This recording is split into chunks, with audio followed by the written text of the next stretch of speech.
Morning, Chair Jacobs. This is Monica. Are you able to hear me?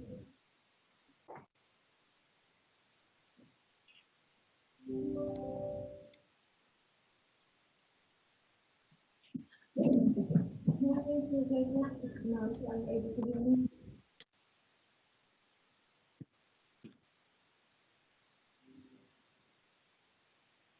Don't you need to change? Yeah, I got changed right now, so you're ready here.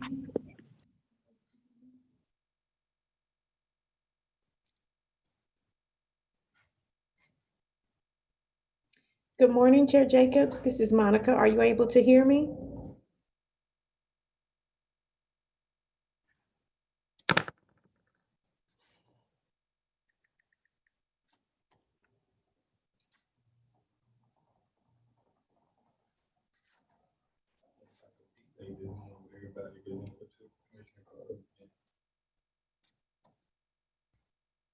Chair Jacobs, are you able to hear me?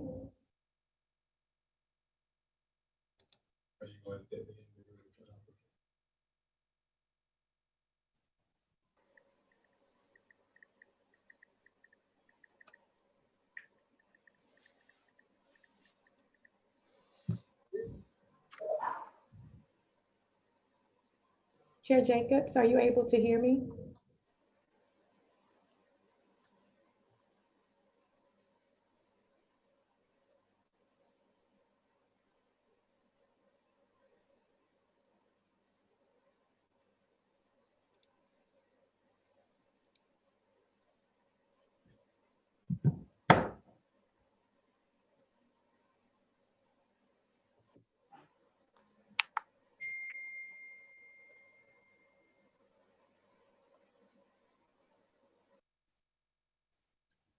The chair is having a little difficulty signing in and being able to hear the audio. So give us one moment and we'll get the meeting started.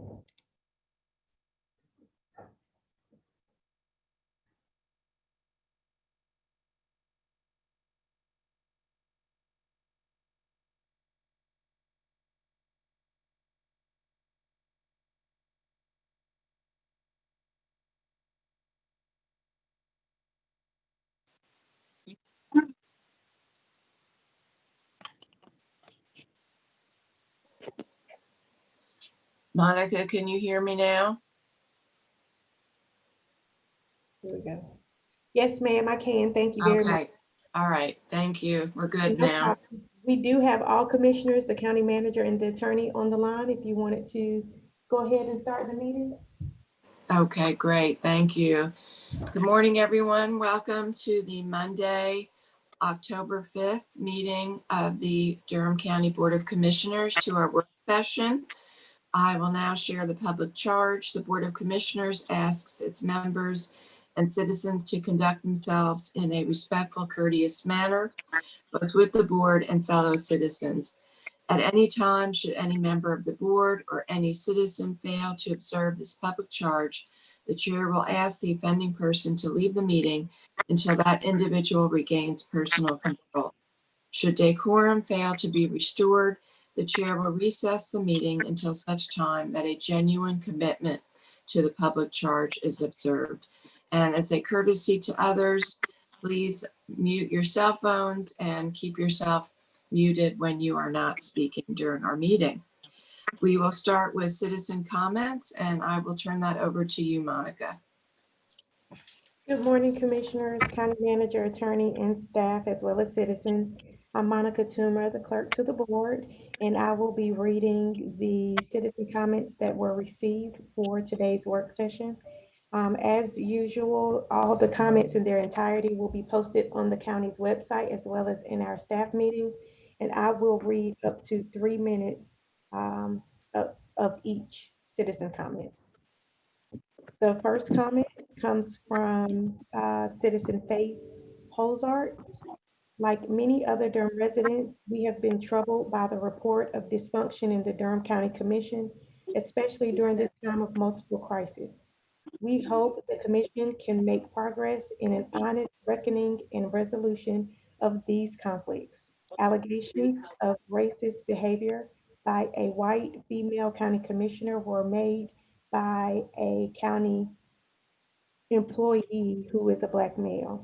This led to a formal investigation concluding that the behavior was not motivated by racial bias, but could reasonably have been perceived as biased or disrespectful in an environment lacking trust and meaningful communications.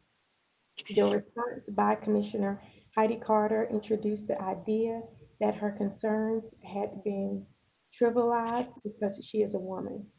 As older women with long histories of feminist, anti-racist, and social justice activism, we were disturbed by and wish to comment on Commissioner Carter's statement. In this instance, the investigator's report was specific to the charge of racial discriminatory behavior. Ms. Guiney, I'm sorry, was not the issue being examined or the subject of any formal complaint. Allegations of racism by an employee must be taken seriously and should not be an occasion for those in the role of employer to divert the discussion or personalize the issue.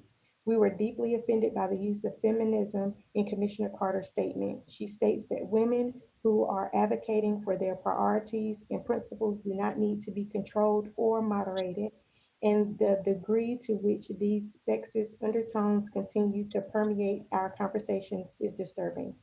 Most interactions in our society have sexist undertones, and we also find that unacceptable. We cannot comment or on conversations we did not witness, but we believe the compliment about sexism in response to an investigation of racism functions as a dodge against the original complaint. When these types of conflicts develop, they offer the opportunity to uproot, lay bare, and transform many kinds of heartfelt attitudes, beliefs, and behaviors. For the sake of progress and healing in Durham, we hope that a process can take place to establish greater trust, respect, and accountability for the Commission's important work and as a model for community coping with daunting challenges. Comment two, Darrell Ewell. The intent of the following comments is to draw attention to my concerns about the 5G technology and the possible harmful effects on children. Because of their small body size, they are much more vulnerable to radiation exposure. There are many studies available on this issue. The Children's Health Defense Team, headed by Attorney Robert Kennedy Jr., has published on their site that thousands of studies, including US government and US military studies, provide unequivocal evidence that the radiation emitted by wireless devices are extremely harmful to children.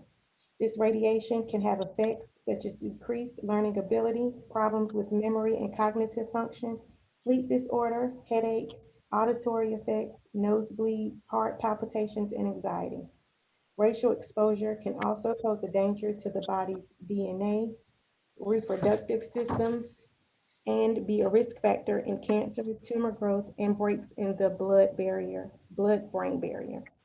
There are a good number of countries around the world, also cities and towns in the United States that have banned or are in the process of getting 5G banned.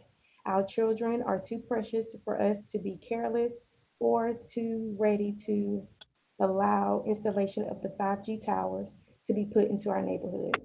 I believe it is all of our most important responsibilities to be most diligent in the protection and securing the safety and well-being of our county's children. I am the grandmother of 7-year-old Zaire, who is a student at the Central Park School in Durham. For the love of him and the other Durham County children, I ask this board for your consideration on this critical issue.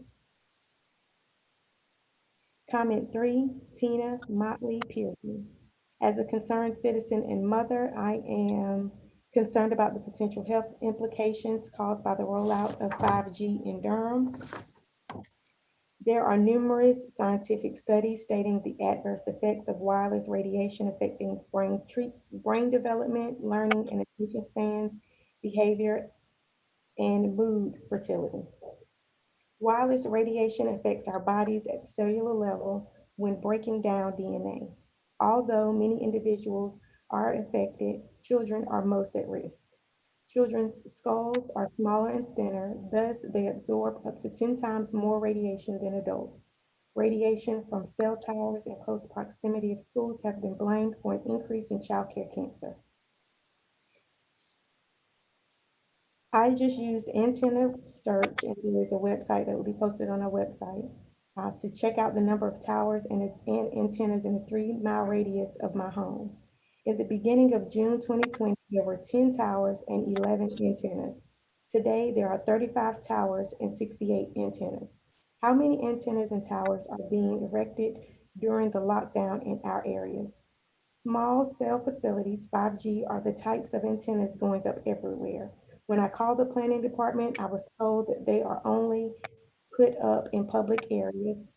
However, take into consideration that there is a 25-foot right of way from the middle of the road, which means they can put these in front of your houses. To put this into perspective, 4G wavelengths have a range of about 10 miles. 5G wavelengths have a range of about 1,000 feet, not even 2% of 4G ranges. Can you imagine how many 5G antennas will be put up? They will literally be everywhere with no safe studies. Dr. Larry Burke and I have made a short video about 5G titled 5 Minutes on 5G in Durham. Please consider halting the rollout of 5G since there are no safety studies. This is also a civil rights issue since there is no way to protect yourself against the onslaught of radiation. Comment 4, Larry Burke. How is the county addressing concerns of citizens regarding the health, economic, and environmental hazards related to the rollout of 5G small cell transmitters in Durham? Please see the short 5-minute introductory video and questions linked to relevant resources. That concludes the citizen comments. And again, I will have all the information posted on the county website as well as added into the minutes, and the information will also be shared with the commissioners. Thank you very much, Monica. And I know we had moved a discussion item up in front of the consent agenda, item 20-0533, Durham County Racial Equity Commission. Monica, do we have the folks here today? Are they ready? Because we're a little bit early. It's 9:12. I'm not sure if they're here with us yet. Do you know? If they are, they're more than happy to speak up. I do Okay. see Quayle Rashid Henry on the line. I'm not sure if she's able to speak with regards to the additional individuals. Okay. Hey, Quayle, good morning. Hi, how are you? Hi, are you all ready for this item? I'm not seeing the names of the presenters. So the presenter's name is Nana Asante Smith. And Okay. Ms. Smith, if you're on the call, maybe through a phone number, if you could take yourself off mute and say hello. I did tell the group that it would be closer to 9:30, so Okay. folks are trying to. So, Madam Chair, while we're point of privilege, while we're waiting on them. Sure, we can also start the consent, and as soon as they're ready, we'll just stop the consent items and go back to them as soon as they're ready. A point of privilege while we're waiting on them. Sure. First, I want to thank the City Council for establishing the Racial Equity Task Force and its members who have worked tirelessly for almost 2 years to develop recommendations about where we can focus our efforts if we want to truly address racial inequities. The Racial Task Force report was released and presented to the city and the public this past summer and can be found on the City of Durham's website. I am glad to learn Racial Equity Task Force will present to this board on October the 26th. And I spoke to Judge Elaine O'Neill, which is one of the co-chairs of that committee. And she's all on board with what's being presented today. And I was honored and really thankful that this group that's coming before us today asked or requested that I bring this before this board and to have them talk about what it is that the community is asking us, requesting us to listen to and engage in the conversation. So I just wanted to preference this conversation with this is not a them and us conversation. I've spoken to several of the board members, the task force members. This is a all of us in Durham County conversation. Thank you. Thank you very much, Commissioner Howerton. So Quayle, do you want to just give us a heads up when the folks are ready to present, and we'll just stop what we're doing and let them go forward? Does that sound okay? Yeah, thank you, Chair. Okay, great. So we will move forward with the consent agenda, and I will turn that over to you, Mr. Manager, to lead us through, and knowing that we'll take a break as soon as people are here for the discussion. Okay. All right, thank you. Good morning. Thank you. We will start with item 489, which is essentially a budget ordinance amendment for SunTrust. It's $75,000 in grant monies for the Library Foundation. Are there any questions there? Hearing none.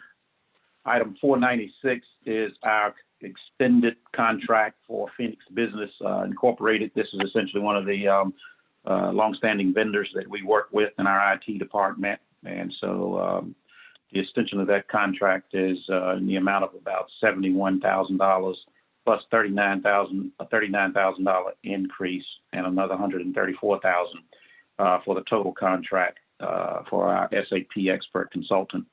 Are there any questions there? I have a question, Mr. Manager. So this is a pretty significant increase, and just wondering, I have two questions. Where is the funding going to come from for this? And also, there's wording in it that says subsequent renewals, it says it in the actual wording of the title, but then I didn't see it actually in the document referring to subsequent renewals and amendments being us giving permission for the manager to do those without coming back to the board. So I just want to get clarification on those two things. And I see Claudia appearing as well. Okay, Claudia, you want to go ahead and respond? Sure, and Greg may also weigh in. The dollars for this contract is a part of the base budget. It's one that we planned for, and we've bid out some time ago as a part of our standard SAP operations.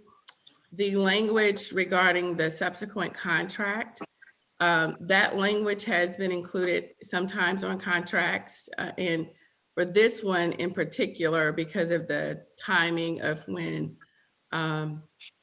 issues may happen, and especially as we've been in this tricky period right now with cyber recovery and other things that may come forth. And so that language is in that particular one.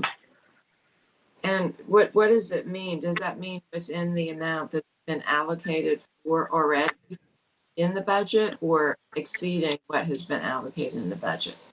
For the amount that's already allocated in the budget. We try to incrementally allocate contracts for, or authorize the amounts for external consultants so that we don't overcommit.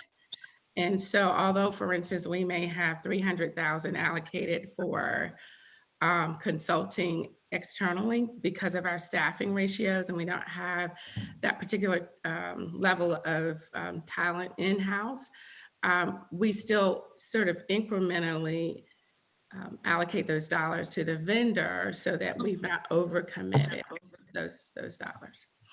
Okay, thank you for that clarification.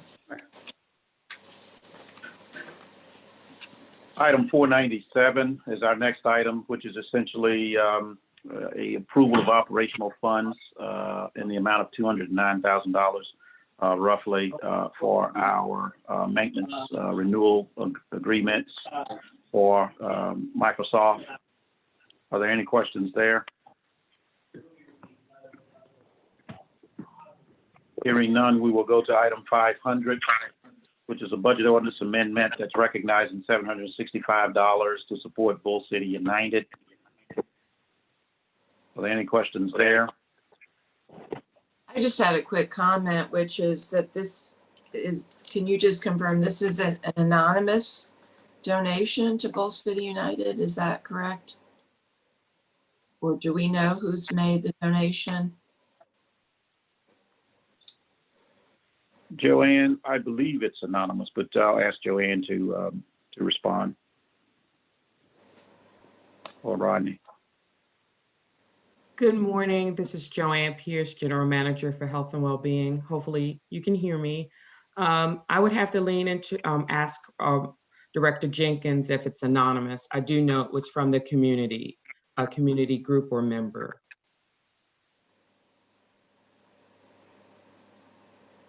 Good morning, this is Rod. Can you hear me? Yes. Hey, Rod. Good morning. Good morning to you all. It was from a community group that was sent in, and it is my first time dealing with this, and I was told that we have to submit it through the budgetary process in order for it to be accepted. Okay, well, it would be great if we could know who it is, just so we can, if it is a community group, so that we can recognize. Absolutely. More than the happy to people. follow up, Madam Chair. Okay, so when it gets on our agenda for approval, if that could be included, so we can recognize. This Absolutely. is amazing and wonderful that a group has donated Yes, to ma'am. Bull City. So thank you. Welcome. Item 505 is essentially another budget ordinance amendment in the amount of $15,000, 164 from the general fund to CJRC for JCPC. And that's essentially to support a current payment that was missed in 18-19. Are there any questions there? Hearing none, we will move on to item 512, which is essentially a capital project amendment to increase our Snow Hill pump station and the force main replacement in the amount of $2.4 million in LOBS funding. And so we're just basically authorizing the manager to move forward with the contract amendment. And this is within the budget that has effectively been approved for this project. Are there any questions? I have a question. Mr. Manager, I've- I had a question. Okay, Commissioner Greco and then Commissioner Carter. So I wanted to know, we're now about double the cost that we had heard a year and a half, 2 years ago for this project. I wondered if there'd been any follow-up discussion with the city. We are, in fact, improving the city's sewage treatment system. It will allow them to earn quite a bit of revenue when it's complete. And I just wondered if there could be any participation by the city in this project. So we have had some ongoing discussions about the project, but as it relates to cost cutting, we've not had a great deal of success in that space. There were some additional design requirements as it related to a overspill which was not programmed in our original budget, and we did receive some relief there. But that's essentially it. If you would like to have something more formal, go to the city making that request, certainly we can send a letter. Well, I just feel at this point, given, I think we started out, unless my memory fails me, at around 7 million, between 7 and 8 for this project, and now it's up to 15. So it's about double.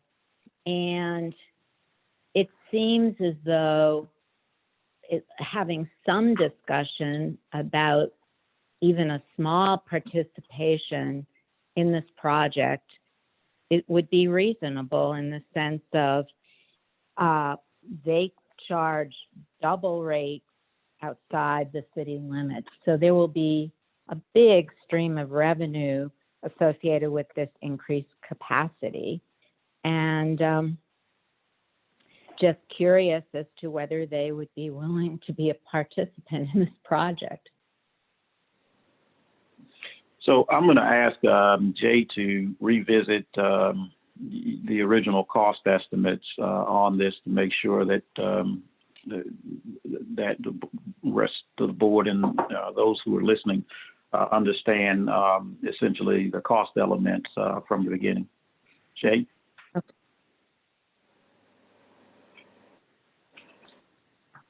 Jay, we can't hear you. Hear me now? Yep, we can hear you now. Thank you. Good morning, Chair. Good morning, Board. And good morning, Manager.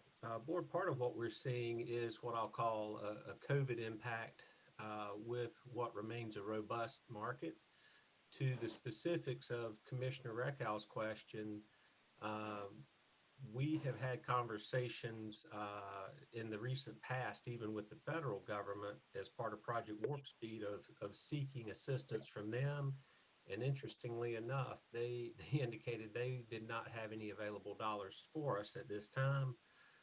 Those discussions are going to continue, we assure you, because Commissioner Reckhow, every point you made, we were probably all on mute, but most of the staff would have been saying amen to what you were saying.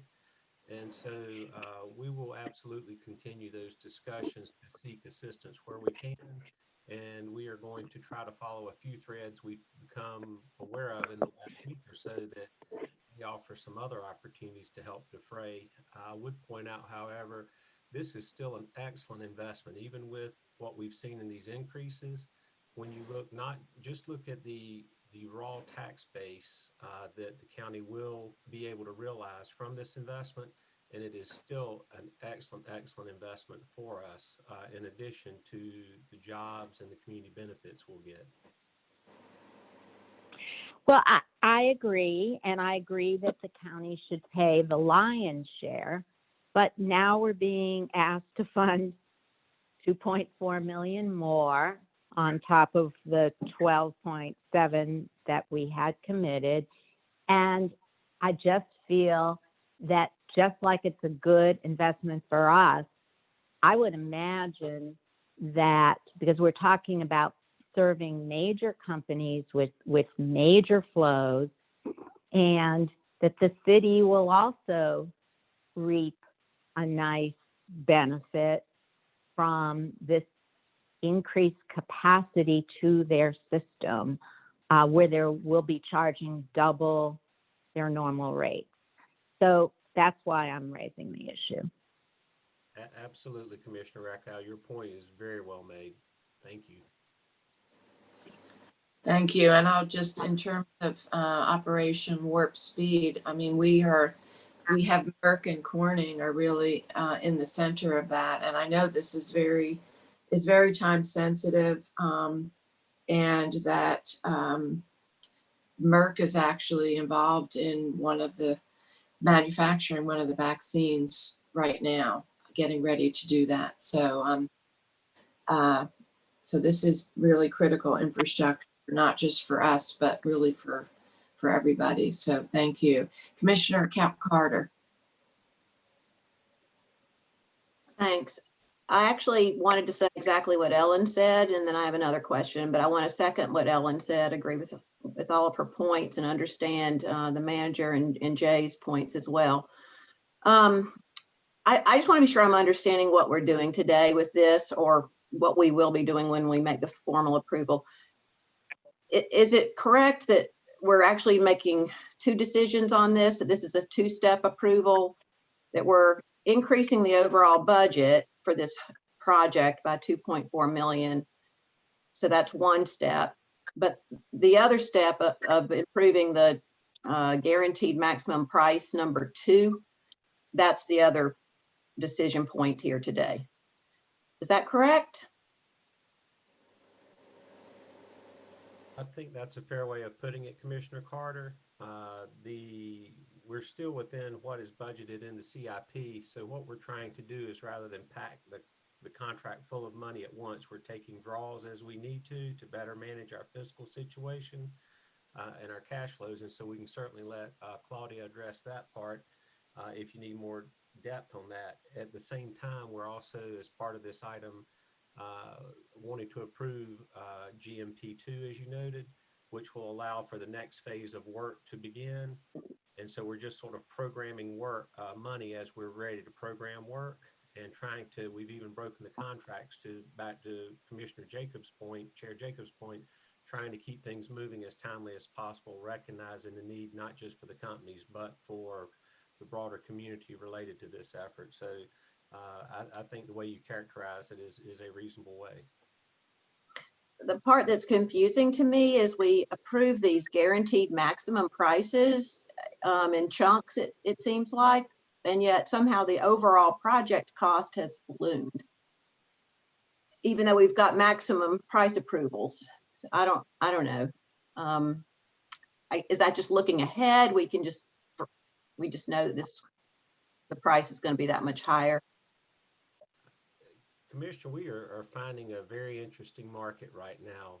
I think in normal times, when something like the pandemic hit and we see so much economic impact, negative economic impact, we would expect prices to drop. Part of what we're seeing is almost the inverse, where with that, the labor market's tightened. There's obviously other work going out, I guess, that the feds are doing, or things related to it, and creating other facility work similar in the space. So we're not really seeing, I guess, the normal response in the market. What the guaranteed maximum prices mean is that for this phase of work, we will not exceed that number. And so that's part of where we have been, as I said, breaking it into, if you think of it as a little bit like Lego blocks, we're trying to put the blocks as we're ready to put them to expedite it, rather than waiting till every block is ready to go. And so it does mean for this particular contract, we will not exceed it. But overall, yes, we have seen some escalation. And we may see that as we come into some of these other ones. We're going to certainly work to mitigate that. And as the board is asked, we'll continue to have conversations with the city and look for other opportunities for funding. At the same time, we just, right now, the short way through is straight through. And then my last question about this is related to the lobs. In general, is there a rule of thumb for a maximum dollar amount that a local government would want to issue in limited obligation bonds per year or not? Is that just wide open based on what our debt carrying capacity is? Mr. Carter, okay. Go ahead, Claudia. I was gonna say, that's a great question. It's basically based upon your capacity. We have several different instruments that we can use for debt financing, whether it's general obligation bonds, the limited obligation bonds with LOBs, bank financing, and there are a few others. So it's truly based upon your capacity to manage those debt, and then to handle it within your portfolio. And then the timing of it is the other factor. And Claudia, had we always planned to fund this entire budget with LOBs? Are we only doing the increase with lobs? It had always been intended, and I can verify with either Keith or Susan, but the intent was always to do it with lobs. Yes. And actually, the full amount has already been financed with lobs. It's just the budget amendment allocating the balance of lobs that was issued. This is Susan. Thank you. Thank you, guys. Welcome. Thank you. And if there are no other comments on this item, Mr. Manager, I believe we have our speaker with us today, Nana Asante Smith, so that we can switch back to our discussion item. So welcome, Nana. Thank you so much for being with us today. And we welcome you. Morning. Good morning. Yes, good morning. Good morning. Thank you so much. And I just don't know if you have other partners here with you today that you would like to introduce as well, who may be with you. And we welcome you to our meeting and your presentation. Thank you so much. And I'm going to turn it over directly to you. Thank you, Madam Chair, and good morning to all of our commissioners and all of our distinguished staff, County Attorney Lowell Seiler, and everyone who is here today.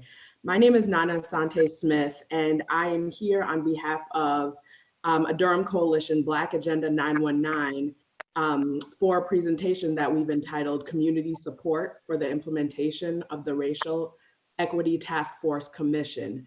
And I stand here not as a representative of 537 voices, but rather to uplift as a member of, again, this coalition Black Agenda 919, uplift the 537 voices right here in Durham who are asking you and other entities and people within Durham to institutionalize, support, and fund a racial equity task force commission as recommended by the Racial Equity Task Force. I want to note and highlight that we as Black Agenda 919 are coalescing around these recommendations that I will discuss in further detail as a proactive form of engagement rather than as a reactive response.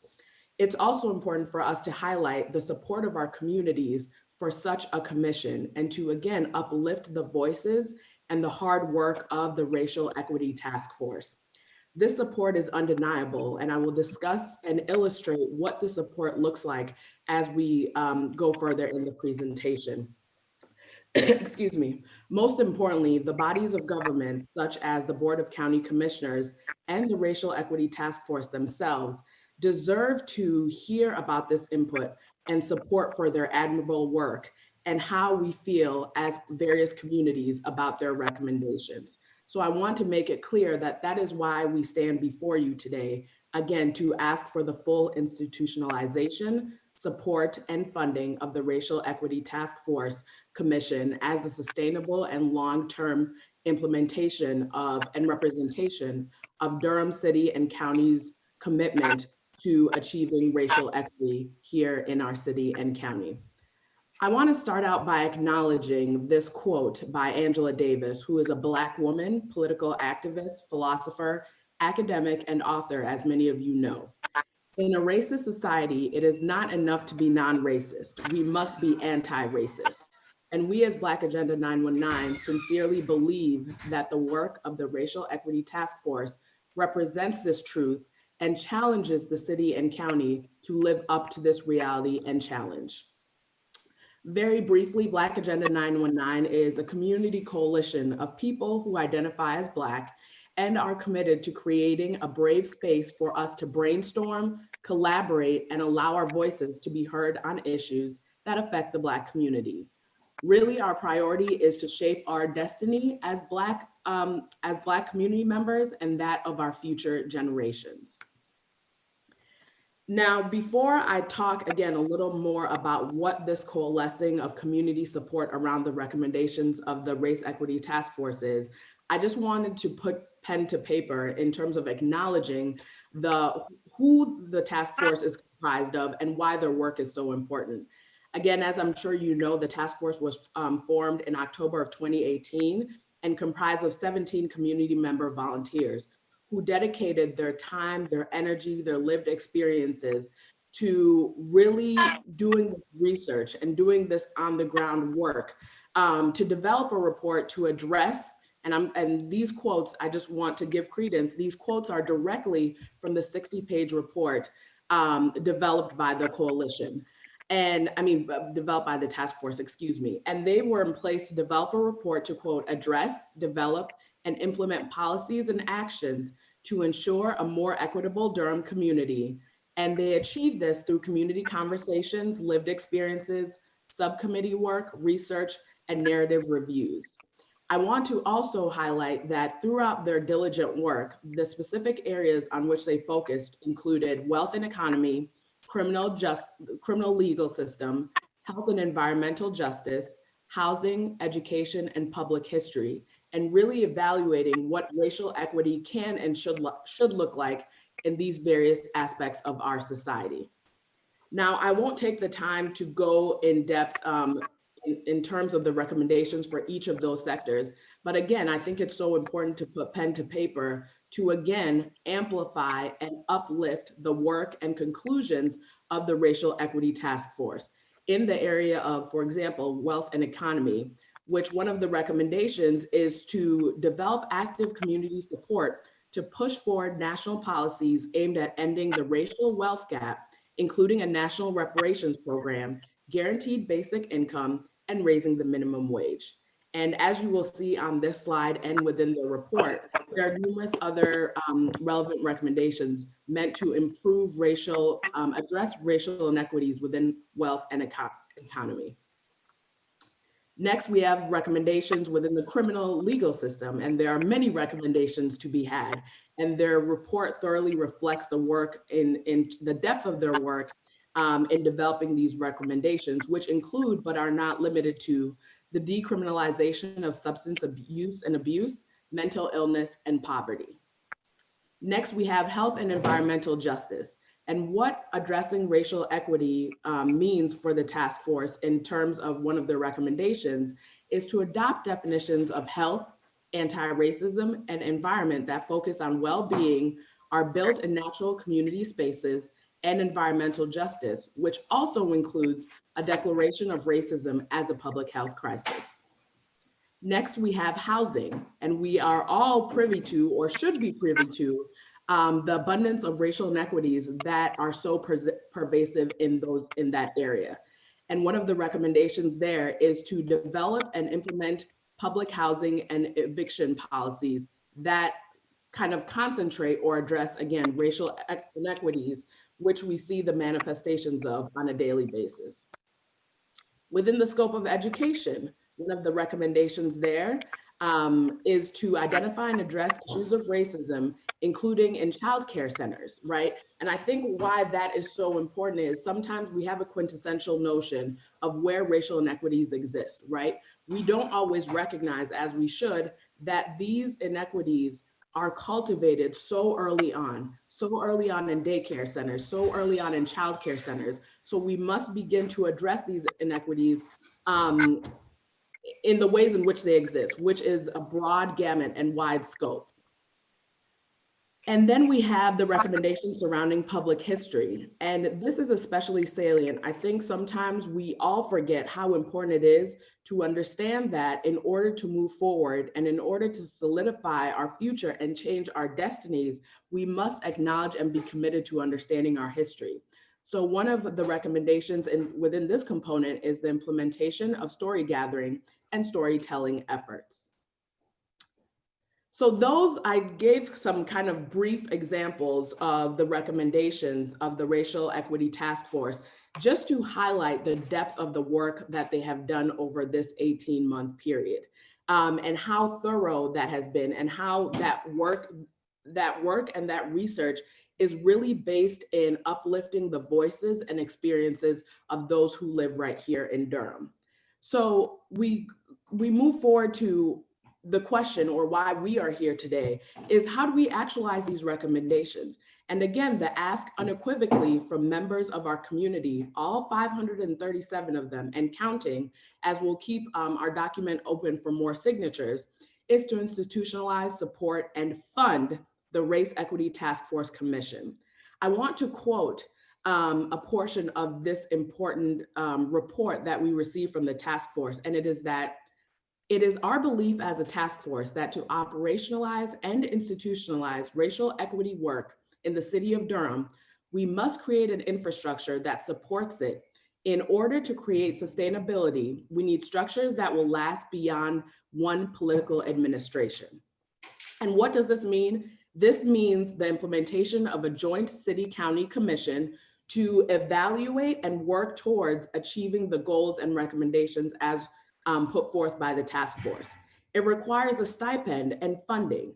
I think that too often the reality is we say we want work done within the realm of racial equity. However, it seems so often that locally and at a national level, when it comes to doing work to address matters pertaining to race, it oftentimes becomes an issue of sensationalism, of what's hip, what's new, and what's in the news, as opposed to a reflection of a financial investment. So we implore the bodies, the relevant local bodies, to make a financial investment into sustaining this necessary commission. And which segues perfectly into our call for recognizing the permanence and accountability of this body. Racial equity and our commitment to addressing racial inequities within our community has to be a matter of permanence. It cannot be a fleeting, temporary kind of trend. It cannot be a fleeting, temporary type of cause. It has to be permanently embedded within the DNA of our city and our county. And this commission, the institutionalization of this commission, will be the prime opportunity for our city and county to recognize that commitment. So we want to put that forth as well. And within the scope of these recommendations includes racial equity training for each and every city and county employee. We must begin there. So what we're asking again is simply that the commission is adequately staffed and resourced, given the authority and autonomy needed to work, jointly supported by the City of Durham, Durham County, and Durham Board of Education, and be representative of the communities directly impacted by racism. These 537 signatures represent the importance of community support about what implementation, execution, and accountability should look like. These 537 signatures represent an investment and responsibility that we have if we are who we say we are, and if we are committed to being who we say we want to be. And it's so necessary to reaffirm the work of this task force. To do anything but to implement their recommendations and to institutionalize a long-term commission would really be a slap in the face to those who have done this work and those who continue to live within the realities of racial inequities. So I just want to, again, further illustrate briefly, because I think this is so important and so salient, what this community support looks like when I keep mentioning 537 signatures. We are talking about 69.9% of those signatures being those 30 to 60 years old. 57.5 of those signatures represent those who identify as white, 27.9% identified as Black, 5.6% did not indicate race or identity, 5.2% identified as Latinx, 1.7% multicultural, 1.5% Asian, and 0.6% identified as Middle Eastern. And these 537 signatures represented a wide range of zip codes and residents who live and work both in Durham. Individuals also represented numerous organizations and also within their individual capacities, which further reaffirms the need and scope for this work. I want to point out that we also had the document translated to Spanish to foster engagement and participation in terms of depth and breadth as meaningfully as possible. So before I wrap up, I just want to emphasize that we, all 537 of us and counting, stand before you to make this request to again institutionalize, support, and fund this Racial Equity Task Force Commission, because long after the hashtags end on social media, long after the media moves on to its next hot topic, This commission will recognize that racial inequities permeate the lives of Black people, people of color, each and every day of our lives. They permeate access to education, what experiences are like within the criminal justice system, what our access to wealth and the economy looks like. And this is important. We cannot be reactionary. We have to be proactive. And we offer that the institutionalization, of this Racial Equity Task Force Commission will be an opportunity for the county, the city, and the Board of Education to really show and be true to its commitment to racial equity in Durham. Thank you so much. Thank you so much, Nana, for this excellent presentation. Really appreciate you being with us today and really helping to even lay the foundation for the presentation that we're going to get directly from the members of the Racial Equity Task Force on October 26th. And this really just helps to reinforce the process. And frankly, we'll be reading the report twice, which is, the report is so rich and comprehensive, and there's a lot to really dig into the report. And so I welcome the opportunity to be able to talk about it now and then again, later on this month. And so again, I really appreciate the way that you, because it is such a vast report, and the way that you have even summarized the importance of it is really, really helpful. I also really want to thank you for the way that you spoke about the petition. You know, so often we do not break things down and look at who has signed something or who sends in emails, and that's, you know, the way that you all have really looked at the representation is also really important, especially when we're talking about racial equity, and how we need to change the way that we are even analyzing everything that we do and the decisions we make. So I want to open it up to board members for comments and questions. I know I can't see Commissioner Reckow today, and I can't see Commissioner Hill. So I think we just need people to kind of speak up. I can only see Commissioner Howard and Commissioner Carter. Well, if nobody else has anything. Yeah. I really want to acknowledge Mrs. Smith, for her excellent presentation. And I want to acknowledge the large group and growing number of constituents who have signed on in support of operationalizing this effort to create a Durham County Racial Equity Commission that would include representation from the Racial Equity Task Force, the City Board of Education, Durham community, rooted partners and individuals to examine the breadth of inequities through a comprehensive approach that addresses the root cause of racism and all the things that Ms. Smith just addressed. You know, our Durham community demands and deserves real solutions to generations of racism and racial inequities. That includes their leadership, their partnership, and input. We must go deeper and develop a coordinated plan and strategies across multiple sectors to achieve real and long-lasting results and not put Band-Aids. You know, we can always put Band-Aids on something by creating another program. And I believe we have the capacity in Durham County to accomplish this. And from what has been presented this morning, what I read from the Racial Equity Task Force report, and it's online that we can read it as many times as we like. And I also watched the presentation when the task force presented it. So it's available to us to be familiar with it when the task force comes on the 26th.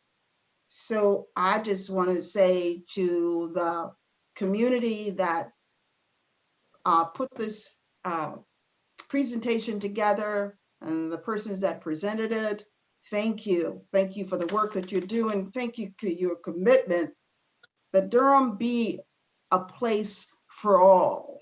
And we hear that language quite often, Durham for all. Well, I'm looking forward to it being made a place for all. And that means economically, that means racially, that means all the things that have people and have our children thrive. And if they don't have those foundations, they can't thrive. So again, Ms. Smith, thank you for your presentation. Thank you Commissioner, all. sorry. Commissioner Carter. Yes, thank you.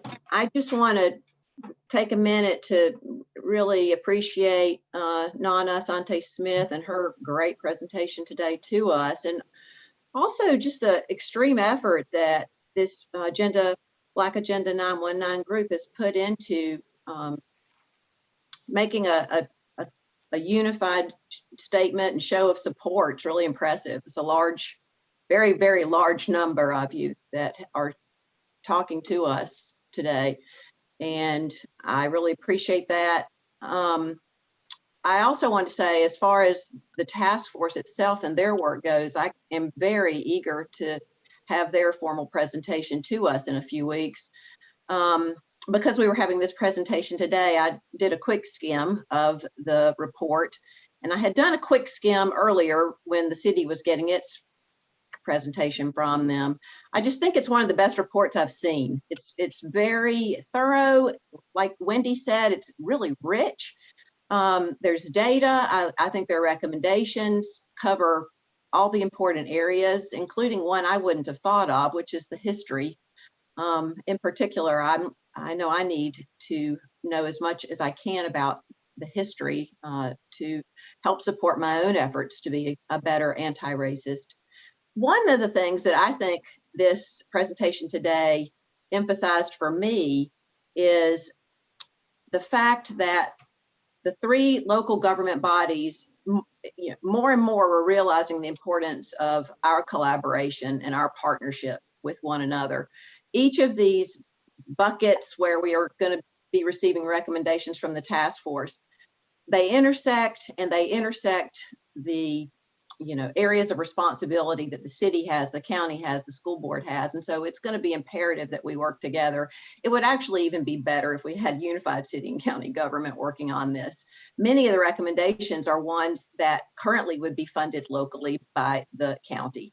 So it's really going to be critical that we build trusting relationships with one another within county government, that we build trusting relationships with one another across the different municipalities, county, and school district, and that we have trusting relationships with our community members, in particular the ones that are most impacted by racism. And so I look forward to continuing this conversation and thank Nana and the others who have brought this forward to us today.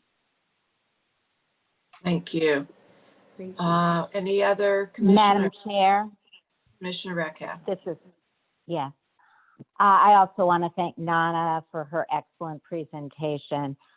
I spent a couple hours over the weekend reading the full report. I didn't realize we were just getting a part or one request today as opposed to the full presentation.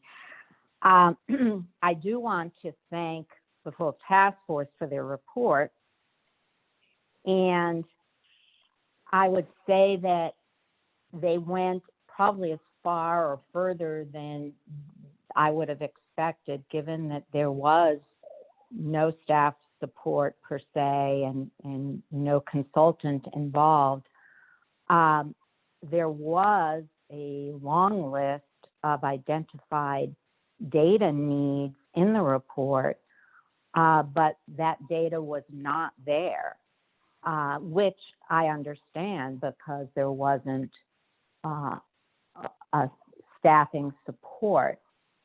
As a result, I think the creation of a commission with some level of support is warranted, because for us to fully understand the extent of the issue and to fully develop tailored and evidence-based responses to the conditions that exist, I think that there needs to be much in the way of follow-up work.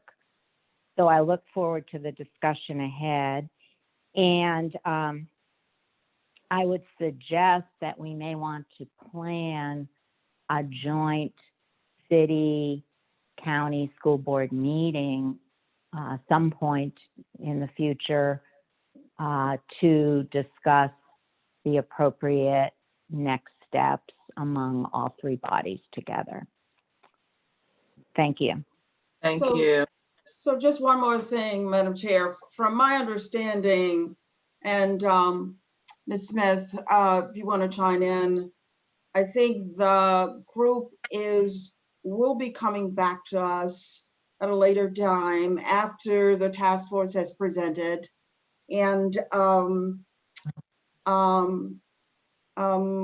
Elaine, Judge Bushfan, I want to call her Bushfan. It's not Bushfan anymore, it's O'Neill.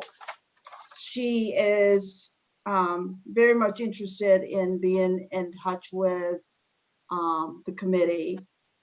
So the group, is that my understanding, Ms. Smith? Do you want to share about that, or they will be coming back at a later date after we hear from the task force? Yes, Is that your thank you.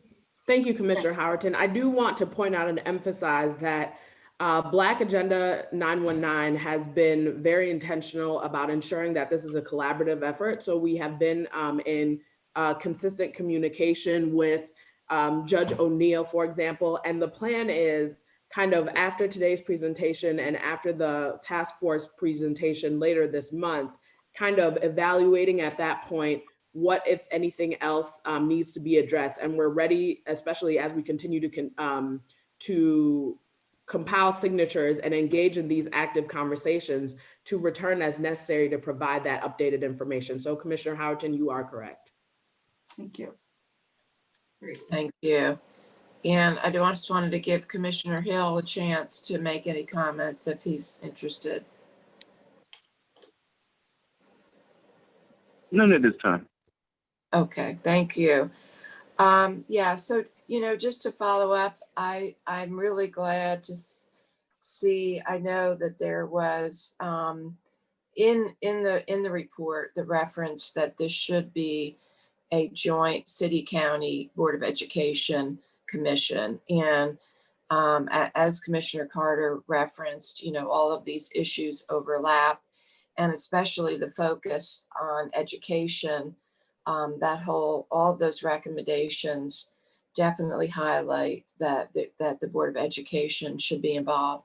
So I think it's going to be important. I don't know what the plans are of the Racial Equity Task Force or of NANA of the 919 group to also bring this to the Board of Education. But I think, and as Commissioner Reckow mentioned, it's going to be important to bring everybody together at some point to discuss the next steps. And we don't want to also make you have to make many presentations, and it may make sense at some point to just bring everybody together and let everybody present at one time as well. So just want to be respectful too of you all and your time.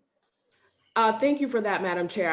I do want to say and kind of present it as what it is as Black Agenda 919, we are willing to do what we need to do, how many times we need to do it, to ensure that this commission is institutionalized. And I know that we are in the process of scheduling a presentation in front of,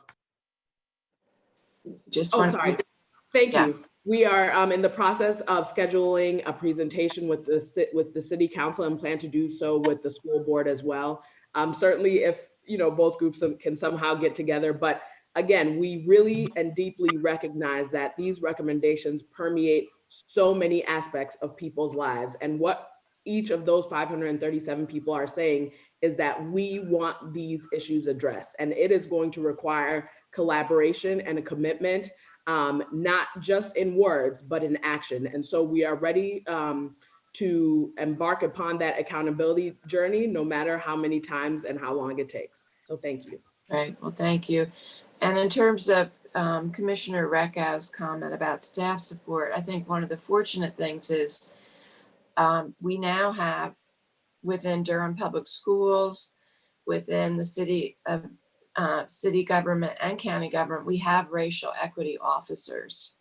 Quayle, who I assume you all have met and been working with, she just started in May, and we prioritized having a racial equity officer in our 2019-20 budget. So last year's budget, she has hit the ground running and has been very involved internally within Durham County government.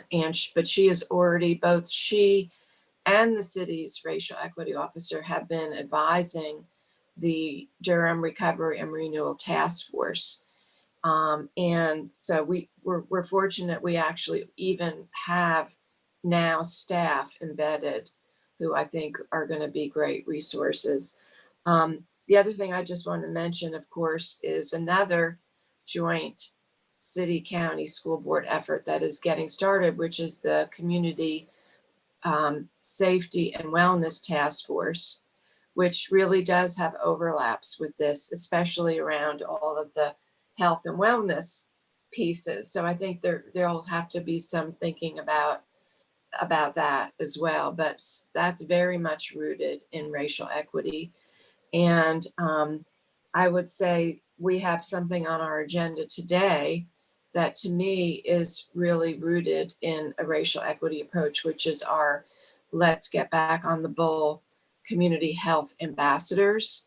We have the interlocal agreement on our consent agenda today, and that is a program that came out of the vulnerable communities and immigrant and refugee roundtables, where community members from communities of color said, this is what we need. We need trusted, community-rooted members to be community health workers, to go out and work in the community and work with our businesses of color to help support them through COVID. And so that's what we're doing, and that's what we're funding. And I think it's an exciting example of exactly what the Racial Equity Task Force report talks about community health ambassadors as being an expression of that empowerment and valuing of those voices. So there's so much to talk about here. I know we only have a certain amount allotted for this, but thank you so much for bringing this to us. And Madam Chair, one other thing. Yeah.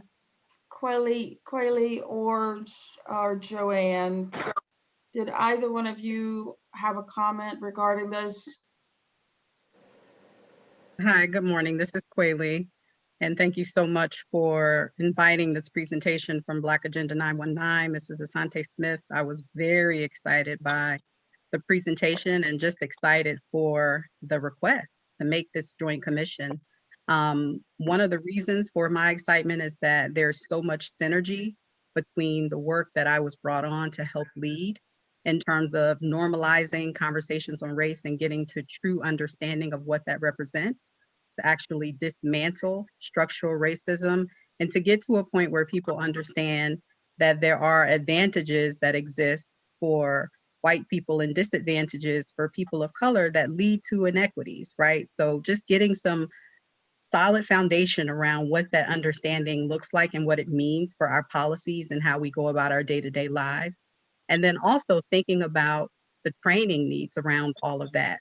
So that's definitely something that we are focused on, and we've done a lot of work to just better understand how to plan out our ongoing professional learning and development within the county. And the other area of tremendous synergy, I think, is operationalizing racial equity. So often people think that racial equity is a North Star that we should shoot for, and it really is, but it's also a practice. It also represents that work that we can actually do when we roll up our sleeves and figure out what the data is telling us and think about those strategies that, again, are disadvantaging some and advantaging others. So it's part of the practice. And again, what we're looking at and why I'm so excited that we are members of the Government Alliance on Race and Equity and learning how to apply racial equity tools, and that this work is not being done in a vacuum. So there's so much synergy between the recommendations of the task force and just thinking about that guiding body that will be comprised of community-rooted partners that will hold the county and other government entities accountable. I'm really excited for it. So I just wanted to acknowledge that and just make that explicit statement on where I see the alignment occurring, and just, you know, really look forward to ongoing support of the effort. Well, thank you, Quaylee. And you know what, Quaylee, it's great to see you because we haven't actually had the opportunity, none of us, to meet you face to face. So, and I think the last time you spoke, I don't think we got to actually see you. So it's really actually see your face. And thank you you have really, really, literally hit the ground running. And we're so grateful for all the work that you're doing. Thank you. Thank you. Well, thank you again so much, and Nana, and we look forward. We know this is the first step in a process, and the process itself is going to be very important. We will discuss this again at our October 26th meeting, and we look forward to working together with you else in the 919 agenda. Thank you. Thank you. So we're going to jump back to our consent agenda, and let's see, where were we? Mr. Manager, do you remember? Yes, we are starting with item 515, which is essentially a budget ordinance amendment recognizing $359,582 from the State Department of Health and Human Services for our Public Health Local Assistance and Training Branch. Are there any questions there? Hello? Hearing none, we will move to item 521. Madam Chair, Mr. Manager, I actually had a quick question. I couldn't unmute quite fast enough. Go ahead, Commissioner Okay, Parker. on the one about the Public Health Local Assistance grant funding, I just think it's such great news that we are receiving additional funding for these public health functions related to COVID. We've received similar funds already, I think. And I'm just wondering if we know, are more funds likely to be coming our way?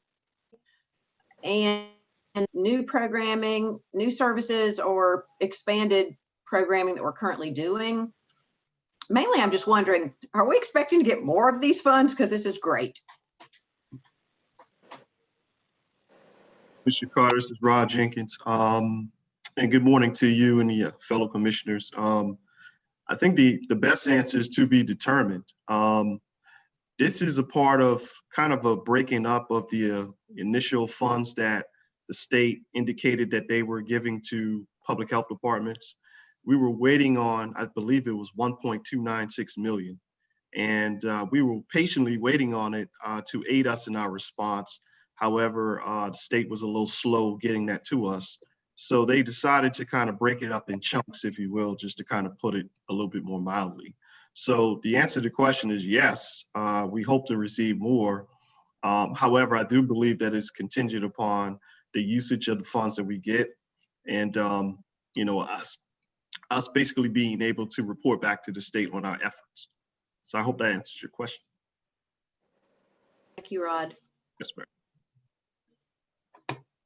Item 521 is next on our agenda, which is an additional funds that are being appropriated for Parker Poe in the amount of $143,000. This is obviously for the legal services on the 300 and 500 block of East Main Street. Are there any questions there? I just had a question. Is this within the budget already for 300, 500, or is this an additional allocation? I believe it is in within the existing budget. Right.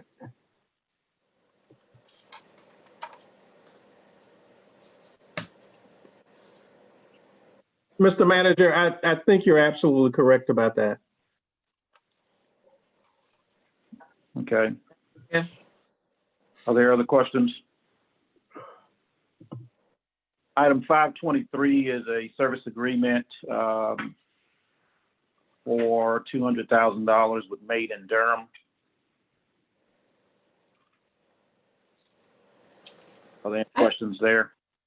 Well, I guess I want to ask commissioners that, this was a very rich report that was given to us by Made in Durham. Just reading through, all the things that they are planning to work on in the next year. I'm really excited about their focus on a lot of the jobs pipeline, the Bulls Initiative, working with Durham Tech's Back to Work Initiative, the Line Technician Academy, and some of the things that are very COVID focused. And I guess what I really want to highlight is the importance of the things that they are going to be working on and focusing on, because we had a report from the Economic Subcommittee of the Durham Recovery and Renewal Task Force on Friday. And Anthony Nelson, the Dean of NCCU Business School, presented an overview of some very key economic indicators that were very disturbing. And also there was a presentation from two local experts who work with small businesses. One woman who is at the head of the Small Business Center at Durham Tech.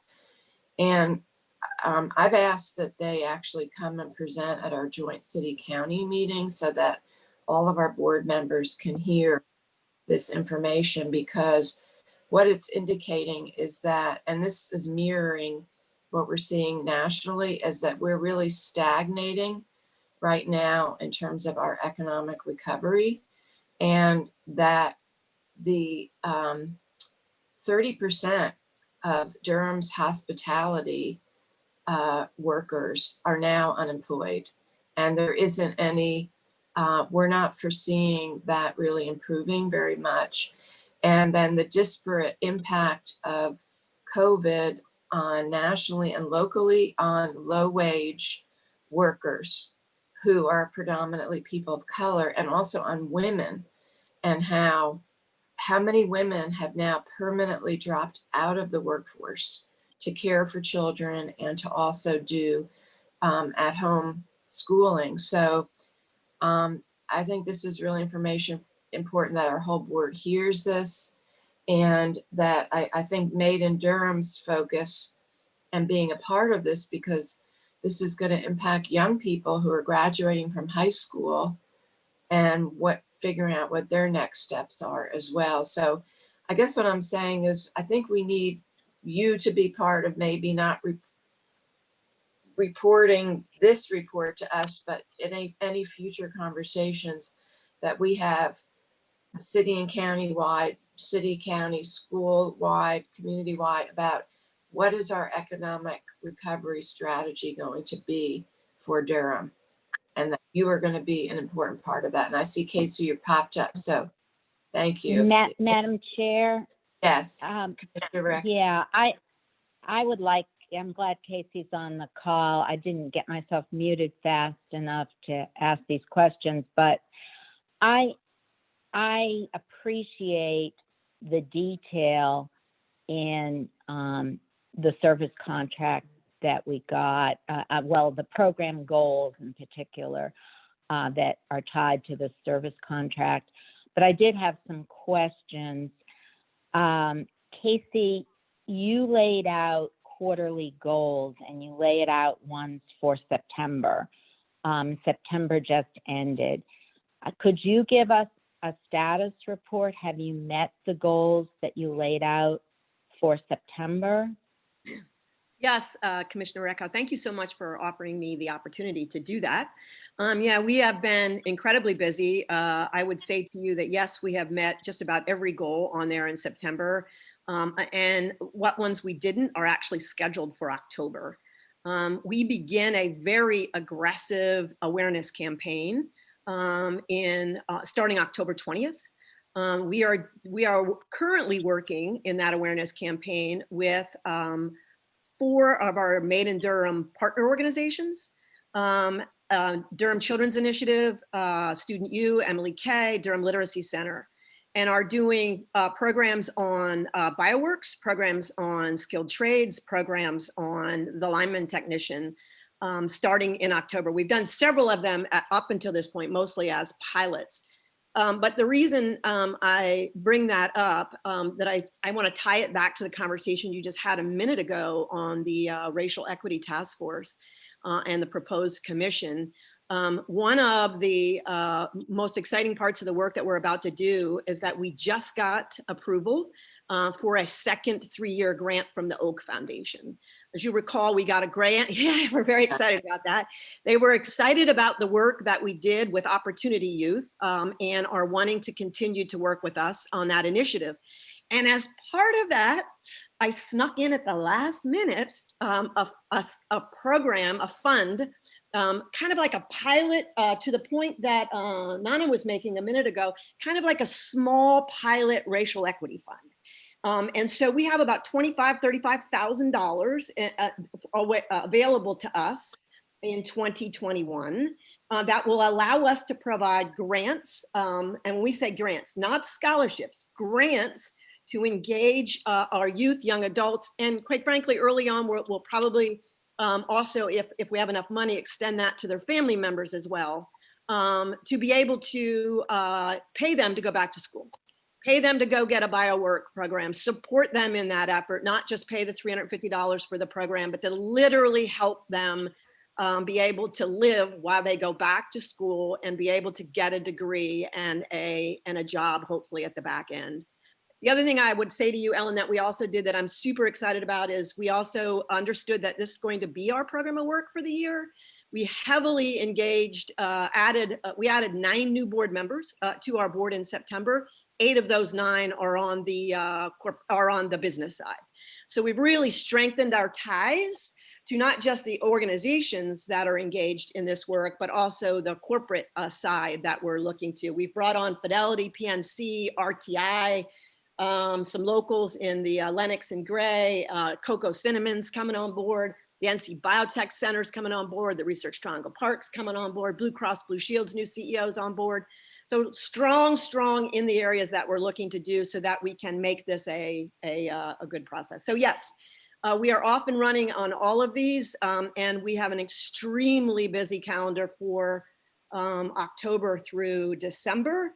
Where we go from there, I think will be a little bit more reactive than proactive. We have a very proactive agenda, but for the last half of the year, it will very much depend upon what our partners, institutional partners, are doing from Durham Public Schools and Durham Tech.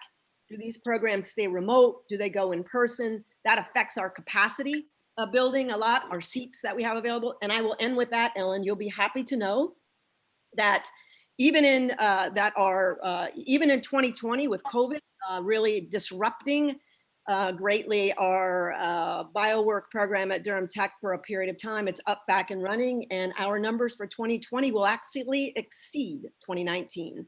Uh, Not quite 2018 numbers, but we'll actually exceed. We did a full class in August and a full class in September. So now these programs that we're working on will start to fill the January programs. So I have a couple other questions. Thank you, Casey. Regarding goal 2 and 3, Line Technician Academy Initiative, and 3, Durham Technical Community College Back to Work Initiative. As a Durham Tech board member, I'm very happy to see that you're working hand in glove with Durham Tech. The Line Technician Academy is a program that is housed at Durham Tech and does have support from Duke Energy. What you are doing, it appears, is helping to inform our citizens, our young people, about this opportunity. Is that what the initiative is about, promoting it? Yes, let me explain what we do. On these calls, we actually have a student that's participated in one of the programs. We have the director of the program. We have financial aid from both Durham Tech and NC Works. And on that, we talk to youth and families about what that career means. We let them talk to someone that looks and feels like them, that have gone through the program and is now successfully employed. And then we help them, we help answer any questions and connect them to the right people at Durham Tech to actually participate in the program. So we have Durham Tech staff actually, and students actually pretty much running that. I call it like a program in a box. We put the program together, we bring it out to the community and to our partner organizations that are interested in hearing about it. So, you know, Durham Tech is not resource rich, actually. I mean, when you say this is an initiative and you're working with Durham, will any of the funds we're giving to you help support anything over at Durham Tech or not? Yeah, related. Yeah, well, in terms of direct support to Durham Tech, I think what we're doing is helping them with your funds is what we're doing is helping them fill their classes, from that perspective. And number 2, the Oak Foundation grant will actually be paying for all the costs associated for those students to actually go in the pilot program.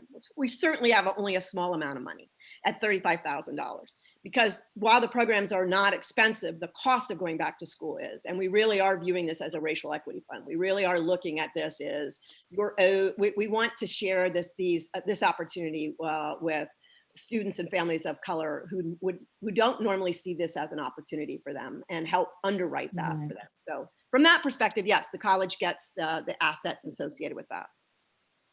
And then the same with the Back to Work initiative, same thing. Okay.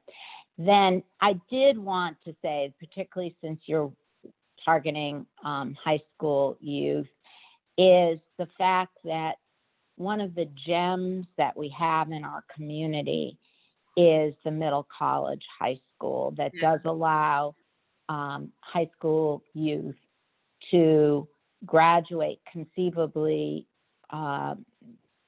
from high school with also an associate's degree or significant credits towards an associate degree. I mean, it's just a huge boost. And amazingly, it is one of the top ranked high schools in Durham. Triangle Business Journal had a ranking of high schools in Durham about 2 weeks ago. All the charter schools, all the public schools. And Middle College High School is right there in the top 5 schools in our county. So I would hope that that you working directly with Durham Tech, because again, with this creating a college to career pipeline, there isn't anything better. It's like gold to some degree than this Middle College High School for young people to really get a leg up. So I hope that can be put into this portfolio of initiatives, if at all possible. Absolutely, Ellen. We work with Middle College right now. We just didn't actually spell that out. But yeah, you're absolutely right. We actually, if you look in the program, we do have goals that we're trying to be respectful of everything going on with Durham Public Schools right now. But we do have goals where we would love dual enrollment. BioWork is a program that could absolutely be a senior class, 17, 18-year-old could graduate from high school and be eligible to go into work as you have to be 18 to get in the biopharma manufacturing facility, but you could be getting that degree while you're in high school. And see, that would be incredible. And it's in this day and age to be able to leave high school and be able to get a good paying job in a solid, up and coming, just growing, dynamic industry in Durham is like gold. Yep. So we really need to promote that. And then the last thing I would just say is on the other thing we should be promoting that I can't remember, I think I saw a quick reference to it in here, are the apprenticeships. Oh, yeah. And what you're going to be doing to help, because here again, the apprenticeship program got moved from North Carolina Commerce to all the community colleges maybe 2.5 years ago. But the community colleges, again, because of funding constraints and whatever, in my opinion, haven't necessarily promoted them as well as possible. So here again, some type of a partnership to promote the apprenticeship program to our high schoolers, along with other dislocated workers, et cetera, would be a great thing. Let me talk about that a minute. We are studying a program that is currently being used in, believe it or not, the state of Missouri, and on IT apprenticeships. Because right after life science demand is IT demand, and IT obviously goes across industry sectors, right, Ellen? About like a lot of. It doesn't matter what your industry sector is, IT is a big demand. And there are some phenomenal programs going on across the US with that. I will add, and so yes, we are definitely interested in pursuing that and pushing that agenda moving forward. JB and I have met. JB is also on our board as well as president of the community college. And we just, matter of fact, last week had a long conversation about the Lineman Academy and Line Technician Academy. And where we're going with that. So we are working very closely with them and their foundation. Their foundation is actually applying for several grants right now that are out there as a result of COVID, and some money that we're trying to figure out how to move forward on, and especially in the area of apprenticeships.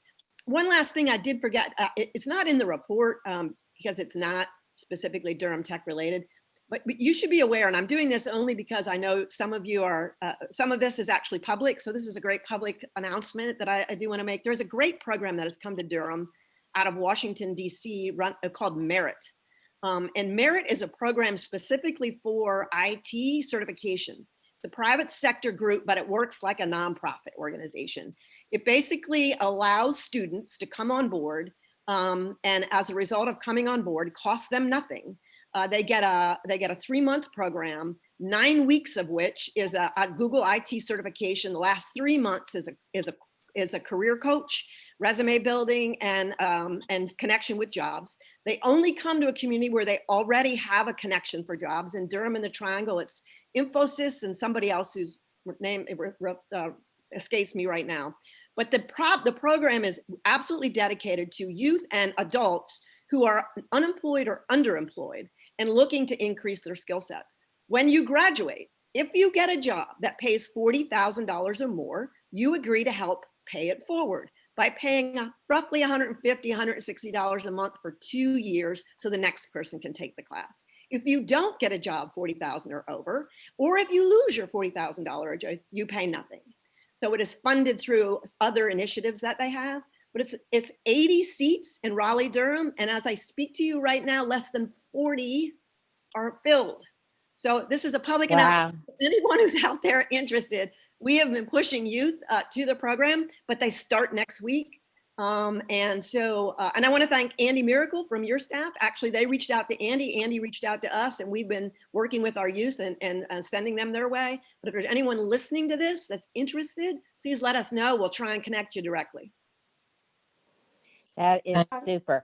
And my very last question is, what is the city contributing at this point in time? Or what's your contract size with Made in Durham with the city? Yeah, I can't answer that for you exactly, Ellen. I believe it's $150,000, but we have not finalized that with the city.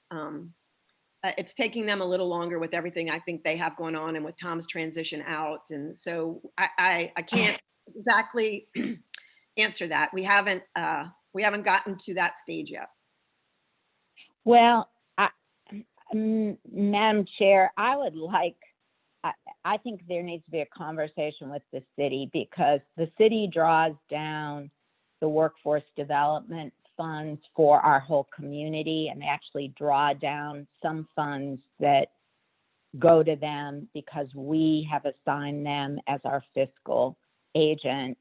And some of this work is obviously workforce related.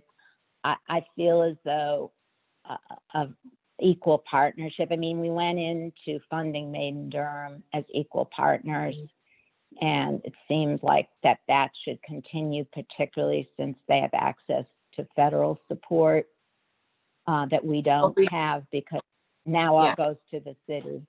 Right. So, Mr. Manager, we have a joint leadership meeting tomorrow, so we can put this discussion on the agenda for our leadership meeting tomorrow. Because if anything, this is the time, just as you articulated, Madam Chair, earlier, for us to be ramping up. We have dislocated workers in our community, and we have wonderful jobs coming to our community. It behooves us to use our resources to make the connections and help our citizens prepare for these great jobs. And it does need to be a full partnership, city and county, working on this together. That's how we've always approached workforce development initiatives, in my opinion, because they technically have the workforce development office for the community. And again, the federal funding coming in is drawn down on behalf of both the city and the county. Right. So I feel So very strongly about we that. really, Commissioner Recca, I think it shows that this item really should have been a discussion item and not a consent item because of the amount of time we've spent on it. But we do have to move on. So, yeah, yes, Commissioner. I have a quick one. Casey, the merit IT certification, can something be written up and give it to Deborah so that he can go on our website? Absolutely. I can get it right over to you. I think Andy actually has it already, but I have it here. We can, no problem. We'll get it sent out over to That you. would be good to get it out to the young people, or to not just young people, but so that people know about it, because everybody don't listen to our work sessions. Yeah. If we can get it out to the public, it would be great. Right. And actually, the merit group presented to Andy and I, and then we followed up with contacting all the partners. And Andy actually sent the information out to all of our board members. I know we get a lot of emails, but he did send it out right after that. So, so we do have that information, and I'm really glad that you're helping to promote it, Casey. Mhm. And be great to get it in our own media as well. Thank you, Deborah. So thank you. Great conversation. A lot of important things to follow up. I would just add, Casey, when you talked about partners, I don't know how much you've been working with the MBK initiative, and also just thinking about Bull City United and Project Build. You know, just making sure that we're looping in again. These are groups within Durham County government that are making direct connections with a lot of our most vulnerable youth or Yep. youth of color. Thank Okay. you for that, Wendy. I will just point out, we didn't talk at all about the Opportunity Youth Collaborative. That is what the Oak Foundation is funding, and they are absolutely on our list to bring to the table as part of our Opportunity Youth Collaborative. So thank you for reminding me. Okay. All right, thank you so much. So let's go down to the next, move on to the next item, Mr. Manager. Next item on our agenda is 525, which is another budget ordinance amendment to approve some recovery and resiliency funds in the form of a community development block grant for coronavirus, and it's in the amount of 2.4 million. And those funds, of course, will come to our Department of Social Services. And so, are there any questions there? I have a couple questions, Madam Chair. I have a couple questions. Go ahead, Mr. Carter. I hesitate to ask them because we're so far behind on our time for our agenda, but I'm really just, think this is a crisis in the making with the number of evictions that our citizens are likely to be facing, our residents. So I think this is so fantastic that we're getting these funds. And I just wondered if we could learn a bit more about how they're going to be used related to eviction diversion and utility assistance. Mainly, is it a program combined with one we already have for emergency? No. Okay. It'd be great to hear just a little bit about that. Sure, absolutely. You can hear me, right? Yes. Okay, great. So this particular program is out of the North Carolina Office of Recovery and Resiliency. Yes. And this particular program is actually a funding source that's going to go statewide. We just happen to be one of the areas that's going to receive a portion of those dollars, and 2.4 million is our portion of the statewide dollars. These are completely separate and apart from the CDBG CV dollars that we get from the city. So we actually are going to have two separate funding sources and programs that we can. The difference for this particular program is that these funds will run out on December 30th. So we are very anxious to get these funds rolling so that we can actually help people as they come in, and we need to get those dollars out as fast as we can so we can exhaust those funds by the 30th of December. A couple of different nuances is that there's no fund cap for this particular program. It is for 6 months instead of 3 months. And the initiation for this program is through 211.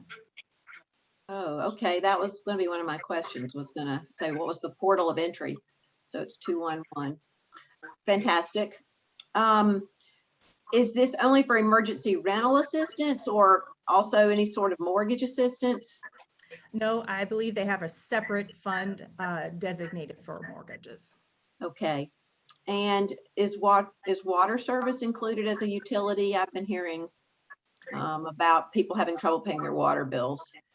So not in this particular program that I'm aware of. It's mostly about energy. Okay. And of course, we have our SIP program for energy as well. But once you've exhausted those funds, we can certainly assist with this program. But it's rent or utilities. It's not both. Okay. So we need to be very specific about what we're going to spend these dollars on, particularly since they are uncapped. Right. Okay. Thank you so much. Thank you for the work. Thank you for the work you're doing to make this very important program happen. Our pleasure. I also wanted to just comment on this item. I really want to recognize Janine because I think that one of the reasons that we're one of the first recipients for this is because of her leadership, not only in Durham County government, but at the state level, and for the state to recognize what a strong partner that we are, and also with our awesome DSS director, Ben. But I don't know how many people realize that Janine is not only being director of adult services, but has a very strong background in issues around housing and homelessness. So we got a real deal with Janine and her expertise. And we first heard about this funding at our DSS board meeting on September 16th. And then you also presented about this, Janine, to the Recovery and Renewal Task Force on September 18th. And this was also part of a bigger program, as you acknowledged, Commissioner Carter, your concerns about the eviction diversion crisis. We heard at the Recovery and Renewal Task Force from Legal Aid and Peter Gilbert that we need something on the scale of at least $6 million a month to actually address the potential need in Durham County right now. So while the $1 million from the city is great and getting this $2.4 million is great, again, this is not enough. And there are a lot of serious issues around the CDC moratorium and what that really means. And so again, this is another issue that I have asked to be presented. So Janine, you'll probably have to do a do-over. No problem. Here at our joint city county meeting coming up on October 13th, because we need a comprehensive approach. And while this funding is really important, we need to realize some of the bigger picture things that we've got to come up with a plan to address in our community. And Janine, could you talk a little bit about how 15% of this is for administrative and why that's actually important? So as you know, as we mentioned before, we have another $1 million grant from the city, and we decided as a community that we would not take any administrative funds. However, it has really pushed our staff and the capacity of that staff to be able to serve as many people as possible. And the kind of weight people are having to have now because we just don't have the capacity to serve the volume. So with this particular fund, there was 15% of the administrative cost to be able to support additional staff. So we are working on that right now to be able to add the possibility of 8 new team members to this particular program, specific to this particular program, so that we can expand, almost double the number of staff that we have, just temporarily, of course, but so that we can actually start to meet the need of the community that is specific to eviction diversion. Thank you. I would Yes. say too, I think I would just echo, I think that those capacity issues are on the legal aid side as well. They're struggling because of the demand and the need that we're seeing.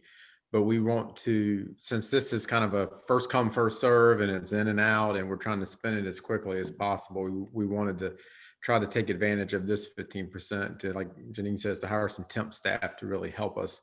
They'll be, our social workers will do the primary work, but they can be very supportive and maybe taking that information and verifying information. And at least the one good thing about this grant is they've made the process actually pretty simple compared to some of these grants that we get in the past where they make it very complex and you have to verify everything. This is actually a pretty easy process.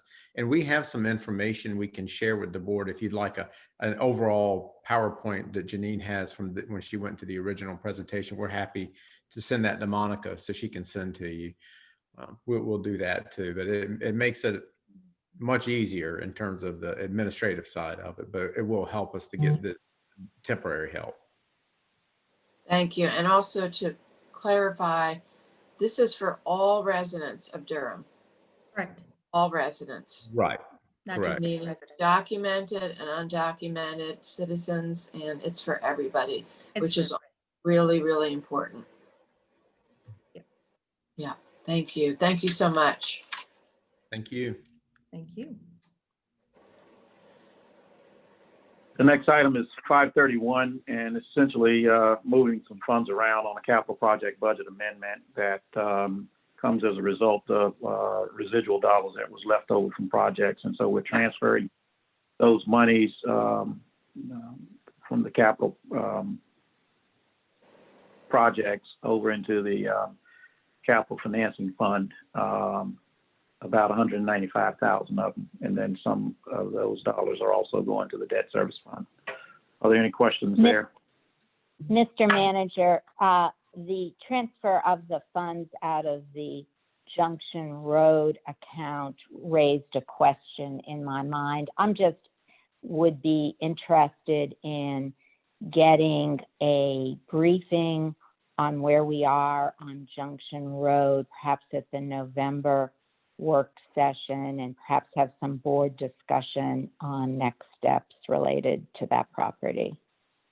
Okay, we can certainly arrange for that. Thank you. Are there any additional comments regarding that item?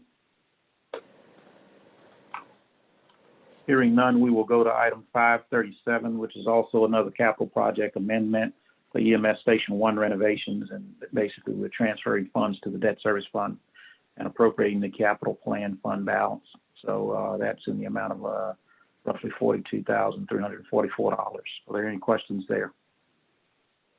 Well, it references that this is for rental, to help pay for the rental payments. Where is the temporary EMS location?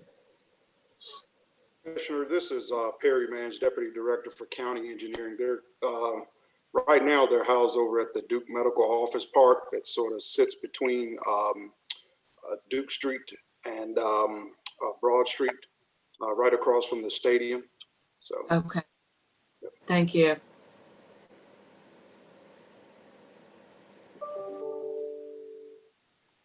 Okay, any other questions regarding that item? Hearing none, we will go to item 538, which is essentially a execution of the amendments for the 300 and 500 block on our affordable housing and the market rate memorandums of understanding. Any questions there?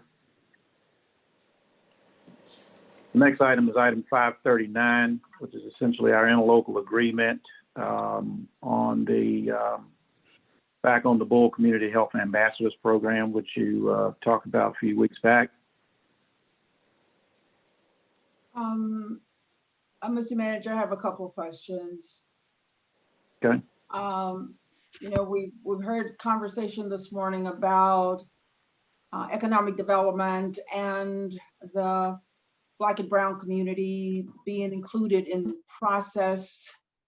And as I'm looking at this, and I did have a conversation earlier with somebody on the board and asked them about the MWBE participation, I don't see anything in this information that includes, that tells me who's going to do the hiring. I know that it's supposed to be housed in the health department, but who's going to be responsible for the hiring, and if there are any contracts that are being given, how is that being managed?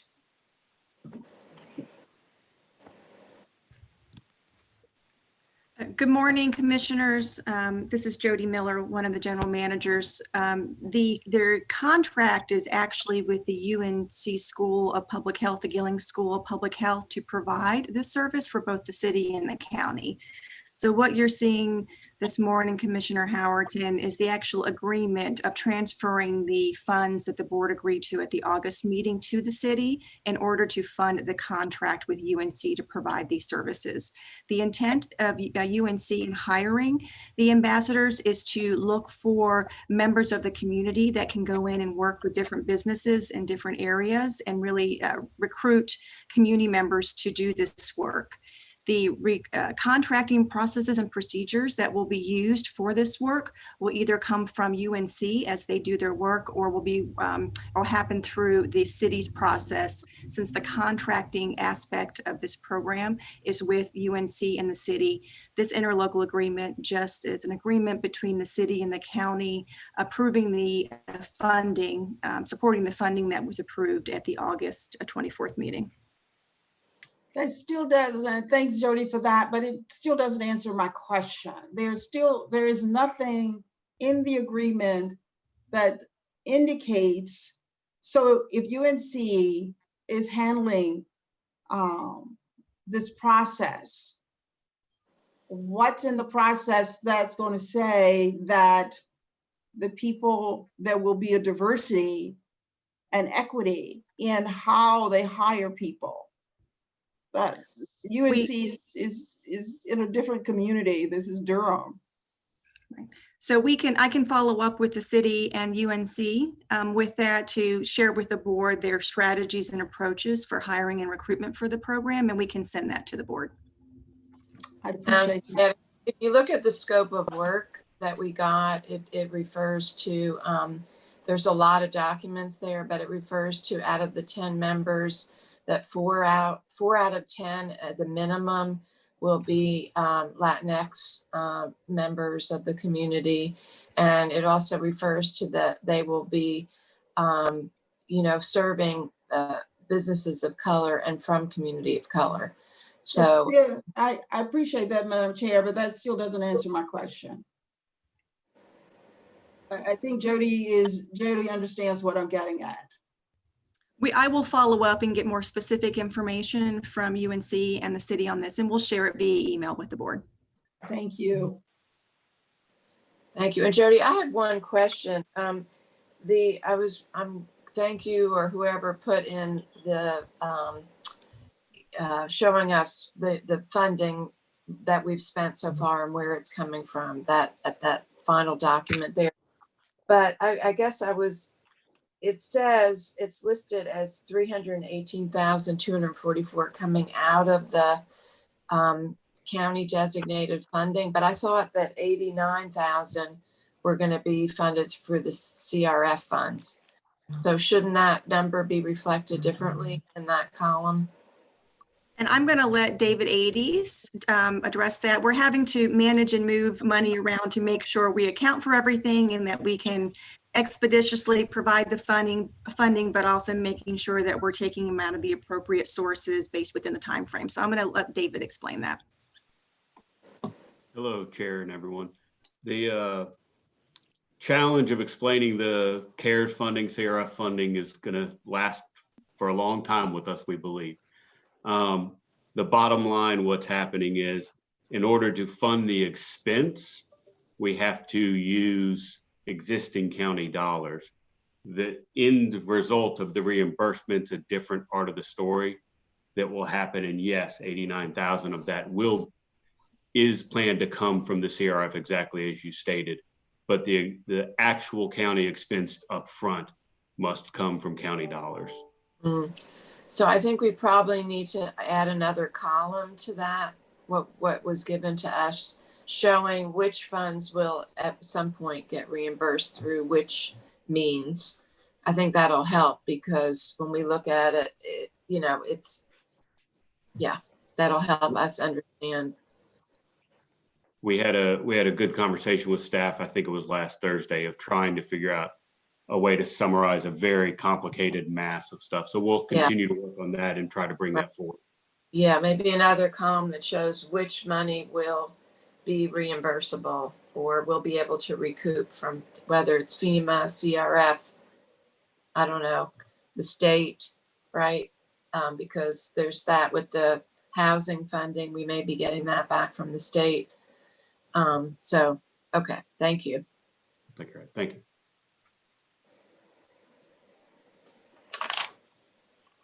The next item is item 543. This is essentially a three-part capital project amendment for the most part. What is happening there is we're moving $63,561 from 2016 general obligation bond funds from a project that was completed, and it's going over to an existing project. We're also moving $443,000 plus of 2016 general obligation bond funds from a completed project in order to complete a new project for the schools. And then we're returning $124,605 of unused lottery funds from a completed project for some future project for Durham Public Schools. And so that's what that capital project ordinance amendment entails. Are there any questions there? Mr. Manager, I just had one question related to the unused lottery funds. I don't remember in the past ever seeing us send money back to the state. It's surprising. Is that being done by the school district because there is a time frame for spending the lottery funds that were received, and is there a guarantee that they'll get the money back? I'm just curious why they couldn't find another roofing project or whatever to do with that money. Commissioner Reckow, this is okay. Go, Keith. Commissioner Reckow, this is public school building funds, and the public school building fund folks, for whatever reason, when a project is done, it might come in slightly under budget.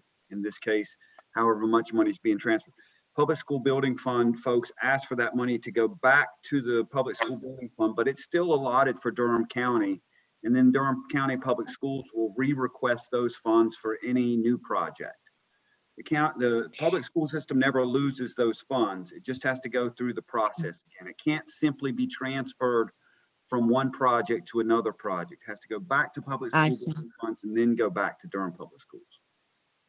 Okay, and there's no danger that they won't get the money back. It'll be there.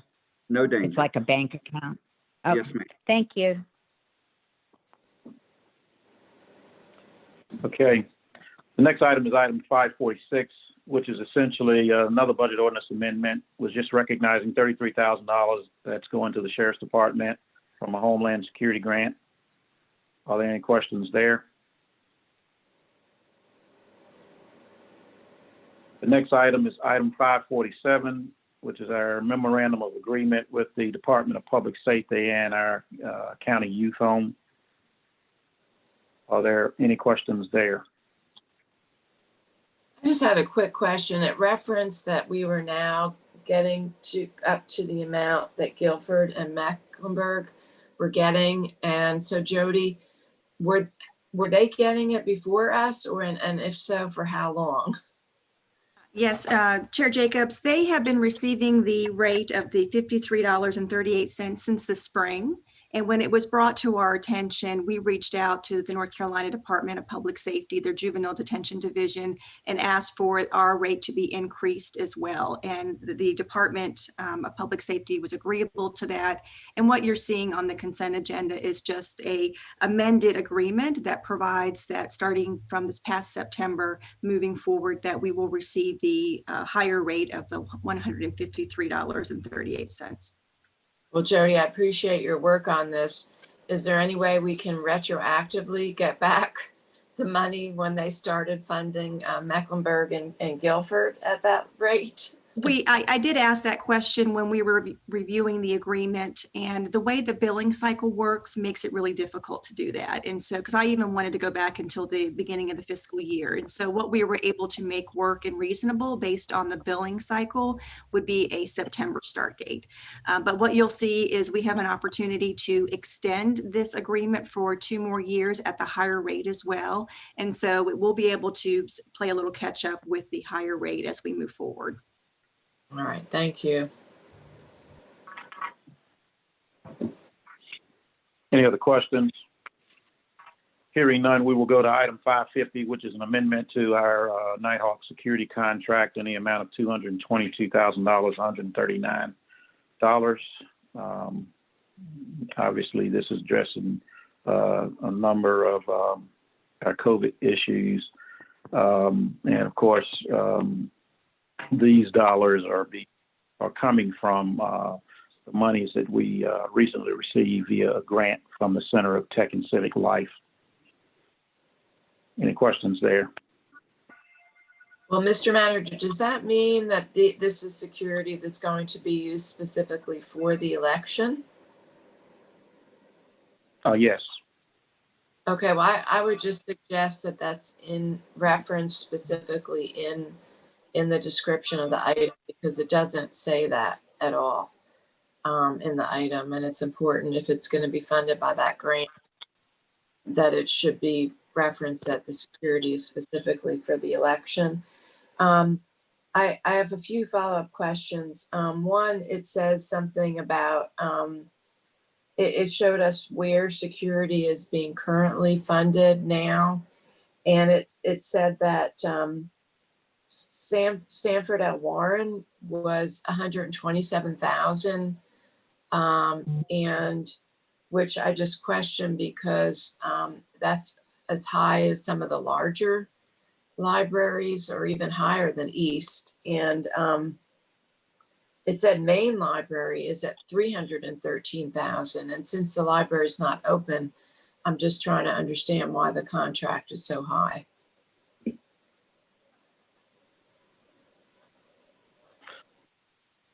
I'm going to let Mo talk about the specifics of the security operations, or trio.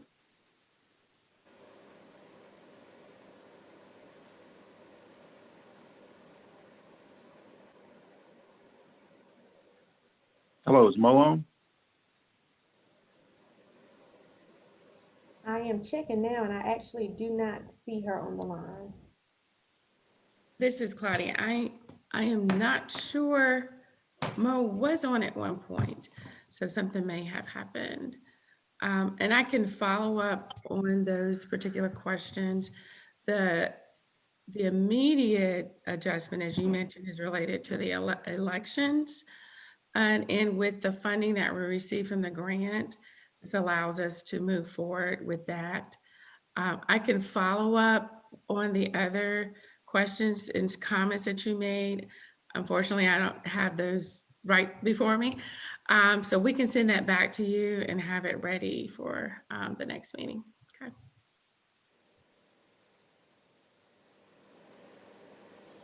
All right, thanks, Claudia. The next item is item 554, which is a budget ordinance amendment for CARES Act funding for APS and CPS essential work functions. And obviously, we're accepting these funds from the state in the amount of $236,561 for our APS operations. Any questions on that item? Item 555 is a capital project amendment that's reducing the Northern High School project by $39,896,923. I'm sorry, and we are increasing elementary school C project by almost an offsetting amount that you can see there. And there's also 3 existing VPS projects whereby about $400,000 is going to the creation of a new high school theater renovation. Are there any questions there? Item 556 is a capital project ordinance amendment creating, again, a capital project with budgets totaling about $10.7 million in 2020 LOBS funding for the schools. Are there any questions there? Item 557, again, it's another school item. Mr. Manager? Yes. I have one question. I am curious what the status of Durham School of the Arts renovations are. I believe I remember when we were discussing this with the school board back in the late winter, early spring, that the School of the Arts was a priority, and I thought that there was going to be some short-term remediation using LOBS funding. Maybe I'm misremembering. Is anyone on the call from the schools who might answer that in terms of where they are with School of the Arts?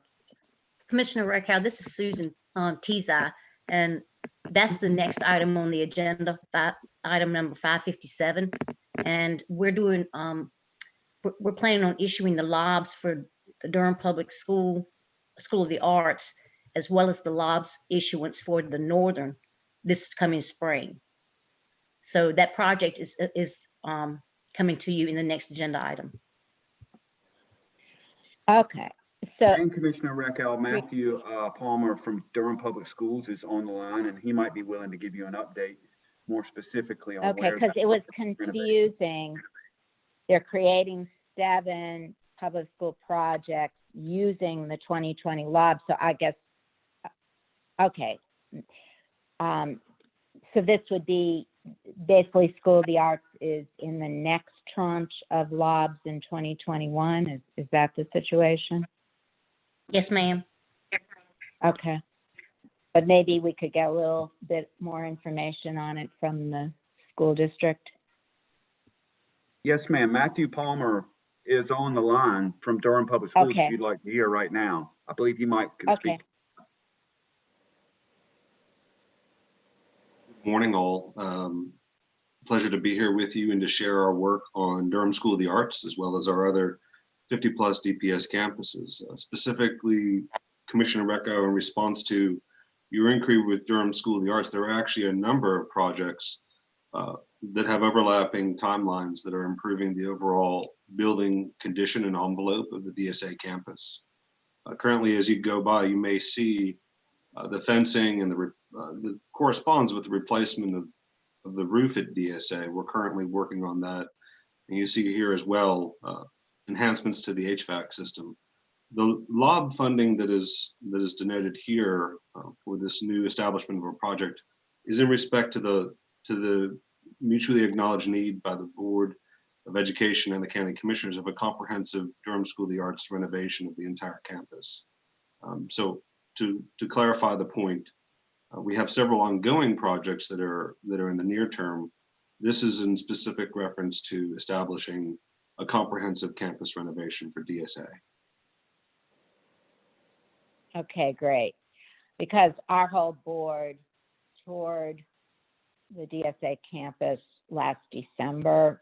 We were invited by parents at the school along with the principal, and we were pretty shocked by the conditions there. So I just wanted to make sure that it was being attended to in the near term, and you've satisfied my concerns. So thank you.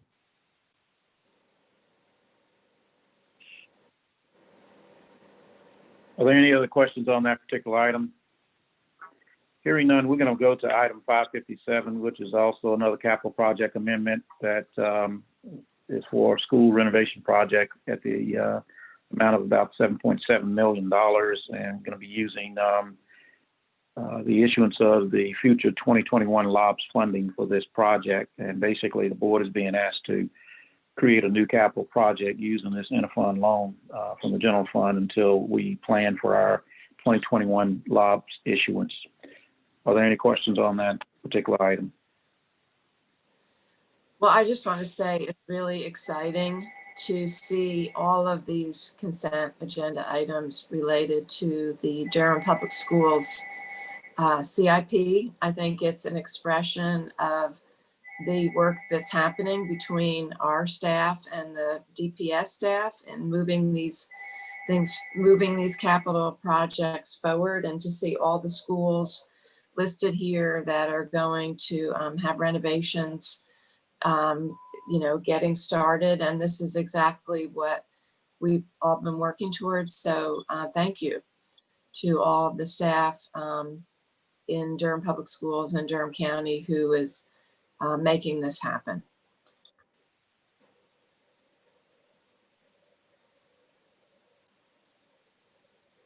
Madam Chairman, that concludes the consent item. Thank you, Mr. Manager. So we'll move on to our discussion item. And we have a report from the ABC board, the manager, Nigel Sullivan. And also, do we have Don Lepkes with us, who is the chair of the ABC board? Thank you so much for being with us today. Yes, good morning. Thank you, commissioners, for allowing us to give you this report this morning. And also want to recognize and thank Don Lepkes for his leadership with Durham County ABC Board as the chair, and also the other members of the Durham County ABC Board. I just want to give you a report as to where Durham County ABC is.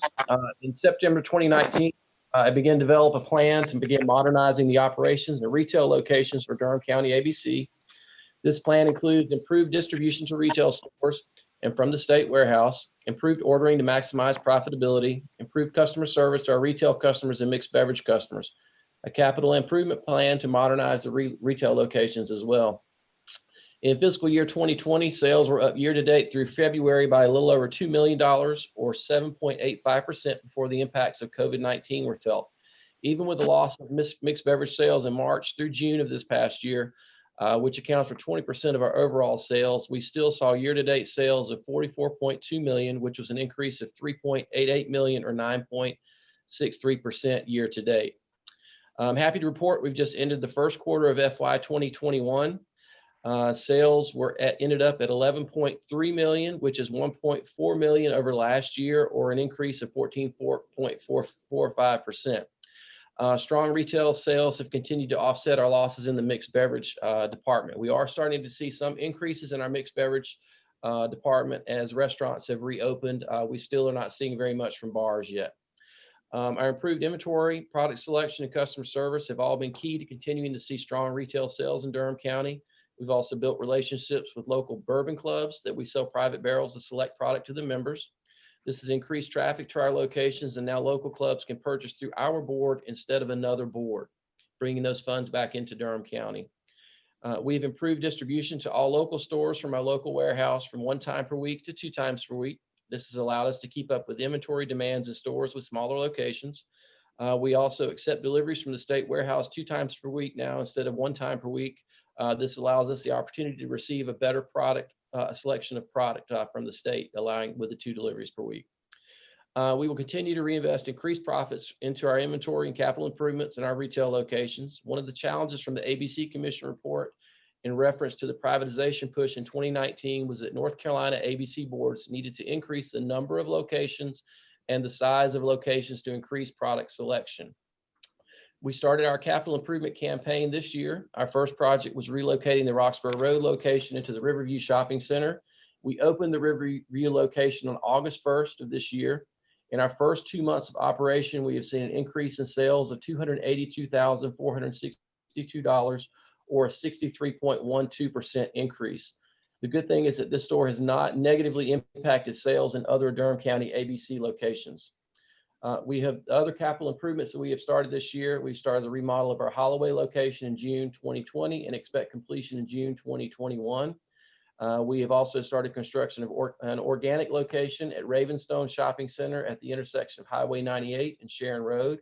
We expect completion of this location in February of 2021. We close on a property on Highway 55 to relocate our current Highway 55 location. Construction is planned to start in March of 2021. And we are just recently in the past month are now under contract for a piece of property at the intersection of Page Road and T.W. Alexander. We will be relocating our T.W. Alexander location into this site. Going forward, all of our locations will be 6,000 square feet or larger and have a loading dock to better handle deliveries.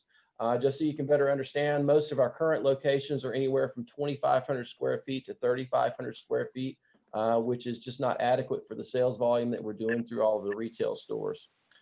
We are also prepared for a holiday season. We have been ramping up our purchasing for inventory to get prepared for the holiday season. There have been supply chain issues, as with every industry, with the making of spirits. So we now have ample inventory in our warehouse so that we can successfully get through the holiday season. We are anticipating at this point. And we will also receive all of our holiday products on October 10th next week. And you'll be seeing those out in stores.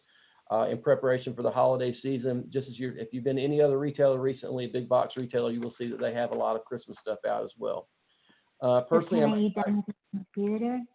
I'm sorry. Personally, I'm excited to be leading Durham County ABC in the next chapter of success. I understand the goal of returning the profits of Durham County ABC to the citizens of Durham County. All of the plans that I put in place are to run Durham County ABC more like that of a retail operation. As we make this transition, we continue to see more satisfied customers, improve relations with restaurants and bars. Thank you for your time for this report this morning. And then now I can open it up for any questions you might have. Well, thank you so much, Nigel. It's nice to meet you because I don't think our board has had the opportunity to meet you. And I just want to really commend you and Don and all the members of the ABC board. The transformation in terms of what you are doing, managing the ABC stores. And then, of course, you haven't even talked about all of the new stores that you are rolling out and upgrading, and the new initiatives are just really amazing. So really appreciate your excellent work. And I also want to appreciate Durham County leading in terms of helping a lot of our businesses early on in the pandemic. I went to you, John, when I heard that a lot of our local businesses were asking for the ability to get refunds for their alcohol purchases, and you quickly went to the state, got permission, created a policy, and then eventually the state ABC Commission adopted a policy that was actually based on what the Durham ABC Commission did. So thank you. Any other comments or questions from commissioners? And I'm sorry, my dog is barking. Commissioner Carter. Real quickly, and I've got like trees are being cut down in my neighborhood, so you may hear that in the background too, but wanted to say how nice it is to meet Mr. Sullivan, and also just comment on the operational efficiencies you've put in place, and to see increased sales at this time is, really surprising to me. Hope it doesn't mean that COVID's driving people to drink more, and that it's really related to your improvements in the retail business. But just want to thank you and thank Dawn as well. I know how hard you work on this, Dawn, and how much time and attention you devote to it. And appreciate the focus on trying to return as much of tax dollars as we can to Durham County residents. So thank you so much. Oh, one other thing, Mr. Sullivan, you're so efficient in your delivery of your report that if you run your operation the same way, I'm sure you're going to do great things. I really appreciated your report as well. Yes, ma'am. Thank you. Madam Chair, I would like to just also say it's good to link a face with a name. Nice to meet you, Mr. Sullivan. Thank you. Nice to meet you. Thank you. And I also appreciate your quick and excellent report. My only question would be if you could just outline how you are funding all these capital improvements simultaneously. Did you have a healthy fund balance? How is this being done without jeopardizing operations? Yes, ma'am. Yes, ma'am. That's a great question. The previous board had the foresight to start setting funds aside, and when I came on board last year, I think it was less a piece of that the board didn't have the money. We had about approximately almost $8 million working capital on hand to work with for the locations.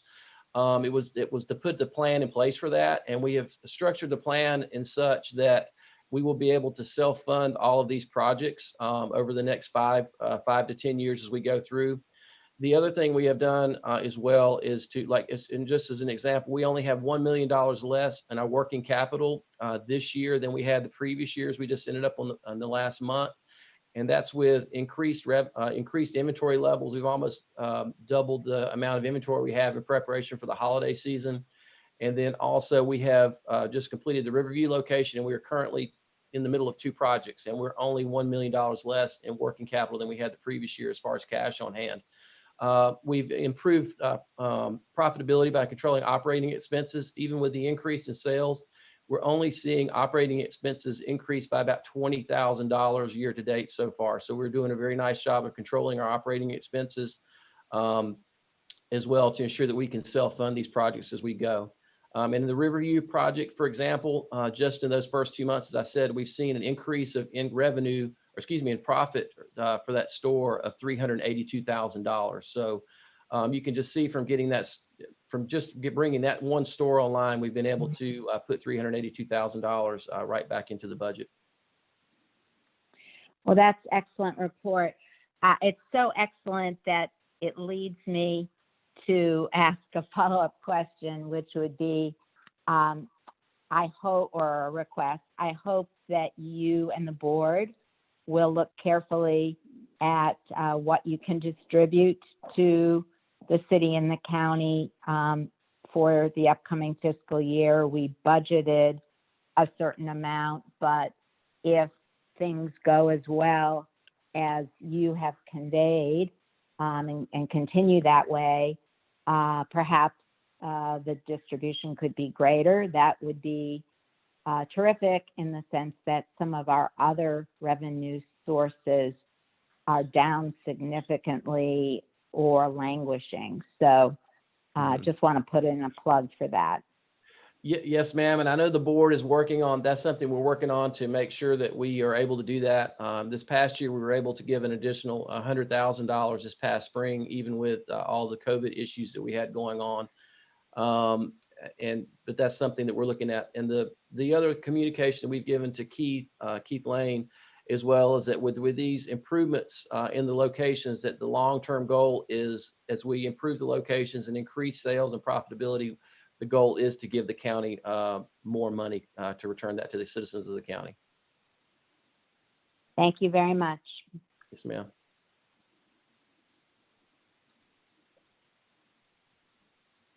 Okay, well, thank you so much again. Really appreciate all of your great leadership and innovation and management of this resource, both Don and Nigel and all of your board. So thank you so much again. All right. Thank you. Y'all have a nice day. Okay, thank you. Okay, next item is a report on the animal shelter facility assessment and feasibility study update. And we have with us a lot of folks. I don't know if Shafonda's leading on this, Carrie. There's so many partners on this. I don't know who's the appropriate person to lead on this issue, but I guess I'll turn it over to you, Perry. Yes, that's fine. Good morning, Okay. Commissioners. Perry Manns, Deputy Director for County Engineering. Again, this is a follow-up to a request from the board to actually do a conditions assessment as well as a feasibility study to see what we can accomplish over at the current animal shelter facility. I'd like to thank all of the folks that participated on this. We have Shafonda Davis, Executive Director of APS. We have Captain Timothy Deck of the Sheriff's Office. We also have with us Jody Miller, General Manager, is on the call. We have Charles Nicholson and Glenn Parks from R&D Architects, as well as their national consultant, Heather Lewis of Animal Arts. And we also have various representatives from our project management staff, Jim Ferris, Senior Project Manager, Tarsha Barnett, Project Manager, and Linda Salguero, as well as myself, all at the ready to entertain questions you may have pursuant to this report. The final report was actually issued to you guys a week and a half, 2 weeks ago, I guess, for improved conversation for today's discussion. And this is timely in that over the next few months, we'll be bringing forth, I guess, CIP conversations. And so the recommendations that are going to be presented today are not being presented for you to take any. Just looking for your feedback in preparation for those upcoming CIP discussions and decisions that need to be made. So at this point, I'll go ahead and turn it over to Charles Nicholson and Heather Lewis for the PowerPoint presentation. So thank you. Thank you so much, Perry. I appreciate it. Good morning, Madam Chairwoman and Commissioners in Durham County. I'm Heather Lewis with Animal Arts, and I will be presenting today, although I'm for Charles and R&D Architects. So thank you so much for the opportunity. I'm a partner with Animal Arts in Colorado. That's where I'm calling you from today. So I'm going to just indicate that we should move forward to the next slide, and I'll just say next slide as we go through.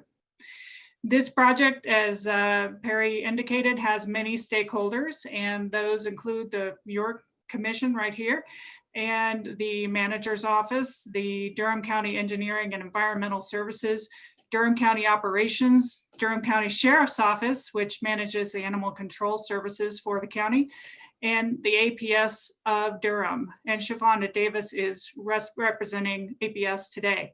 APS operates the animal shelter. Next slide.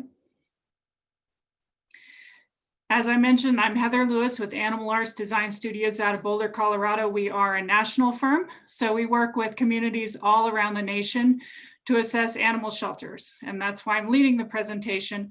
R&D Architects is a wonderful architecture firm, and they do a lot of renovation projects, so that was one of the important things that we assessed is the renovation possibilities for the shelter.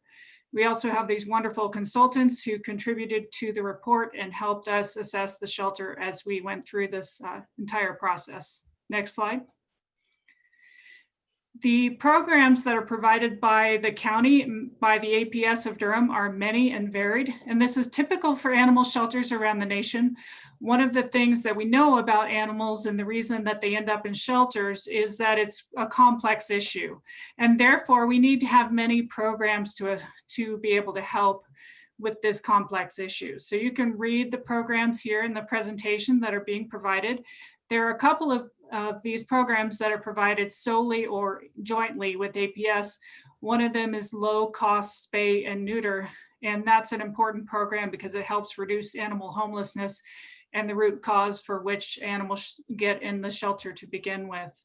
The county, of course, provides all kinds of holding and services for animals that are neglected or strays, as well as responding to nuisance complaints.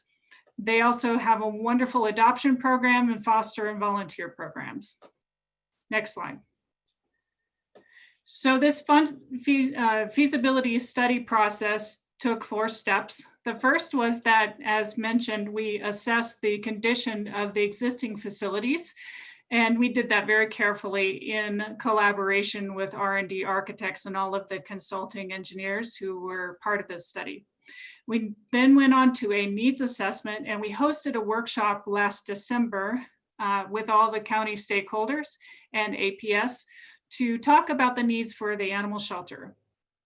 We also moved forward to development of a needs-based program of spaces. So this helps define the needs for the shelter very, very carefully and very rigorously. And then finally, we developed some options and budgets. Next slide. The deliverables contained within the report include this condition assessment, the needs assessment information, the animal intake and outcome projections. And this is really important because the largest predictor of square footage for any animal shelter project anywhere in the nation is animal intakes and the needs for caring for those animals. So the county currently cares for approximately 5,000 animals a year, and those are true needs. So we need to look at those numbers of animals coming in. I will talk about that a little bit more. Then we produce those 4 options for consideration by the county and budgeting for 4 options. Next slide. To just brush on the location of the current animal shelter for Durham County, It is located on East Club Boulevard, right adjacent to Animal Control Sheriff's facilities, which is very nice, that relationship right there. It's also located right next to Waste Disposal Center for Durham County, and that's less ideal for the animal shelter because the animal shelter is a public facing function. And so that location right next to the waste facility creates some negative impressions for visitors to the shelter, which we can talk about a little bit more later. Next slide. So what I want to brush on for a moment is how animal shelters have changed. And I've worked in animal sheltering as a consultant and an architect for about 20 years. So I've seen dramatic changes in animal shelters around the nation. One of the things that's true about animal homelessness is that it's an aggregate problem that requires an aggregate solution. It's quite complicated. But one of the things we see is that when governments provide those proactive services to their citizens, they can really help work together with their communities to solve animal homelessness. So what we see is an evolution in how animal shelters are created. They are less about impoundment and holding now, and more about providing those resources, those proactive resources to the community to address the root causes of animal homelessness. They're also spaces that support the health and welfare of the animals and people. Next slide. So I've got a few images here to show you some animal shelters around the nation, just very briefly. On the left is APS of Durham and how it looks from the outside, and on the right is Orange County Animal Services in your neighboring community. I did work on this project with another architecture firm in 2006, and it has radically helped the people and animals in Orange County. Next slide. Here's another example, the front lobby at Durham County Animal Shelter on the left, and then a new lobby on the right for a new animal shelter in the Omaha, Nebraska area. And what we see is that the Durham County Animal Shelter lobbies and public spaces are cramped and crowded, and they make it difficult to provide good customer service and safety to the people who are working there. Next slide. Animal housing has changed profoundly in government-funded animal shelters around the nation, from being very, very pragmatic and more about holding animals and not a friendly space necessarily for the animals and people, to bright, airy, welcoming, and comfortable and healthy for animals and people. So you can see that evolution between on the left and on the right. Next slide. The healthcare spaces for animals have also radically changed. So we think of an animal shelter as a healthcare space, and that really is what it is for animals. So on the left are the cat isolation areas for the Durham County Animal Shelter, and on the right are what we're seeing with new isolation areas around the nation. Next slide. And medical spaces have also dramatically improved in government-funded animal shelters. So on the left, the county facilities, on the right, county facilities for Placer County in California. This is a wonderful animal shelter that's helped achieve this county's goals as far as life-saving for animals. Next slide. So the bottom line is, because of the evolution of animal shelter standards, they really have changed radically. As well as the human population growth in Durham County, the animal shelter facilities are operating beyond their useful life. So these facilities will have to be replaced in the near future to keep up with today's industry standards and provide acceptable standard of care for the animals and the people of Durham County. But we also understand that we're operating right now under very unusual circumstances with COVID-19 and the funding challenges that is created for communities.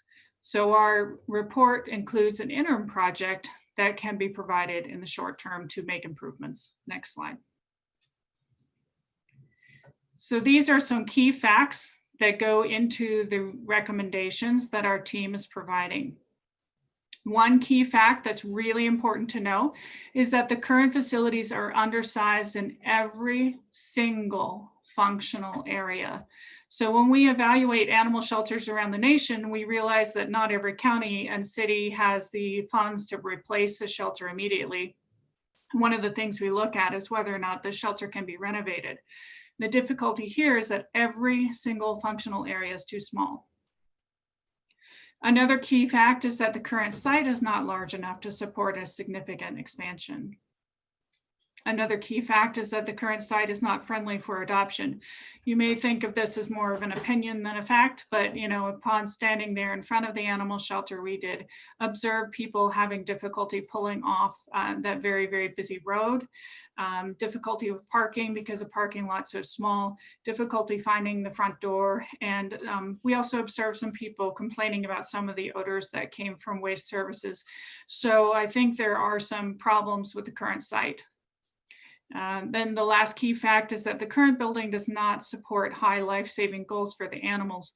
And animal shelters around the nation, government funded in all kinds of communities, whether they be well-funded communities or not so well-funded communities, are achieving a 90% live release rate or greater for animals. And that is the definition of no kill. Durham County is not yet achieving that goal, and a lot of it has to do with facilities. Next slide. All right, now jumping into just a couple of key components for the study and how they influence the recommendations. As I made the point in the beginning part of my introduction, animal shelters are sized based on the needs for that community. And those needs are largely dependent on the intakes of animals into that facility. So animal intakes are the largest predictor of square footage when we need to develop a goal for a new or improved animal shelter. So intakes of dogs are largely dependent on human population. That makes sense in people's minds, I'm sure. The more people, the more potentially homeless dogs you might have roaming around. And they're also dependent on population growth. They also largely depend on socioeconomic factors. So as we go through this COVID-19 pandemic, things such as whether or not someone can afford to keep their pet is largely dependent on whether or not that pet is at risk for coming into the animal shelter as an intake. So socioeconomic factors really do play into it. And of course, the resources to help those community members definitely play into whether or not dogs come into the shelter. Cats are interesting because they're a totally different animal, pun intended. They are dependent on the same factors as dogs, but actually the large, vast majority of cats come into the shelter because they're already free roaming in the community out there. You all know that there are feral cats roaming around in your neighborhood right now. And those feral cats make many, many kittens, and those kittens come in to the shelter in the spring in great, great numbers and in the summer. So they're not as affected by the socioeconomic factors and the human population factors, and they're more affected on whether or not we have the programs to address those free roaming cats. At this moment, we don't have good programs in Durham County to address free roaming cats. One of the most important programs to consider is trap, neuter, return, which is the policy of bringing in a cat that's free roaming, spaying and neutering, and returning that cat to community.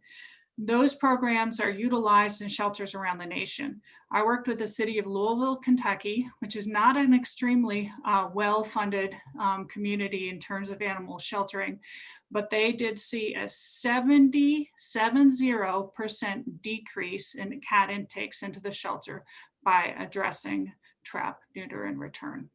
Next slide.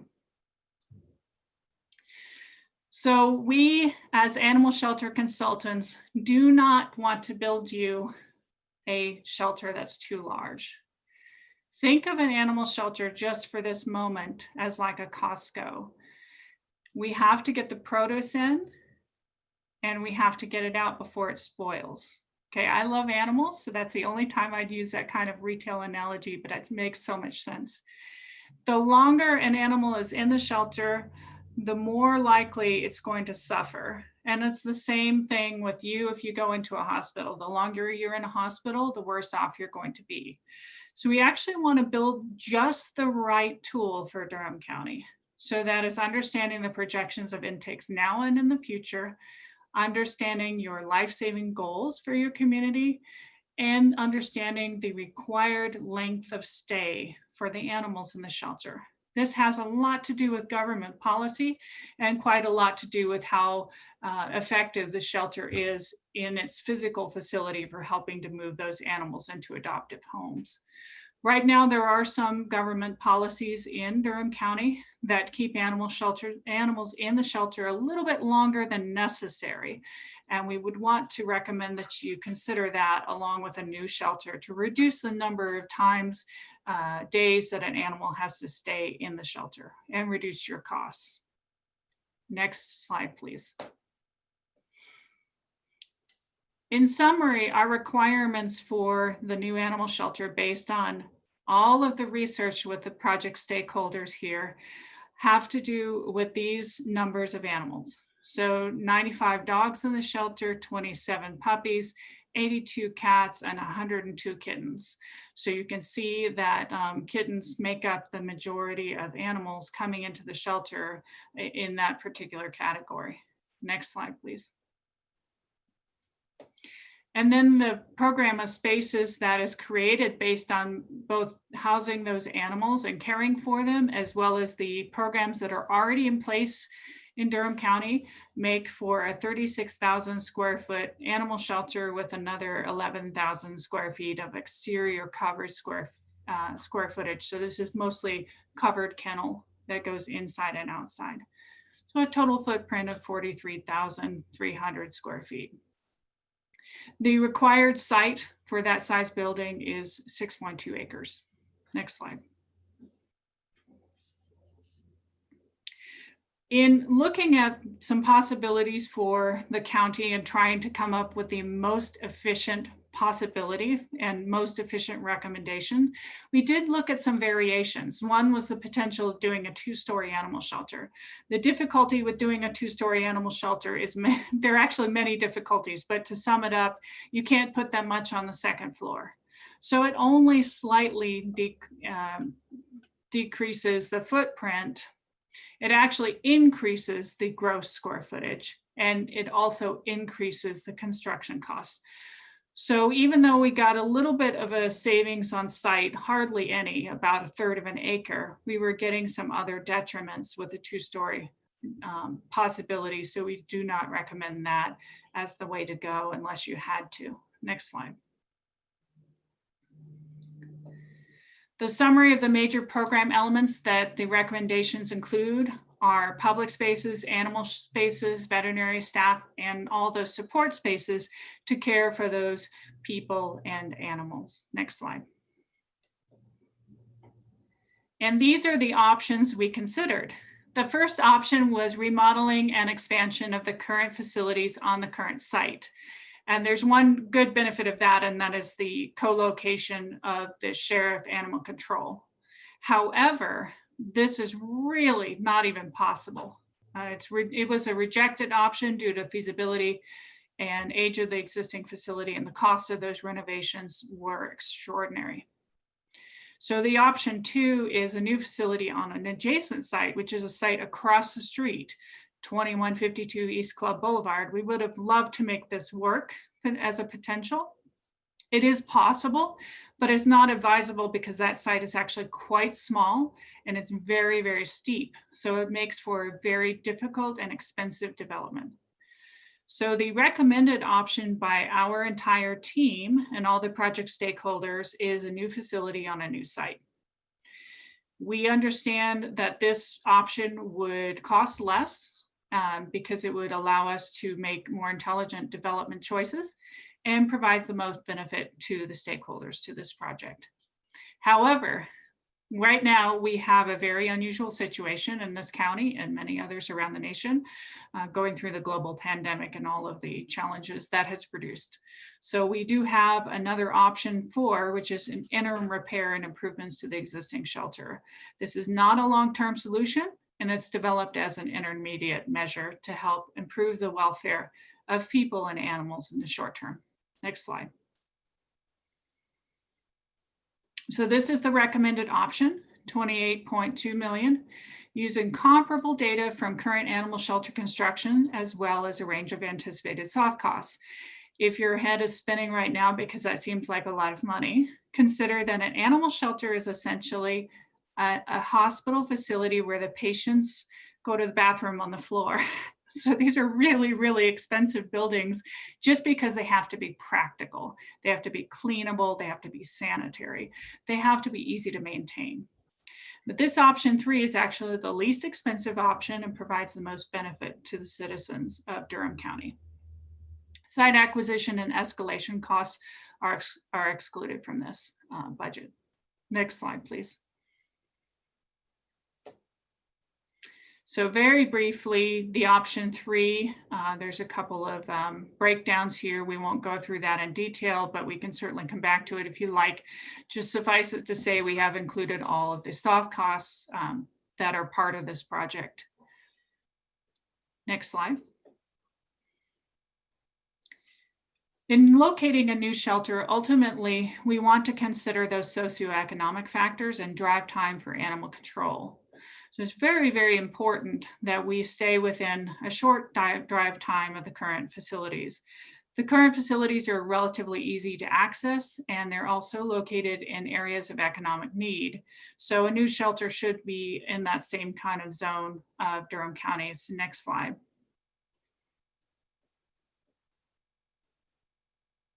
So this shows, the blue star shows the location of the Durham County Animal Shelter currently. And it's located in an area of relatively high human population and relatively low income. We actually want to do the same thing with a new shelter because we want to provide services to the people in the community who are most vulnerable and who need those services the most. Next slide. When considering cost factors for this new building, as I brushed on, this is a very expensive facility, but we use benchmarking from around the nation and many, many other animal shelters built by many counties and many cities. So we looked at providing a fiscally responsible structure to the citizens in Durham County. In all of our assessments, we talk almost nothing about architecture. So even though I'm an architect and work with architects, we really are looking just to provide a very, very fiscally responsible project. So this is not a monument. It is a durable, low maintenance facility for the long lifespan of services that it needs to provide. Next slide. All right, now we talk about the short term. We know that you might not be able to bite off a huge project. Many counties cannot do that right now. So we need to help you with a roadmap for interim repairs, and that's what our entire team has come forward to do to help in the short term. So we have a vast array of possibilities for remodeling the shelter. That those ideas were reviewed with all of the county stakeholders again, and with Shafonda Davis with APS of Durham. And these fall into 4 categories. The first is to improve animal health. That's so critical. If we can come up with ways to improve animal health, then we can actually help you improve live outcomes in a short term. Next category is improving the workplace for all of the critical staff and volunteers that are providing services to Durham County.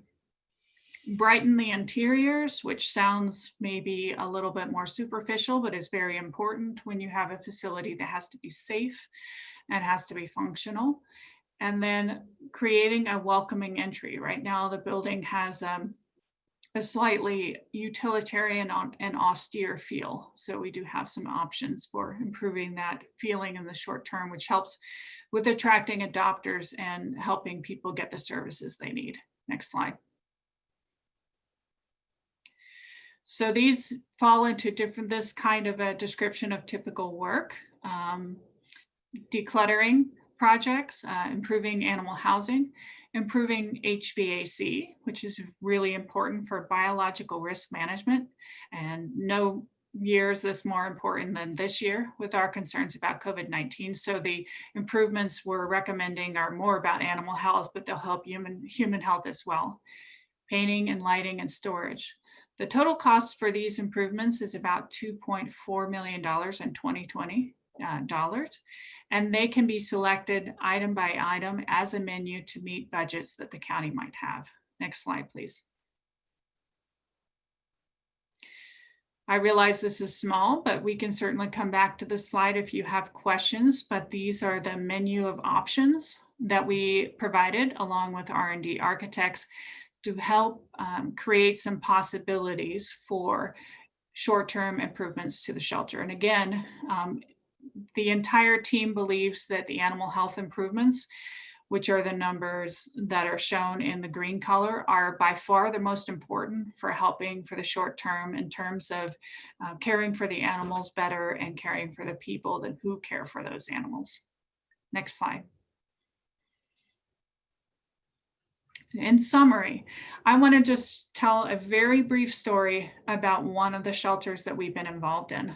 And this is for Pima County in Arizona. So Pima County is a huge county, and they receive around 20,000 animals a year. So Durham receives 5,000. Imagine your issues at the animal shelter times 4, and you have an idea of what happens in Pima County. Pima County is also a difficult county in which to get funding because of a huge amount of human population growth and many needs for caring for people in those communities. Pima County did fund a very nice animal shelter though, and it's been open for about 2 years. And to watch what has happened in that time period is truly inspiring, and it's an inspiration for communities of all types. So in Pima County, their adoptions have shot up well above the 90% live release, which is the no-kill level. Their wellness for animals has vastly improved. So animals are not sick in the shelter, so that decreases their operational costs in the facility. Volunteerism is way up. They have 80,000 volunteer hours per year now in Pima County. Unbelievable. So volunteers are flooding into the shelter to help this county do their work. The county can provide for people in need, and they've actually already seen a reduction in animal overpopulation, and this is the end goal. So right now, as we're going through COVID-19 and the huge challenges in our country, not only have they seen a reduction of animal overpopulation, but they've been able to reallocate a few of their dog kennels to a different use. And that different use is a volunteer-run community center. And it has pet food for people in need, and it actually has human supplies for people in need. And as people walk through this community space that they can provide, because they don't have so many dogs to house, there isn't a dry eye when people get to the other side. They're crying with relief. So being able to provide an animal shelter that helps you provide those proactive services to your community can help you solve problems over time, and it has in shelters around the nation. So we recommend strongly, our team recommends that you plan for that option 3, the big option, the one that makes the smartest choice for your future for the next several decades for Durham County and for the people and the animals. And in the short term, implement these ideas from option 4 that improve animal health and operations. Next slide. We welcome your questions and we can't wait to answer them. Thank you for the opportunity to present this morning. Very much appreciated on behalf of all of us.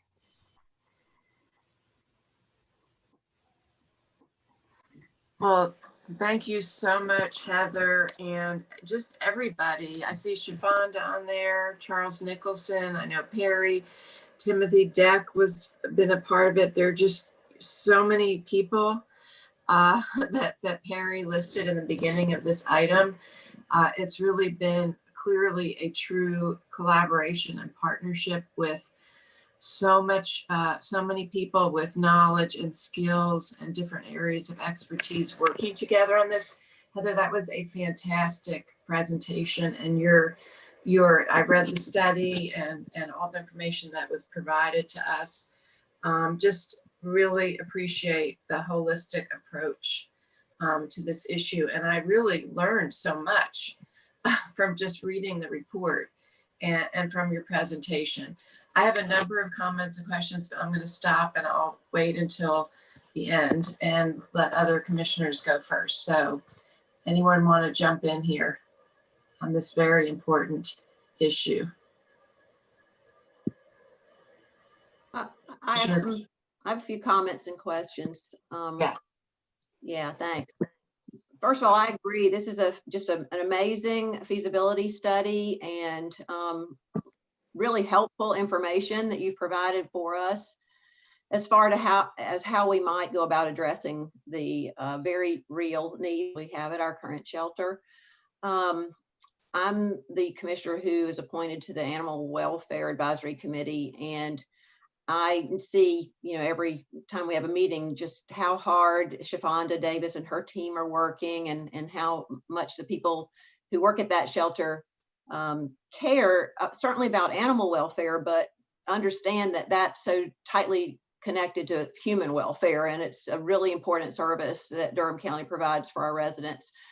And this committee that it has been meeting I guess for the past 4 years, there's been a lot of discussion about how to deal with feral cats, which brings me to my question, really, which is how I think our board should prioritize what our policy decisions are related to animal welfare. And so, we're looking into now, the committee has asked Willie Darby, who's the attorney who works with this committee, to provide some information on just what can we do regarding the trap, neuter, and release approach to dealing with feral cats, and what other policies should we look at? What more can we do to come closer to being that 90%, the no-kill shelter definition? And so I just, as part of my comments, I want to just put a plea out to the other commissioners that we put some of these policy questions on our whole agenda, and that maybe we make an official request of the advisory committee. We make an ask first that we really are, grappling with these policy issues ourselves and would appreciate any input that they could provide for us. And that become an official request of this board because it's connected to the cost of the shelter. So anyway, it's a long way of getting to my question, which is if we were to make some policy changes, and if we were to reduce the number of kittens that are taken into the shelter by 50%, 70% you listed as what the success rate another shelter had. But if we were able to dramatically reduce the population of kitten intake in particular, would that decrease the size of the shelter that you would be recommending to us? Or have you already taken policy changes, potential policy changes into account in your recommendations? Thank you so much for that excellent question, Commissioner. I will say that we actually have assumed right at the moment a worst case scenario because we have to. And so we're seeing an increase in kittens. And the last thing we want to do is to have you move in and not be able to serve those cats who are coming into the shelter. So our current analysis actually has a 50% increase in kittens because that's what we're seeing. And some of this actually has to do with climate. So as our seasons get longer and our winters get a little bit less cold, kittens are having 2 reproduction cycles, or cats are having 2 reproduction cycles within a single summer. So we're seeing dramatic increases right now, and Shafonda's team is really dealing with that and drowning in kittens. So should we be able to make those policy changes, then yes. And we would, if we were able to make some real progress, then yes, that would decrease the size of the shelter. It would decrease the loads and demands upon staff, and it would really help outcomes for cats, all 3. So yes, if we were able to make some progress on kittens in the short term, that could be readdressed, and we could reduce the kitten housing sizes in the new shelter in a longer term. Well, thank you for that. I hope that will sort of light a fire under us as commissioners and those who need to make some policy decisions around this. I know that the interest in the will is there on the part of the Animal Protection Society and that whole team, as well as the members of the advisory committee. And so I just think we need to, just make a statement that this is a priority for us too, and really do some thinking on it at the policy level.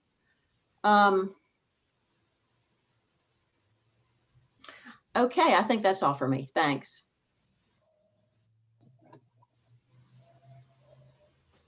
Other commissioners? Madam Chair, excuse me.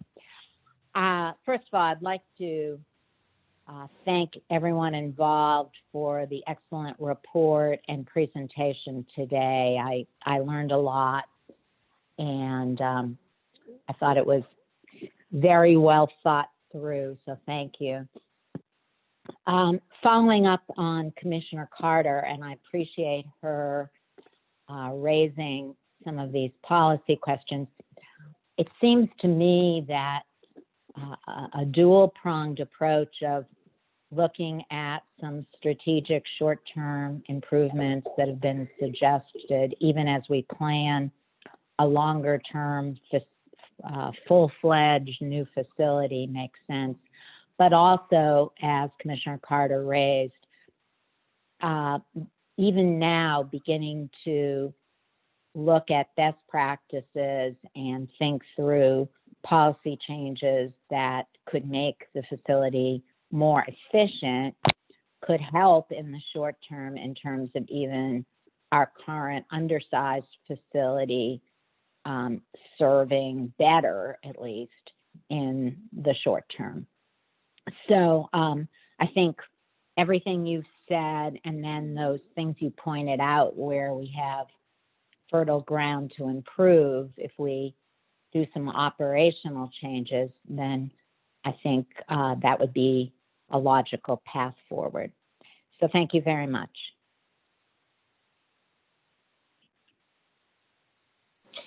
Thank you. And, I'll just say we have been very fortunate in Durham because, as was well aware from you all touring the facility, any of us who have toured, and I used to be on the Animal Advisory Committee before Commissioner Carter, all of us toured that facility probably about 2 years ago now.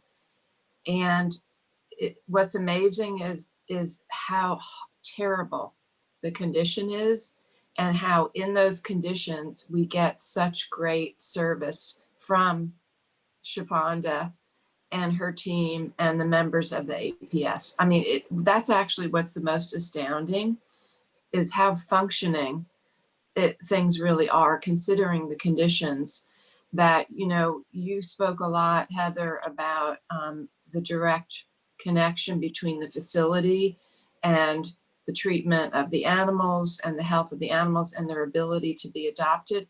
And it's also the workers. I think about all of the workers who are in that building right now, and all of the volunteers and people in our community, because the shelter is so dependent on so many people in our community. So I think this is really an urgent situation, not just because of the animals, but because of the people in our community. It really impacts the health of people. The other thing I want to say is another reason we've had such a high functioning program is because of the Office of the Sheriff's Animal Services Department. I mean, Captain Deck and their focus on, again, the policy first, and then the impact of trying to get animals returned to families, the policies around addressing inequities so that families can afford to keep their pets, all the things that, animal control has done to shift the paradigm and have really an equity-based approach has helped. I agree with you, Commissioner Carter, and that we and Commissioner Rega, we need to follow up on these policy recommendations that have a direct impact on costs and outcomes. So I would ask you, Shafanda, when do you think you all would be ready to actually come to do some type of presentation to our board about these policies and what kind of support you need from Durham County. So we are currently working on the Animal Advisory Committee with discussions about feral cats. Right now in Durham County, there are a number of ordinances that don't allow for policy change with feral cats or with our straight holding period, which is longer than state law and much longer than what our neighbors are doing with their animals. And it's been shown that the longer straight holding periods don't really help with getting animals home, but they do slow down the adoption process, which makes animals sicker and leads to more animals being euthanized. So we would need, I would say, a couple of months in order to do some real studies and create a presentation to allow the county commissioners to consider maybe changing some ordinances to decrease some hold times and allow for some TNR work in our community. Well, please let us know whenever you're ready, and we will make sure that we take up the issue. Thank you. Okay, thank you so much.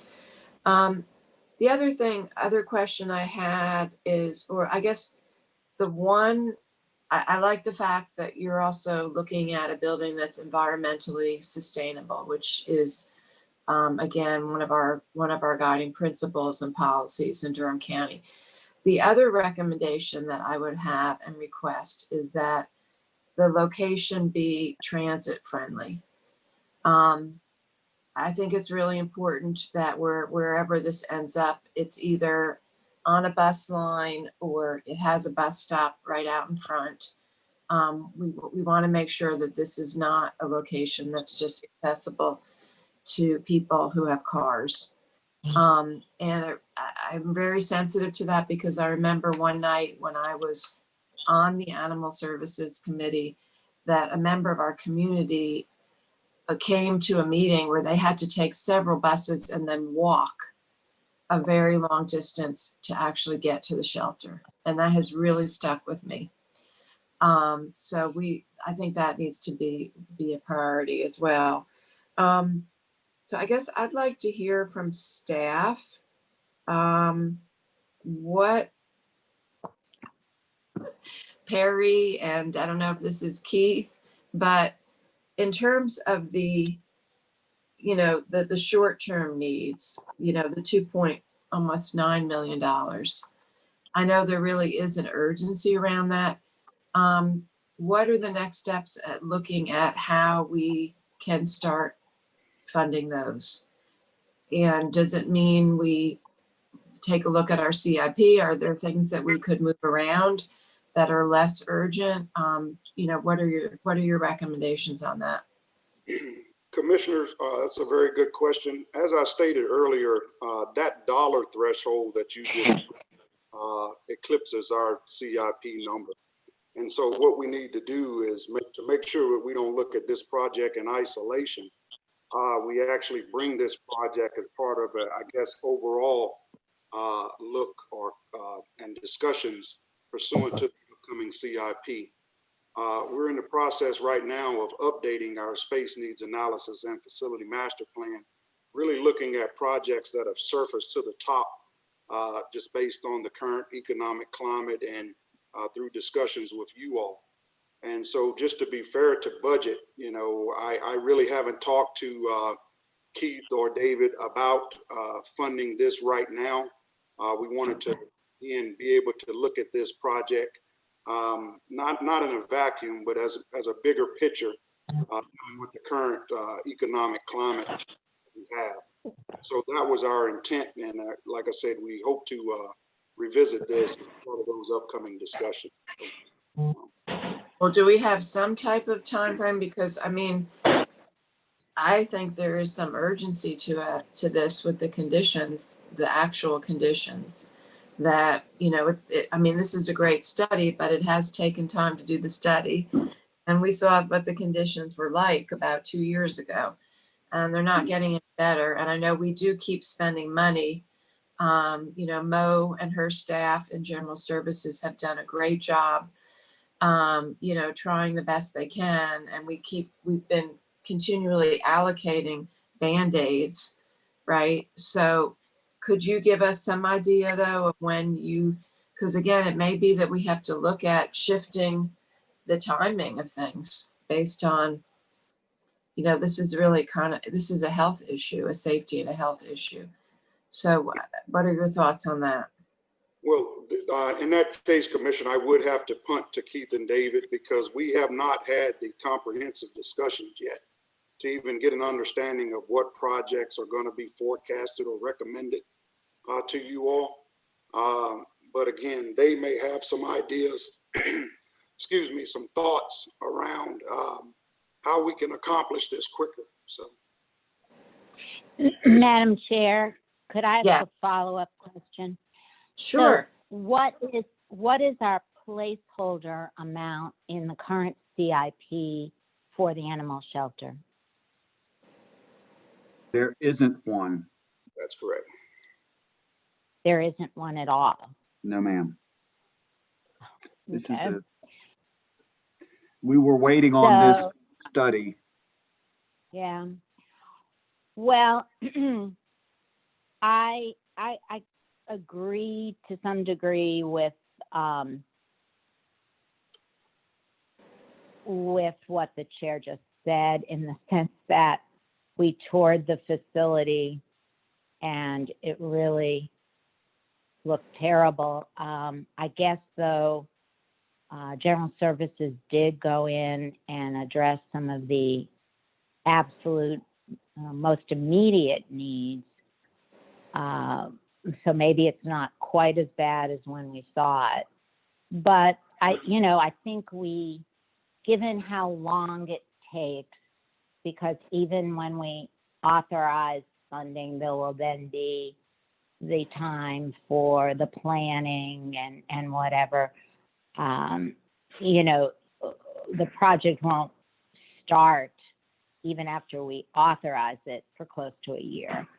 So I do think that we should try to look and see how we might address this, if at all possible. And I agree with the chair in terms of perhaps looking at some of our current projects and whether there's any maneuvering room, because we are in a tough time. So we need to make as much, we need to do as much as possible with the monies that we have at hand. So Keith, I guess we're punting to you. When could you come back with some recommendations to us? I can come back when I get a clear indication of how quickly and over what number of years $28 million needs to be spent. So that could be over the course. No, we're talking about we were talking about the short term. The short-term funding of project. That's much less. Yeah, 2.9 million for the existing building can be taken out of our debt service, our debt fund balance. We can appropriate that tomorrow. That has long-term effects as we keep hitting surprise projects out in the future, because I've tried to limit the tax rate increase needed for capital projects out in future years in our 10-year plan by appropriating debt service fund balance then. If I use it now, I don't have it then, and that's okay. That's just a choice we all need to understand. We're spending money faster than we thought we were on unplanned projects, but we can do a budget amendment for cash if speed is of the essence, and I see Claudia on the phone here. We can appropriate that fund balance as needed quickly. So I'm not so worried. The 2.9 million isn't the worry for me. It's the 28 million. And I want to ask Ms. Lewis a question. You said in that $28 million number, that did not include land purchase, correct? Okay, just wanted to be clear. And it's 2.5. It's 2.5, Keith. 2.48. So even better. So Madam Chair, and I agree that something needs to be done, but I'm also a little bit reflective on a conversation that we just had a couple of weeks ago about our spending and not making decisions on the fly around our monies. And if we're going to do anything, it would be great for staff to do an analysis to come back with us and give us some suggestions, but not just spend money on the fly right now that we don't have any idea where we are. So, and we just had that conversation. So I just want to put that back into our consciousness that that's what we said we were going to do. I totally I agree, Commissioner Howard. Yeah. I was asking about staff's recommendations about next steps, and that's all. Claudia, I see you wanting to speak. Yeah, I just wanted to say, just if we can have some time to come back to the board, even as early as next week, to come up with a strategy. As Keith said, we do have some options, but we do want to put in the context of all of the other moving targets right now. Yeah, okay, absolutely. Yes. So yeah, so if you want to come back next week, or if you need more time than that, the end of the month, I think the immediate question was about the interim steps. And then obviously the 28 million is going to be a longer discussion related to, that's going to be a bigger discussion about how to do that. I guess my last question is about the land. And we have such great real estate partners, Nancy and Jane, Nancy Mitchell and Jane Corris, our open space and real estate department. And they're very good at finding sites. Perry, was there any discussion of looking at properties? Did we get to the point of looking at county-owned land that we have now? Or did we not get that far? Commissioner, we're not that far. Again, everybody was waiting to have this presentation today to see what was the board's appetite for an overall project. Hearing that it sounds like you guys want to at least start moving ahead, we will have those discussions, taking everything into consideration, one being property that we already own. You know, we'll have to do an analysis on those properties to see if we can accomplish this there. And then we'll also look at alternative locations. Okay. So move ahead based on what we've heard today. Thank you. Okay, great. And obviously, if we can use property we already have, it will cost us less. Absolutely. So, Well, okay. but Madam Chair, let me just say that part of, I do think we should ask the staff to look at what makes sense, because if we proceed with the $2.5 million interim project, but we're full steam ahead on the possible $30 million project when you think of the land purchase, I'm not sure that makes sense. I guess I was assuming there would be a real staggering here. So one of the things maybe the staff could look at for us is if there's an appetite to move the bigger project forward in the foreseeable future, then does it make sense to spend as much as $2.5 million on interim if we're going to move out of it? Because that project would take over a year. And then if we're going to move out of the building in 3 years, you know, it starts to not necessarily make sense. I don't know.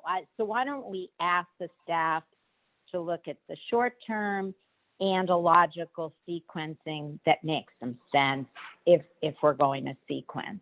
Do you see what I'm saying? Commissioner Reckow, I'd like to thank you for that comment. That is exactly what we hope to do with this. Okay, good. Question, and that's why we wanted to sort of wait to have the larger CIP discussions, because it's not only this project and decisions like that that have to be made. There are also may be some other things that you guys desire as well. So that's exactly right. what trying to Yeah, accomplish. that's a great point. Thank you, Commissioner Reckow. Great point. Okay, well, any other comments, questions?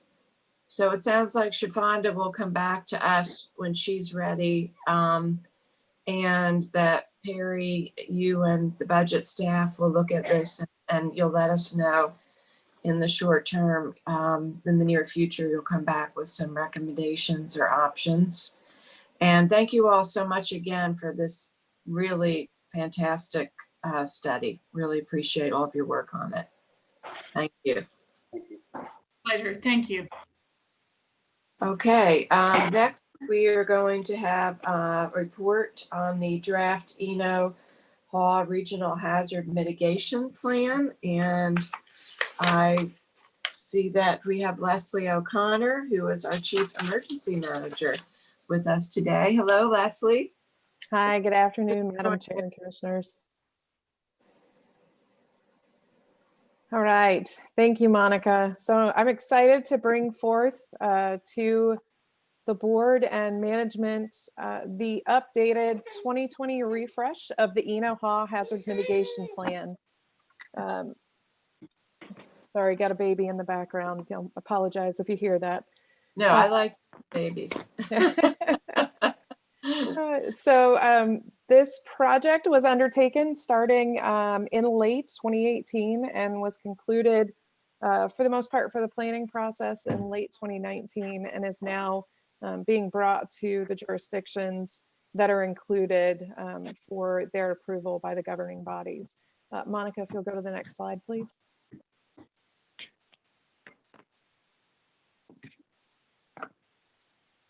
Thank you.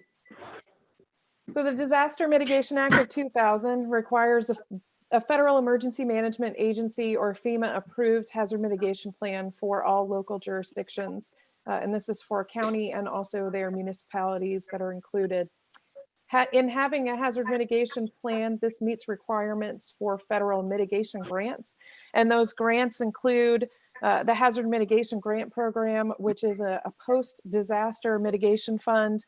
Also, former pre-disaster mitigation funds have been renamed Building Resilient Infrastructure Communities, or BRIC, and also serves as the prerequisite for a flood mitigation assistance grant. So that's just an example of some of the grants and fundings that are available out there by having hazard mitigation plans in place. In addition, having a hazard mitigation plan allows that local community, local jurisdiction to be able to look at some of the hazards that they have and that they could potentially face in their communities, and to start to build any types of infrastructure in place to try and reduce the impact of a disaster to that community so that we're not spending so much money from a recovery perspective. Durham County joined a regional partnership in 2015 with both Alamance and Orange counties and their incorporated municipalities. Prior to that, we had always done a hazard mitigation plan of our own. And the 2020 update expands the regional partnership to include Person County now and its incorporated municipalities. So this takes us to truly a 4-county regional effort, which is very exciting for us. Monica, next slide, please. Thank you. The 2020 plan update has been approved by North Carolina Emergency Management, and it has also been approved by FEMA. Once all participating jurisdictions adopt the plan, then it will correct from a draft plan to a final plan, and all of the approving resolutions will be included inside of that plan as well. Next slide, please. The Durham County Hazard Mitigation Planning Team consisted of myself and Ari Shine from Emergency Management, as well as Ryan Eves and Mackenzie Gentry with County Engineering. Kay Jowers, a professor of public policy with Duke University, participated with us, as well as Diana Graham and Charlene Simon, who are residents and stakeholders that were interested in our hazard mitigation planning. Next slide, please.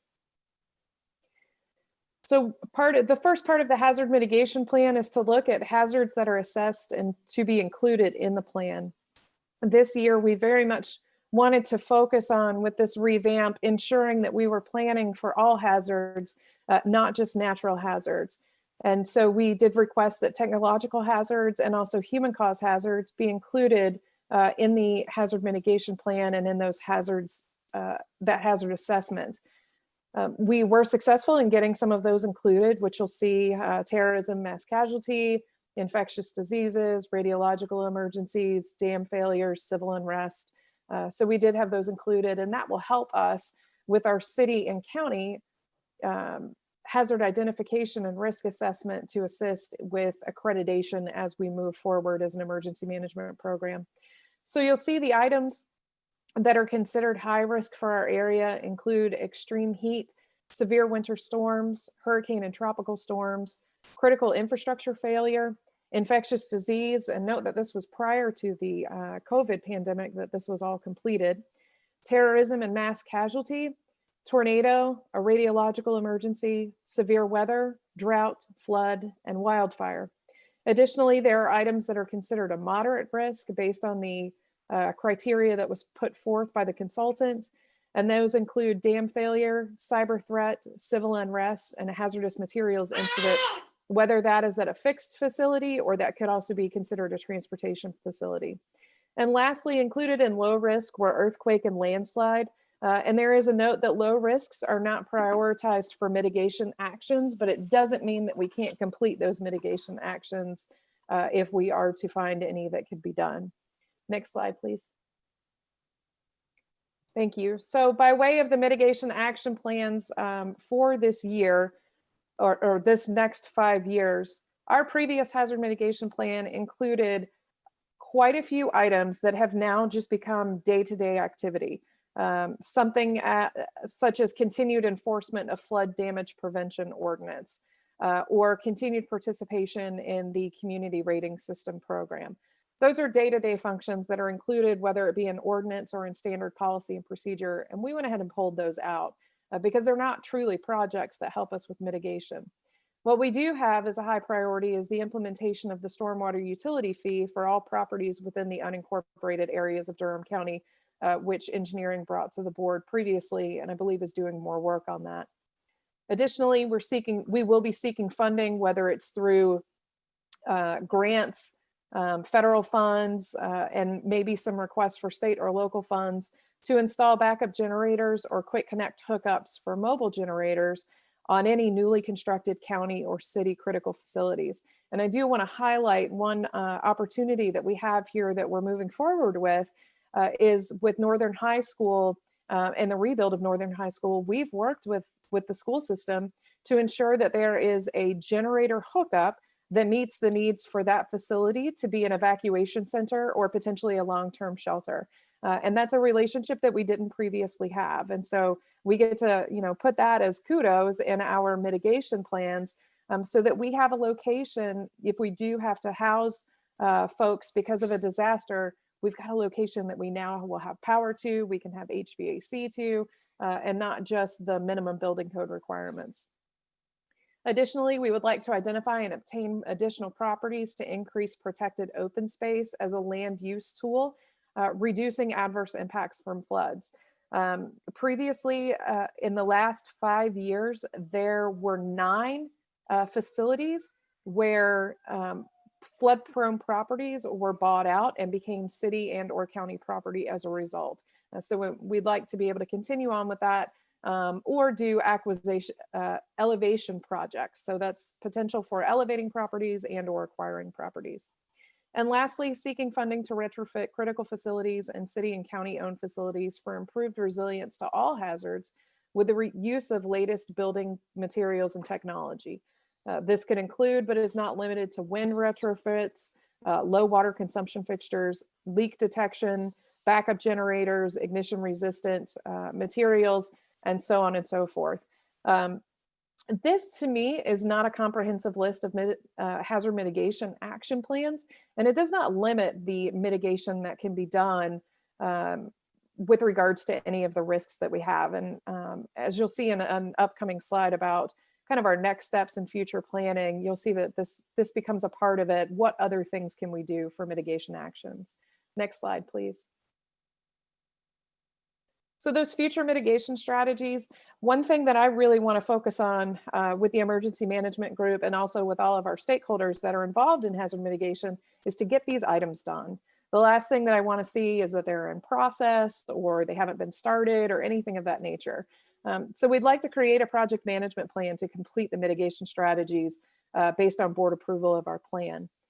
We do have that local hazard mitigation planning committee that meets annually to review our mitigation actions. Part of that is a requirement of the community rating system. However, I think we need to do it anyway to make sure that we get those mitigation activities completed and that any new things that we think of, we can go ahead and get them added to our plan. And lastly, I want to review over the Triangle Regional Resiliency Assessment that was completed by the Triangle J Council of Governments back in October of 2018, and get input and assistance also from Tobin Freed, our sustainability coordinator, to ensure that we're taking into play some of the items that the UNC Asheville put together for us for an opportunity for resiliency and get those incorporated as potential future mitigation actions as well. So very excited about where we can move our mitigation program forward for both Durham City and County. Monica, next slide. Or maybe that's the last one. It's okay if it is. Okay. So this item will be going to the City Council as well for approval at the end of the month. It will go on their work session. But our next goal is to come back to you on October the 12th for formal action for approval by way of resolution. And at this time, I'll take any questions that you may have.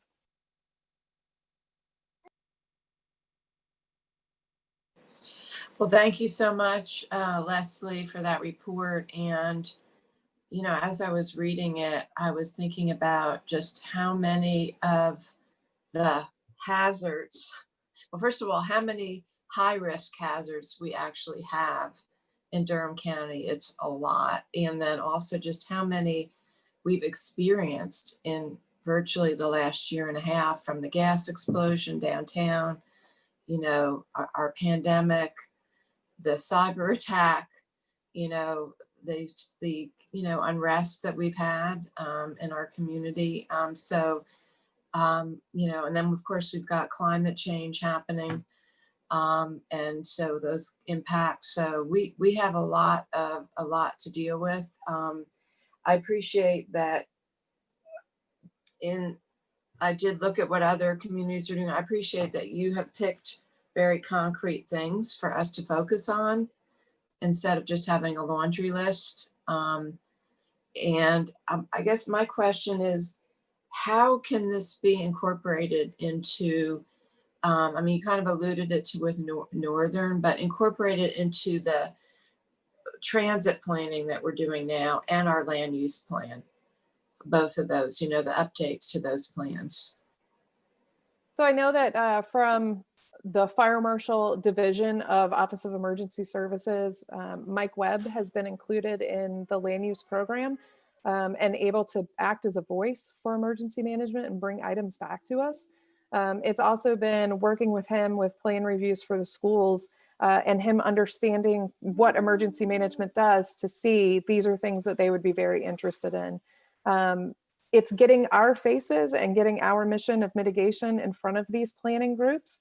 And it's having that advocacy and that voice from you all, and also from all the individuals that are on this call today, that if you're hearing of a project that's going on and you're thinking, you know, what are some things that we can do to mitigate for that emergency or to mitigate for that disaster ahead of time, then we can come in and we can work with everyone on those.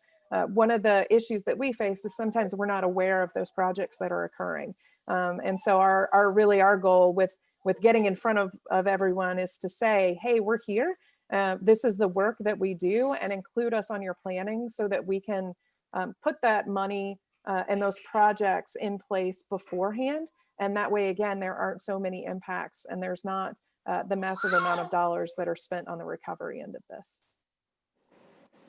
I think even just making sure that this plan gets to the, you know, those working on, for instance, the comprehensive plan update will be really important, because just some of the principles around flood prone areas and where we want to keep development away from and things like that are going to be really important. So thank you. Any other comments from commissioners? Questions? Nobody. Okay. All right. So we know, oh, we've got applause from Commissioner Carter. So we will, this will be on our agenda for approval at our next meeting. So thank you so much. Thank you all so much for your time. On this. Okay. So next item is report from the DPS Foundation and many partners related to the community-based Hope Learning Centers. And it looks like we have with us on this item, Drew Cummings and Megan Gonzalez-Smith. I think I saw Alexandra's IU on this. Thank you everyone who's here for this item. And this is Drew Cummings. Can you hear me? Yes. Good afternoon, commissioners. I just wanted to briefly remind commissioners of the trajectory of this item.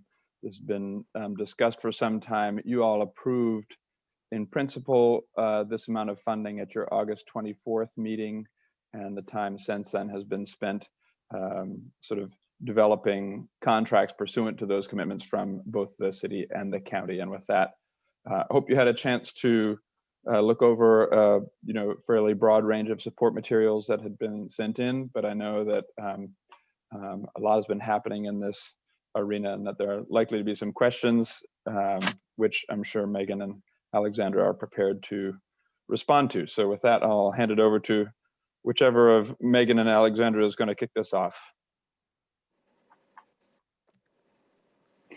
Hey everyone, thanks so much for having us with you.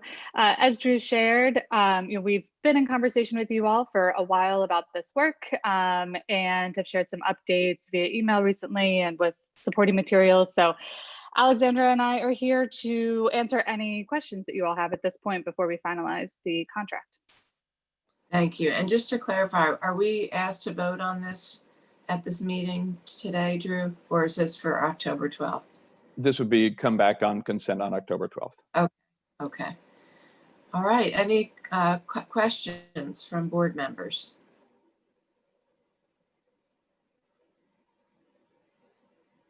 I think you're hearing resounding silence. Oh, Commissioner Carter. Yeah, I mean, I'm fully supportive of this. I just was wondering how or if the fact that Durham Public Schools is closing some of their Hope Learning Centers affects the work that the community partners are doing to provide these services. Yeah, great question. Thank you for asking that, Heidi. Actually, I had a meeting with DPS last week on Wednesday. As you shared, they are planning on consolidating, and the impacts will be for one of their middle high school sites. The W.G. Pearson Center is the only center in the Hope Network that can take middle and high school students. And so we've had a conversation about if they choose to close that site, those students being able to have access to our learning center. And we also talked about the possibility of hiring their staff. So they are particularly concerned about the staff who are assigned to those learning centers not being employed. And so we've had a conversation about if we were to take, and the request was somewhere between 10 to 15 students, that we would also work together to hire some of their staff members so that we could help with that as well, because we are all concerned both about the students and as well as keeping people employed. So we've had that conversation, and we're also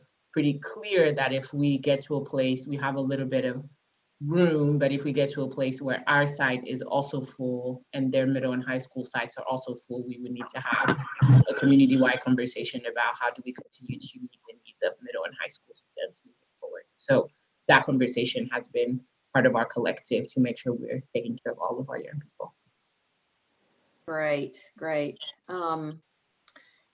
Yeah, I mean, I was really hoping, Durham Public Schools would find that so many people were subscribing to these services at the Hope Learning Centers that they would maybe open more, not consolidate and close. So it just was a surprise to me. I mean, do you all feel like the projected need is greater than it actually is, and that's why, you know, these centers weren't fully enrolled? Or was cost a prohibitive factor? And, you know, if they've been 100% free, they would.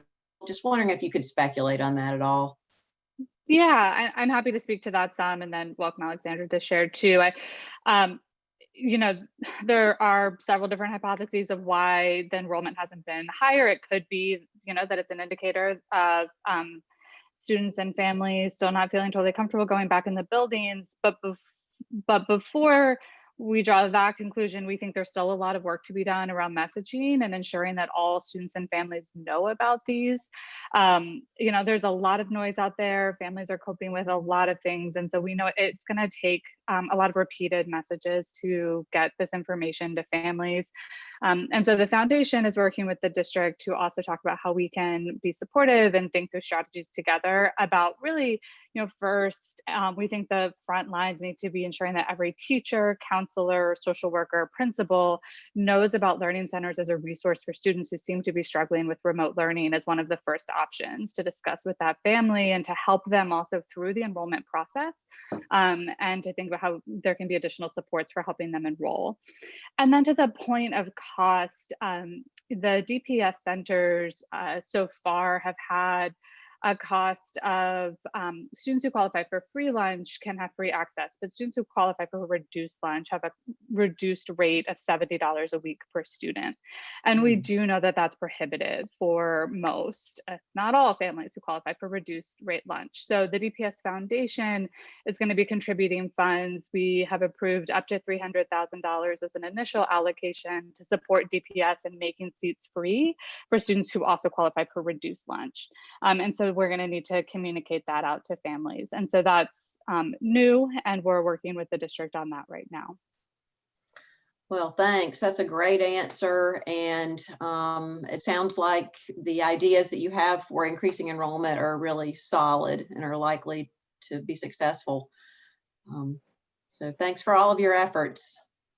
I think the last thing that I would add is families are still wanting to make sure that centers are going well. And so we've had a lot of questions around what is happening, how are students doing, what safety protocols are you having in place?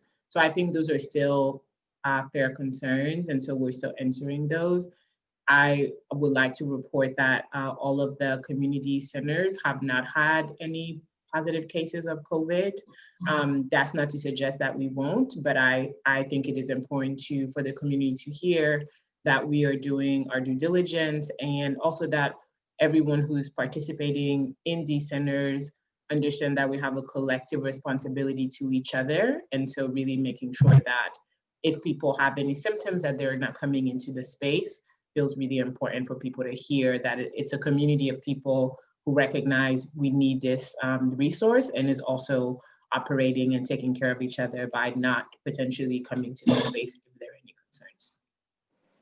Great. It's a really important point. The culture you're building there of health and well-being for everyone, and how we all contribute to each other's well-being is great. Thank you both so much. Commissioner Reckow. Well, thank you for the status report. I'm glad to hear that enrollment's trending up.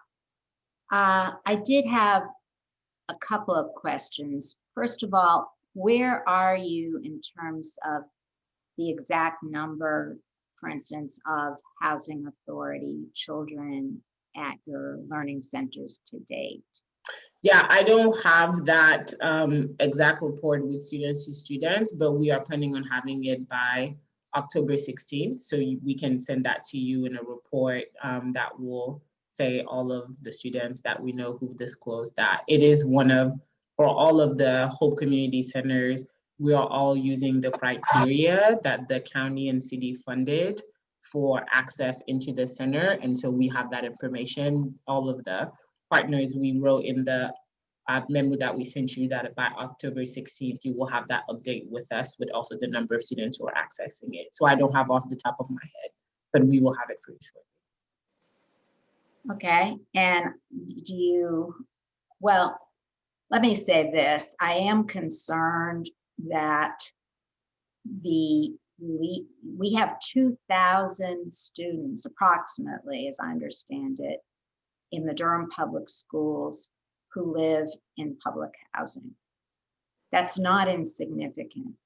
And I just feel as though we need to be trying to serve the least among us, just like I said a couple of months ago when we discussed this in August.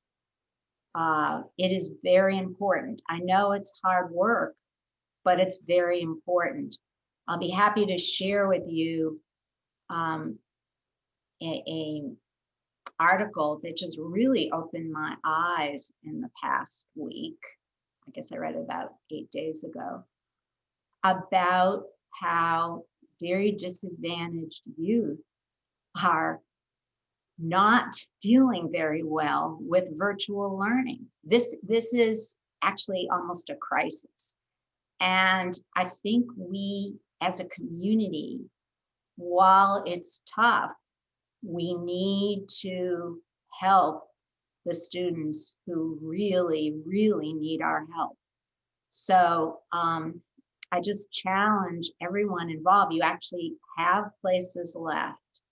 And to the degree that we can figure out some strategies, proactive strategies to help the least among us, we need to do it. It is so important. In Baltimore, this article covered, in Baltimore, teachers are making home visits to check on whether kids are getting into the virtual learning. And I would imagine Durham Public Schools would have very interesting information if we asked in terms of students who aren't regularly attending the classes, because attendance is critical to know. What they found in Baltimore, and the reason they were doing the home visits, is some of the young people weren't checking in, or they might be in one class. A high school student might attend one class, but not the other 3 that day. Those are the issues we've got to follow up on, because otherwise the learning loss is going to be huge. So I don't want to lay it all on your feet, but at least I think beginning to have a conversation about what can be done, and you do have the slots, what can we do? And if transportation's a barrier, then maybe we need to look at what we can do around transportation to get the young people to the Learning Center. But although I guess, Durham Public Schools covers the transportation piece. I don't know, but I feel some conversations need to be had, because this is a big issue for our community, I would imagine. If it's happening in Baltimore, my hunch is it's happening in Durham. Yeah, Ellen, you're right on point with all of your questions. I want to reiterate, and we shared this via email, that we created a community resource guide that shares all of the different learning centers and how to access them, and have been working with DHA as well as DSS to identify students. And right before this meeting was emailing with Anthony Scott and his team to really understand what are they seeing on the ground, and are there gaps, and might there be still students in their community who need access to learning centers.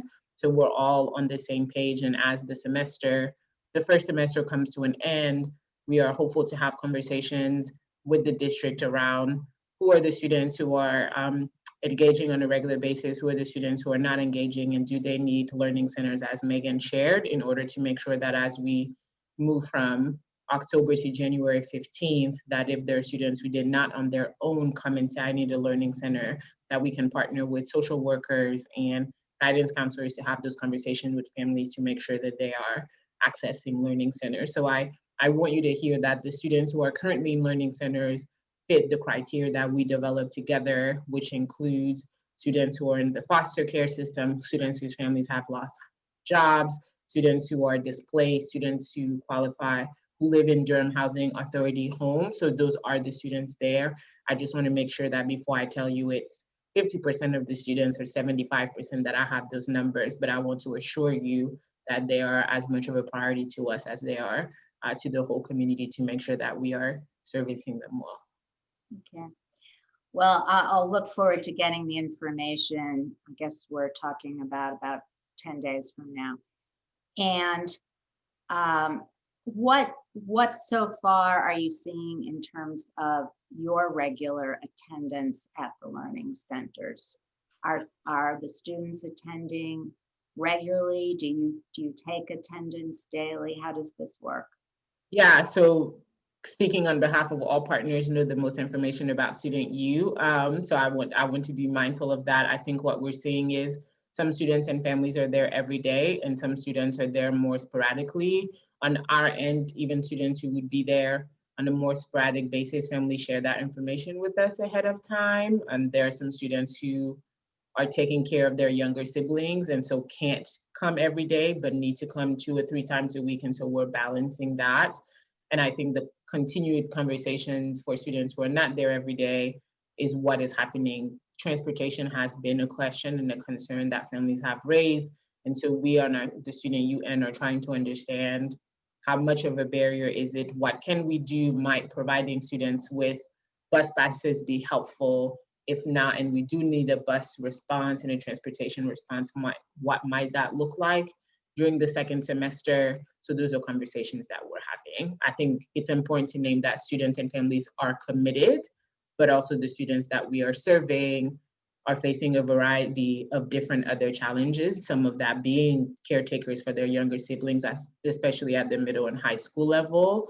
And so trying to be mindful of those realities and also responding by potentially helping students get their younger siblings get seats at the other learning centers for elementary school, but there are some students who are caring for siblings that are not in elementary school. And so that's a whole nother reality of challenges that we're trying to face to support students. I think it's important to name that all of our families are also particularly focused on what the district is going to do in second semester. And I think that will also inform how parents and families continue to access learning centers. If there's an end on January 15th, or what happens afterwards is something that everyone is thinking about, students and families alike. Well, given that attendance is an issue, I wonder about adding one more data point into the contract, and that would be the average daily attendance. So I wouldn't say that attendance is an issue. I would just say that different students and families have different realities, which inform how often they can access a center.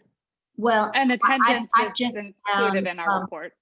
I've just found from the being on the Durham Children's Initiative Board that unfortunately, when we get program reports, for instance, it happens occasionally where students start out and then there's a real drop off in attendance several weeks or months into a program. I think it's important to track attendance because, with all due respects, we shouldn't necessarily be paying for students that enrolled initially in September, but by November aren't there anymore or not attending, regularly. They may be on the rolls, but they're not physically coming, or they're coming once a week. I don't know. We're just going to have to look at that, but I've seen it in real time with programs that we're running just down the road from Student U. And attendance is included in the reporting that we'll be providing. Okay, great. And we're all I tracking didn't see it in our contract. It's in there. And can I just add on to what you just said, Ellen? That we get the data disaggregated when it comes to us on the 16th, so that we know what the real picture is. Can we have that at the same time? Yep, easy to do.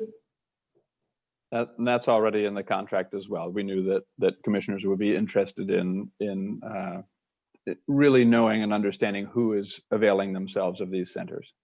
Yeah, because given the concern that parents have for their children's safety right now, I'm really concerned about how many children are really showing up. We will look forward to providing all of that information with you. And on the student youth front, we call students every day. And so students who may not be coming, we are gathering data about what are the barriers that are leading to the challenges. And so I think as much as I think we should all be focused on attendance, because this is about our community's collective resources that we're investing in a program. I think we also want to be sensitive in understanding what is the picture that we missed or are missing, and how might we be lowering barriers for students or families that we didn't anticipate. And so my push for us as partners will be to not just show attendance, but also what have we learned in the first month and a half of running these centers that can inform what we do in the next 9 weeks and potentially the rest of the school year if there is still a need for those. So you're asking the right questions, and I want you to know that we are hyper focused on making sure we are supporting students and their families well in this really challenging time. And I just want to say that I don't mean to at all be argumentative or difficult. I'm asking these questions because I really do care about the kids in this community. It actually pains my heart. When I think about it, I do almost feel like crying, because I am so concerned about the learning loss and what is happening to our children with school out since essentially the last week in March in this community. And so any of the questions I'm asking, it's only because I really care about the children, and particularly our very low income children. So just know that. Thank you. Thank you, Ellen. I love it.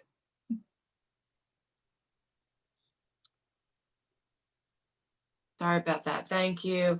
And we're so lucky that we have community partners like you, Alexandra and Megan and Forrest at the Y and Kate with Kate's Corner, because this is hard.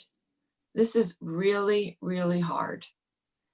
Dealing with COVID and the impact on families and the reality of just day-to-day people surviving within their own homes and everything that people are juggling, all the dynamics. I do want to acknowledge you, Alexandra, because you were the one who rang the bell. Your op-ed that was in the Indy, your emails to all of us months ago, ringing the bell about this issue of students being left behind, and you were very worried about this. So we know this is hard. We're all learning. We're all going to try our best. We're not going to give up. And we're fortunate that we have experts and trusted community partners who have the relationships, the relationships that you have with students and their families. And that's what's going to help get families to frankly send their kids to the learning centers. So thank you. So let me just one other thing, and what Ellen just said and what I just said. We only do this when we start asking questions. It's not because we disapprove or don't want to do or whatever the perception may be. It's because we are committed, because our hearts are in it. Otherwise, we wouldn't pay any attention to it. But this is about the little ones that has to grow up and take over this world. So when we start asking questions, please understand that it's not that we're trying to put down anything.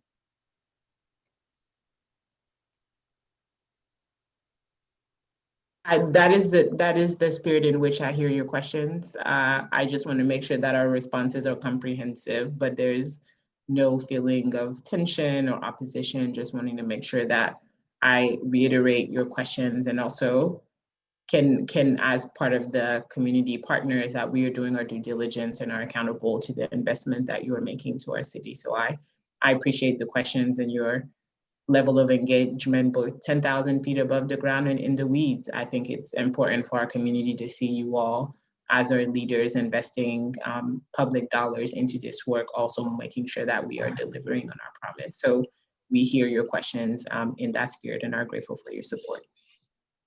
Thank you. Thank you. All right. Well, thank you all so much. And we'll hear back from you soon.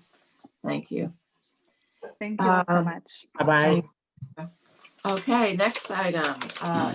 We're going to hear from Reinvestment Partners and Drew about a very long-awaited, long in process item that I don't even know how many months this has been in the works for. So again, we're lucky to have community partners like Reinvestment Partners to help with this very, very challenging work. So I'll turn it over to you, Drew and Peter.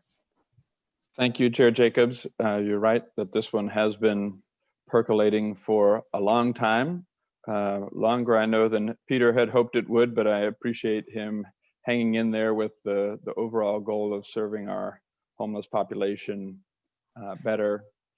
That's been helpful. He's been an excellent partner in many regards. I think you have a lot of detailed support material behind you. If I could summarize sort of what's in the AAF, Reinvestment Partners will be our kind of master partner at the Carolina Duke Inn. The number of rooms that we will be leasing there on behalf of homeless individuals, and particularly medically vulnerable homeless individuals, will be increasing from 40 to 64 at that site. And with services being coordinated between Reinvestment Partners, Project Access of Durham County is now an official part of that operation, and Urban Ministries of Durham. I also want to note that a fair bit of the support services being provided through Urban Ministries of Durham are being supported by state ESG funds. That has decreased the cost of this project for us, and also that with the execution of this contract moving forward, we expect the costs of this contract that you would be approving today to be covered for the duration of the state non-congregate waiver by the state. Let me say that one more time. So as long as the state has a non-congregate waiver in place, they are willing to cover the costs of this contract, and we should be bringing back at one of your later October meetings an MOA with the state to put that into effect. With that, I think, unless, Peter, I don't know if you want to proactively say anything, or just if we want to see if commissioners have any questions. I'd like to take the moment to thank the staff at the county and the city for really persevering and getting a very complex service delivery model standing up. The coordination with Urban Ministries of Durham, Project Access, Alliance, Southlight. We also appreciate the hotels working with us. The way that this has been structured is not only to expand rooms, but also to improve services so that the residents have a better experience and better outcomes. And it's a model that we hope can be replicated and sustained. And if I could quickly add, sort of just to be more specific, when Peter says city staff, I want to note that Colin Davis, who's the head of homeless programs in the city's community development department, has continued working a great deal with emergency operations center staff on COVID related homeless issues, and really we couldn't do without him. He's been our resident expert to kind of help us work through a lot of the issues pertaining to this and other contracts and arrangements. Thank you, Peter and Drew. And I guess I have a question about, again, how does this funding amount, is it separate from the two previous amounts that were noted in, the chart that we got for the other items about spending? Is this separate from those, Drew? I guess it was. I'm trying to go back to it. The allocations for 570,000 and then 440,160 on July 13th, 2020. Is this a separate application from that? So I think the clearest way of answering that is that this would be the service costs that are part of that, which I think are the 470,000. 440,160, yeah. Those have been absorbed by the state funding, and 570,000 was probably a higher estimate. Through the beginning of October, for example, we had spent, if I remember correctly, maybe slightly over $250,000 at the Carolina Duke Inn. So in essence, there was a budget amendment where you all approved a slightly over $1 million that we hoped would carry our operations for 40 individuals at the Carolina Duke Inn through the end of the calendar year. That will more than suffice. Or basically, it's a fund center against which we can encumber this contract with no problem. And additionally, I would just reiterate that actually it's an interim funding source at this point because we expect to be reimbursed by the state for these costs moving forward. Okay, so I think what'll be, I guess, what would be helpful maybe to add to the description of this item is that the funding for it has really already been allocated essentially, and that what we are going to be getting reimbursed from the state to include that information. And again, when I talked before about how it would be helpful to have a third column so that we understand which money we will get back, because in essence, we can then basically have more access to more of that, original pot of money that was set aside just for locally owned funding conceivably in the future, because we know we're going to have ongoing needs. Claudia, I see you. I always know when you want to speak because you just pop up. I think it may be more effective. I don't know. But what I was going to say, we can add a note that states that it will be reimbursed from FEMA, whether it's through the state or if it's a direct reimbursement as we work through that. So either way, it's eligible for FEMA reimbursement. And so we can definitely add those notes. Right, because I know, and Peter, you can speak more about this, that I think thanks actually in part to some of the work that conversations that we've had in Durham, pushing the state about this issue, that they are trying to find funding related to the homeless housing needs. And maybe you want to speak a little bit about that, Peter. We were successful building on Chair Jacobs' efforts and Mayor Schul's conversation with state leadership, elected and administrative, and $5 million was included in the governor's budget to purchase hotels underneath this model of providing both the facilities and the supportive services. That request was not approved by the General Assembly. But I think that ongoing advocacy of finding a model not only for Durham, but for other areas in North Carolina is a pressing need. The congregate care at this point, right, is not possible for those who are medically vulnerable. And so there's an immediate crisis. But this is an ongoing issue as far as needing transitional housing for individuals returning from institutional care, or leaving the hospital, who are medically fragile, who have different support vehicles, such as the Durham Veterans Administration. And so we really need to, within our continuum of housing services, we need to figure out how to provide single room occupancy that provide people a baseline to become independent. So this is something we really need to keep working for and advocating for, being able to use funds for permanent solutions, for capital purchases to help us with our long-term housing needs. Well said. So, and thank you for your leadership on that as well, Peter. So are any other questions on this item? Because we're actually need to vote on this at this meeting today. Every day we don't cost our community partner a lot of money. And we need to get people into housing. We have people who are waiting for this housing. They've been waiting for weeks. So we really need to vote on this. Commissioner Carter.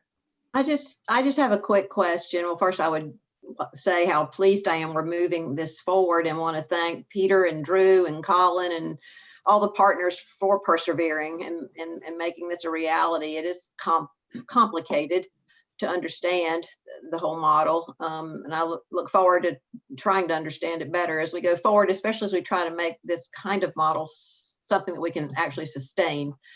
I guess my question is, how does entry and assignment of a room relate to our coordinated entry system, or does it? Maybe it's something totally separate. Peter, do you want to take that, or should I? I'll let you time to. Okay. So this is fully coordinated through coordinated entry. It's fully integrated with that system. So that system of intake will continue to be used for all of our homeless clients. Great. That helps with understanding it. Fantastic. Madam Chair, I would move that we suspend the rules. Move a second. Okay, moved by Commissioner Reckow, seconded by Commissioner Carter, and a voice vote. Commissioner Howerton. Yes. Commissioner Hill. Yes. Commissioner Carter. Yes. Commissioner Reckow. Yes. And I'm a yes. And now another motion. Move the action. Second. Moved by Commissioner Howerton, seconded by Commissioner Reckow to approve the contract, and starting voice votes, starting with Commissioner Hill. Yes. Commissioner Reckow. Yes. Commissioner Carter. Yes. Commissioner Howerton. Yes. And I'm a yes, so unanimously approved. Thank you all so much. Yay. Thank you very much. All right, last item on this part of our agenda is the directives. Hopefully everybody was able to get into the directives. I know Drew worked really hard on that. No. I've been sitting here all morning trying to get into it, and it's still not working. Uh-oh. Well, we definitely. I'm continue to be mystified by this. After the last meeting, I checked in with those who seemed to be having issues, and they were both able to click through at that point.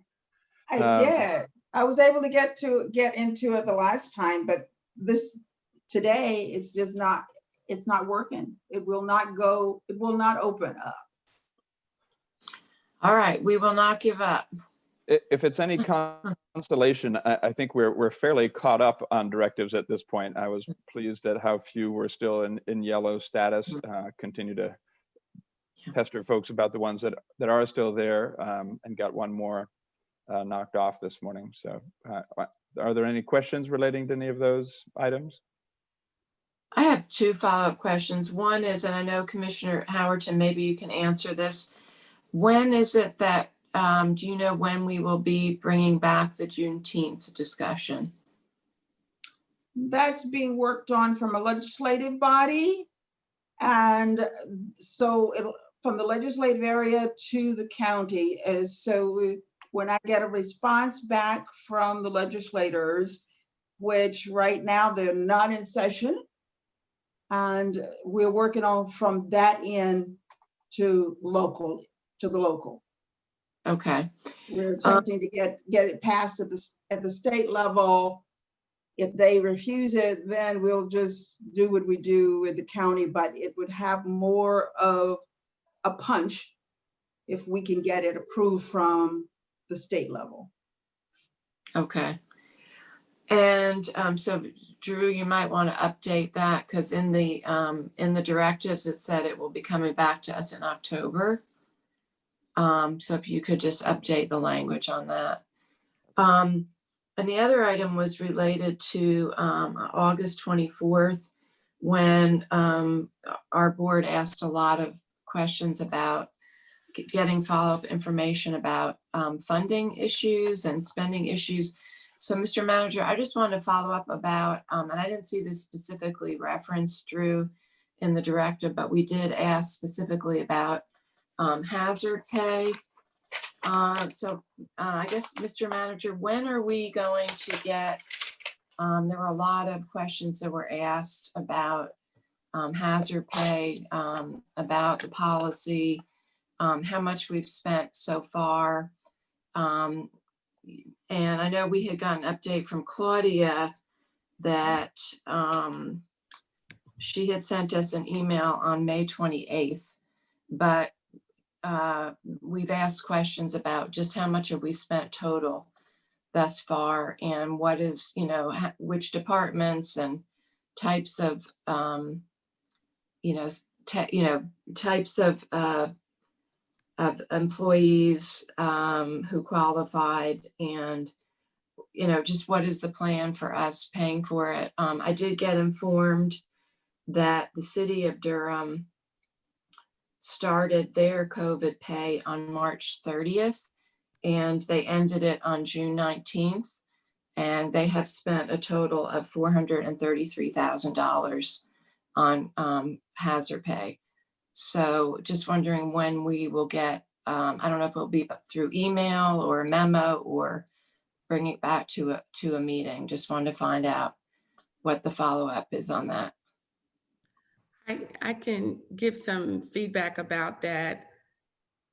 We actually were finalizing a document to pass along to the board that will break down the details on what we've spent. And it shares what's eligible for FEMA reimbursement. I know Keith talked about large amounts that are FEMA eligible, that are personnel related. And it covers that amount as well as what's occurred related to overtime, and also the 10% hazard pay differential. So we'll send that out to the board later today. But for perspective, the amount for overtime is aligned with what we typically budget anyway, because we have overtime expenses. That amount since March was $659,000 from March through September 30th. We will be eligible for FEMA reimbursement up to 75%. So we anticipate the net county amount will be $164,000 for that period. And again, those are costs that we typically have for overtime, but because it's related to COVID, we would be eligible for reimbursement.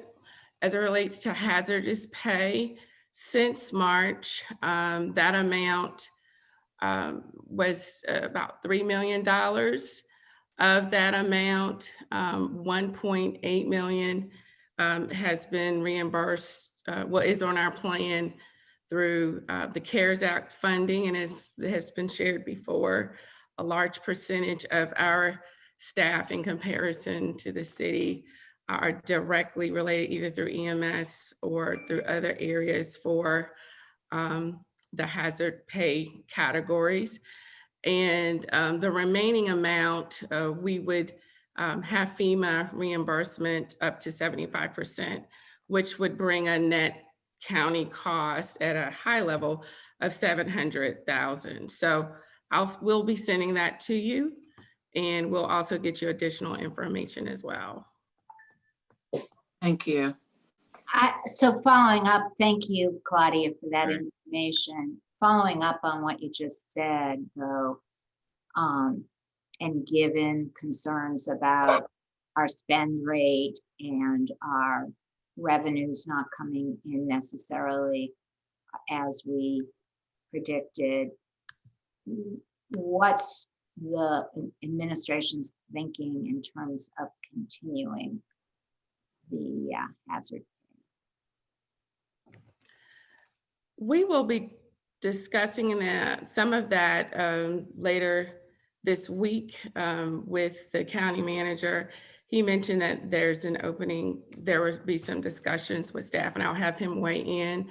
One of the issues with hazardous pay is our concern for making sure for those individuals that are closest to risk factors, that they are more in line to need incentive, because for some communities, they're having a hard time keeping people because either they are eligible for retirement, and we have seen some upticks in retirements as well. We do feel that it is a part of a larger strategy in making sure we can be responsive to the community. Plus, as I shared earlier, these expenses for hazardous pay, we do get reimbursed. And so when looking at the overall budget of our $500 and some million budget, we're projecting only 790 some thousand will be a net pay as of today with the hazardous pay. And because of our strategy with freezing positions, that's something that we actually have planned for. So, but again, the manager can weigh in, but those are the kinds of things we will be talking about, weighing how do we make sure we have the workforce and talent in place to be responsive in light of the risk factors that are there, but also weighing, well, what is the overall impact to the budget? As we refine our remote work strategies, we will see some of those dollars in certain categories go down, in that some areas will be able to work remotely at a higher percentage than we've seen in the past. And so well, that's a question I have, because I had heard from someone actually who works for the county that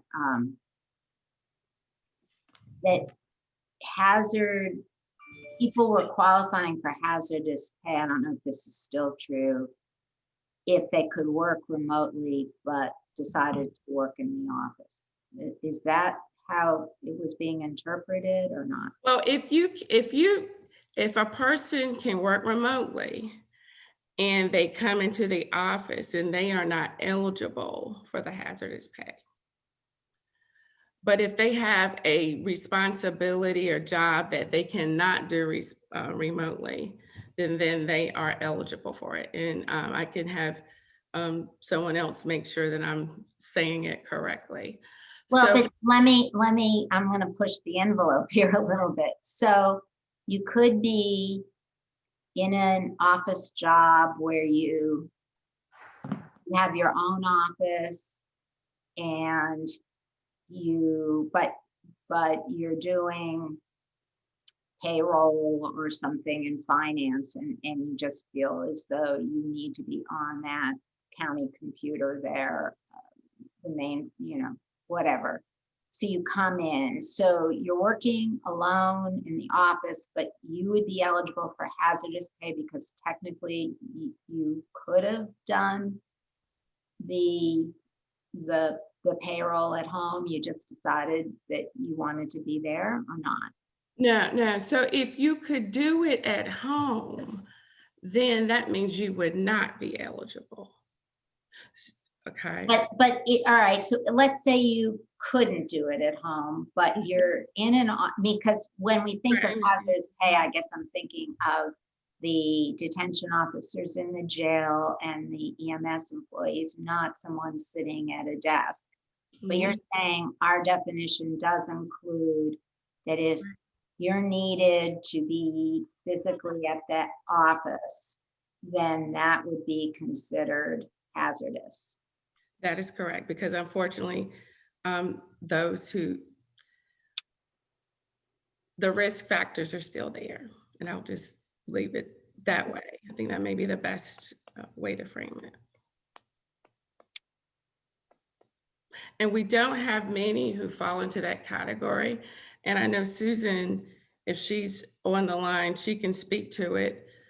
So for instance, someone who is exempt, they, for someone like myself, it would only be the 2 hours I may go in, although I don't claim it, to do a particular task. So for that 1 hour. So it's not a lot of dollars from that perspective. But then there are some areas where the staff, and I think about some of the individuals that are working in our social services area that have responsibilities that they can't do remotely.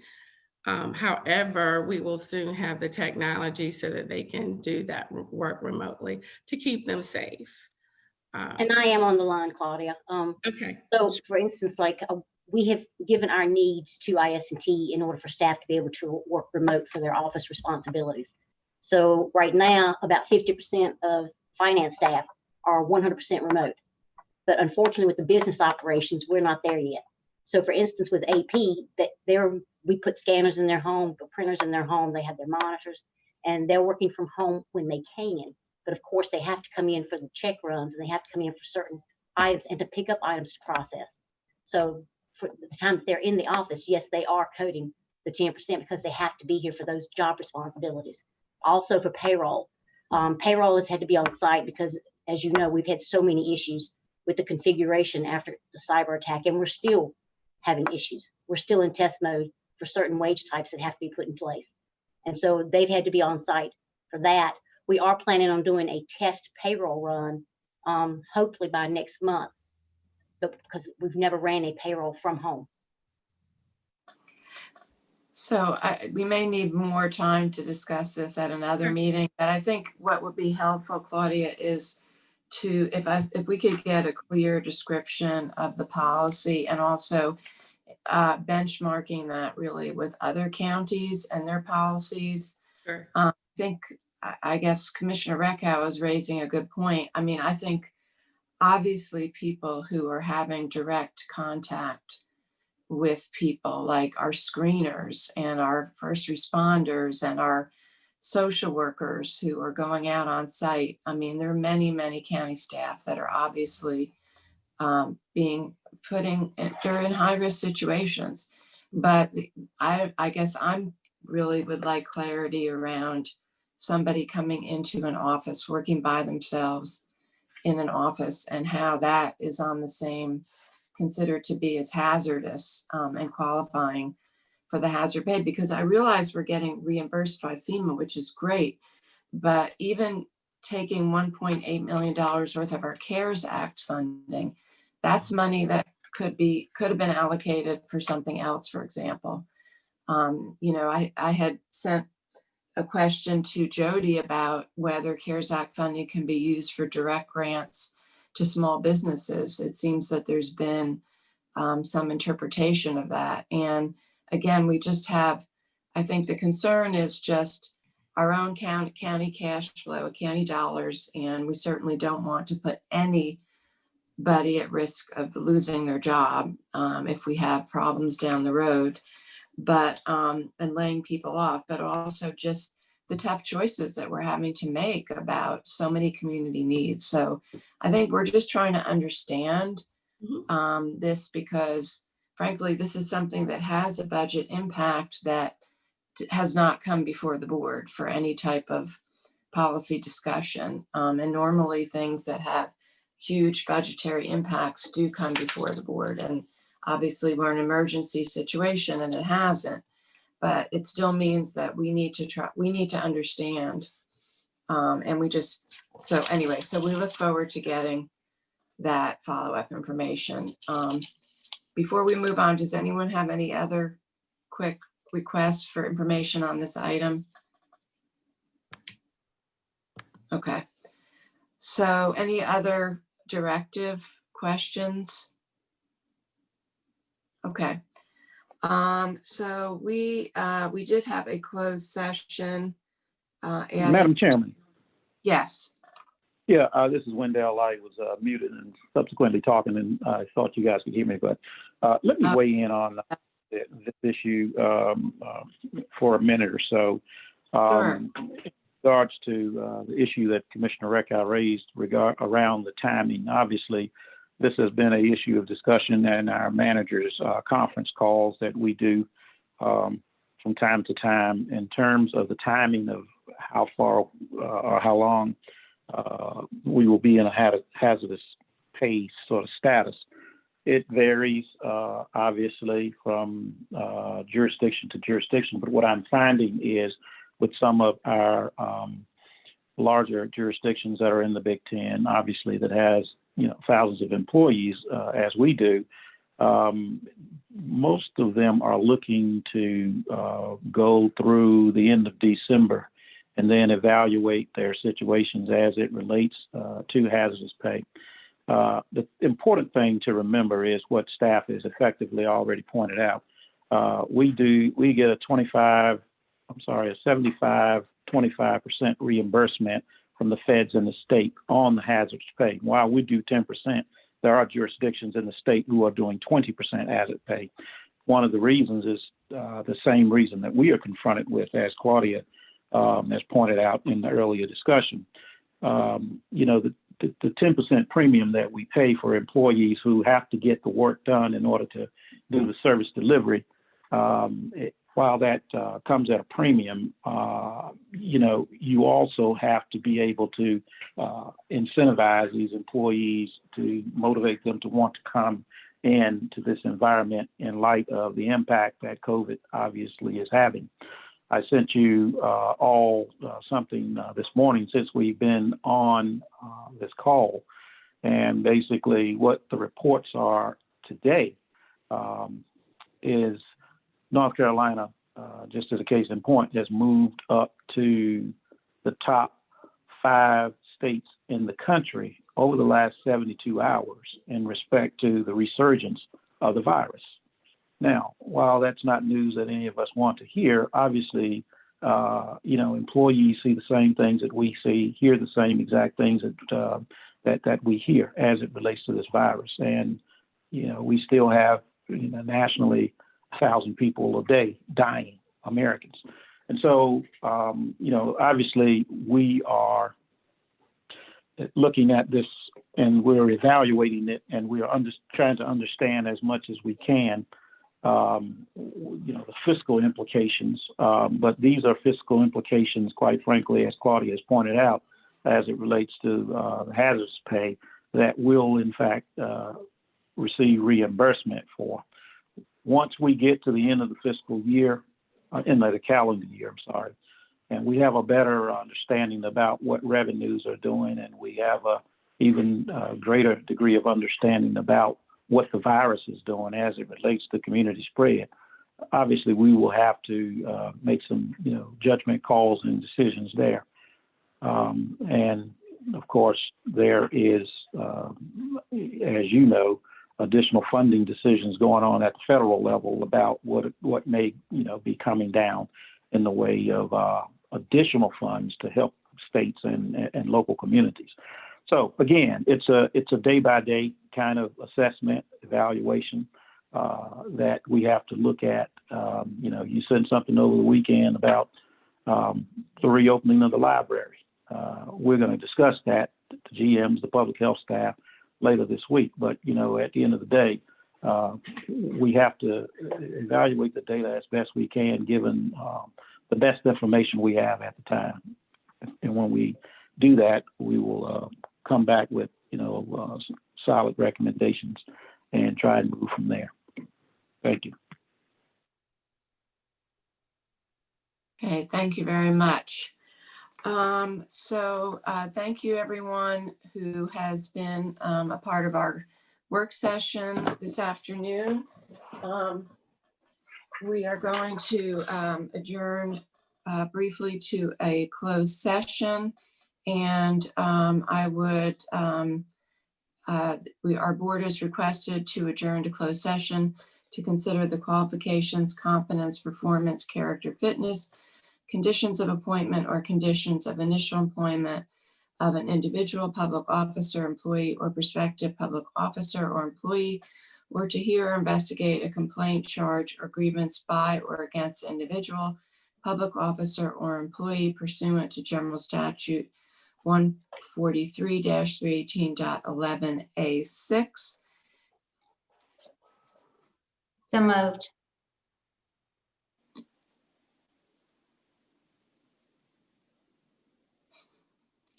Is there a second? Second. Okay. Moved by Commissioner Reckow, seconded by Commissioner Carter. With a voice vote, Commissioner Hill, Yes. Commissioner Carter. Yes, but I am gonna have to get something to eat. Okay. Well, maybe we could, well, let's finish the vote. Commissioner All right. Howard, Yes. Commissioner Reckow, Yes. and I'm a yes. So we are unanimously adjourned to closed session. It's 1:38. If folks want to get a quick bite to eat, how much time, what time do we want to, you want it 10 minutes from now to meet for closed session? Even 1:45. I just am gonna go grab something, but whatever you all want. Oh, all right. Is 5 minutes enough? Okay. Yes. 1:45. Okay, we'll meet at 1:45 for a closed session. All right. Sounds Thank you, good. everyone, for joining us this afternoon. Have a good rest of your afternoon. Thank you.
Commissioner Howerton, Yes. the closed session link was emailed to you in a separate email. If you could go and click on that, and come on over to this other part of the meeting.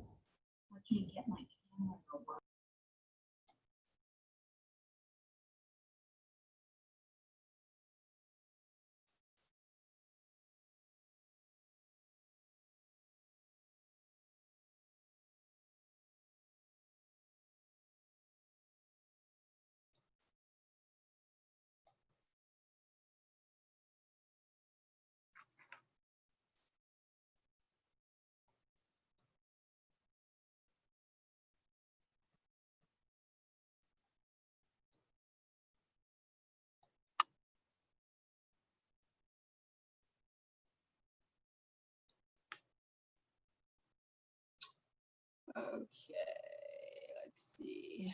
I got them both open.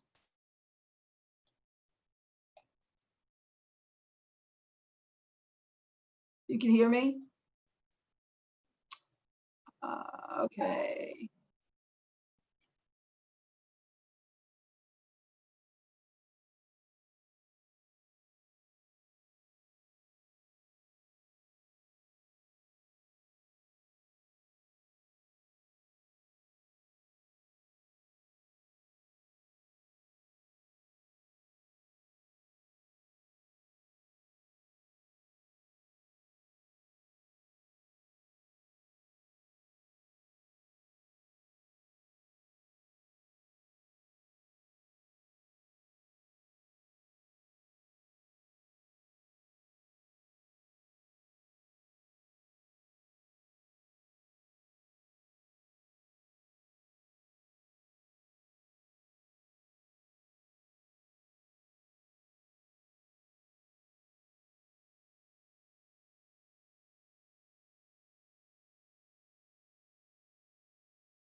Hello? Hi, Vice Chair Hill. Let's see, we have Commissioner Reckow and Chair Jacobs. That's enough. Move to adjourn. Okay, is there a second? Oh my God, I think Ellen, you're here, right? Yeah, it's not my husband. Okay. Okay, are you a second? Yes, I just second.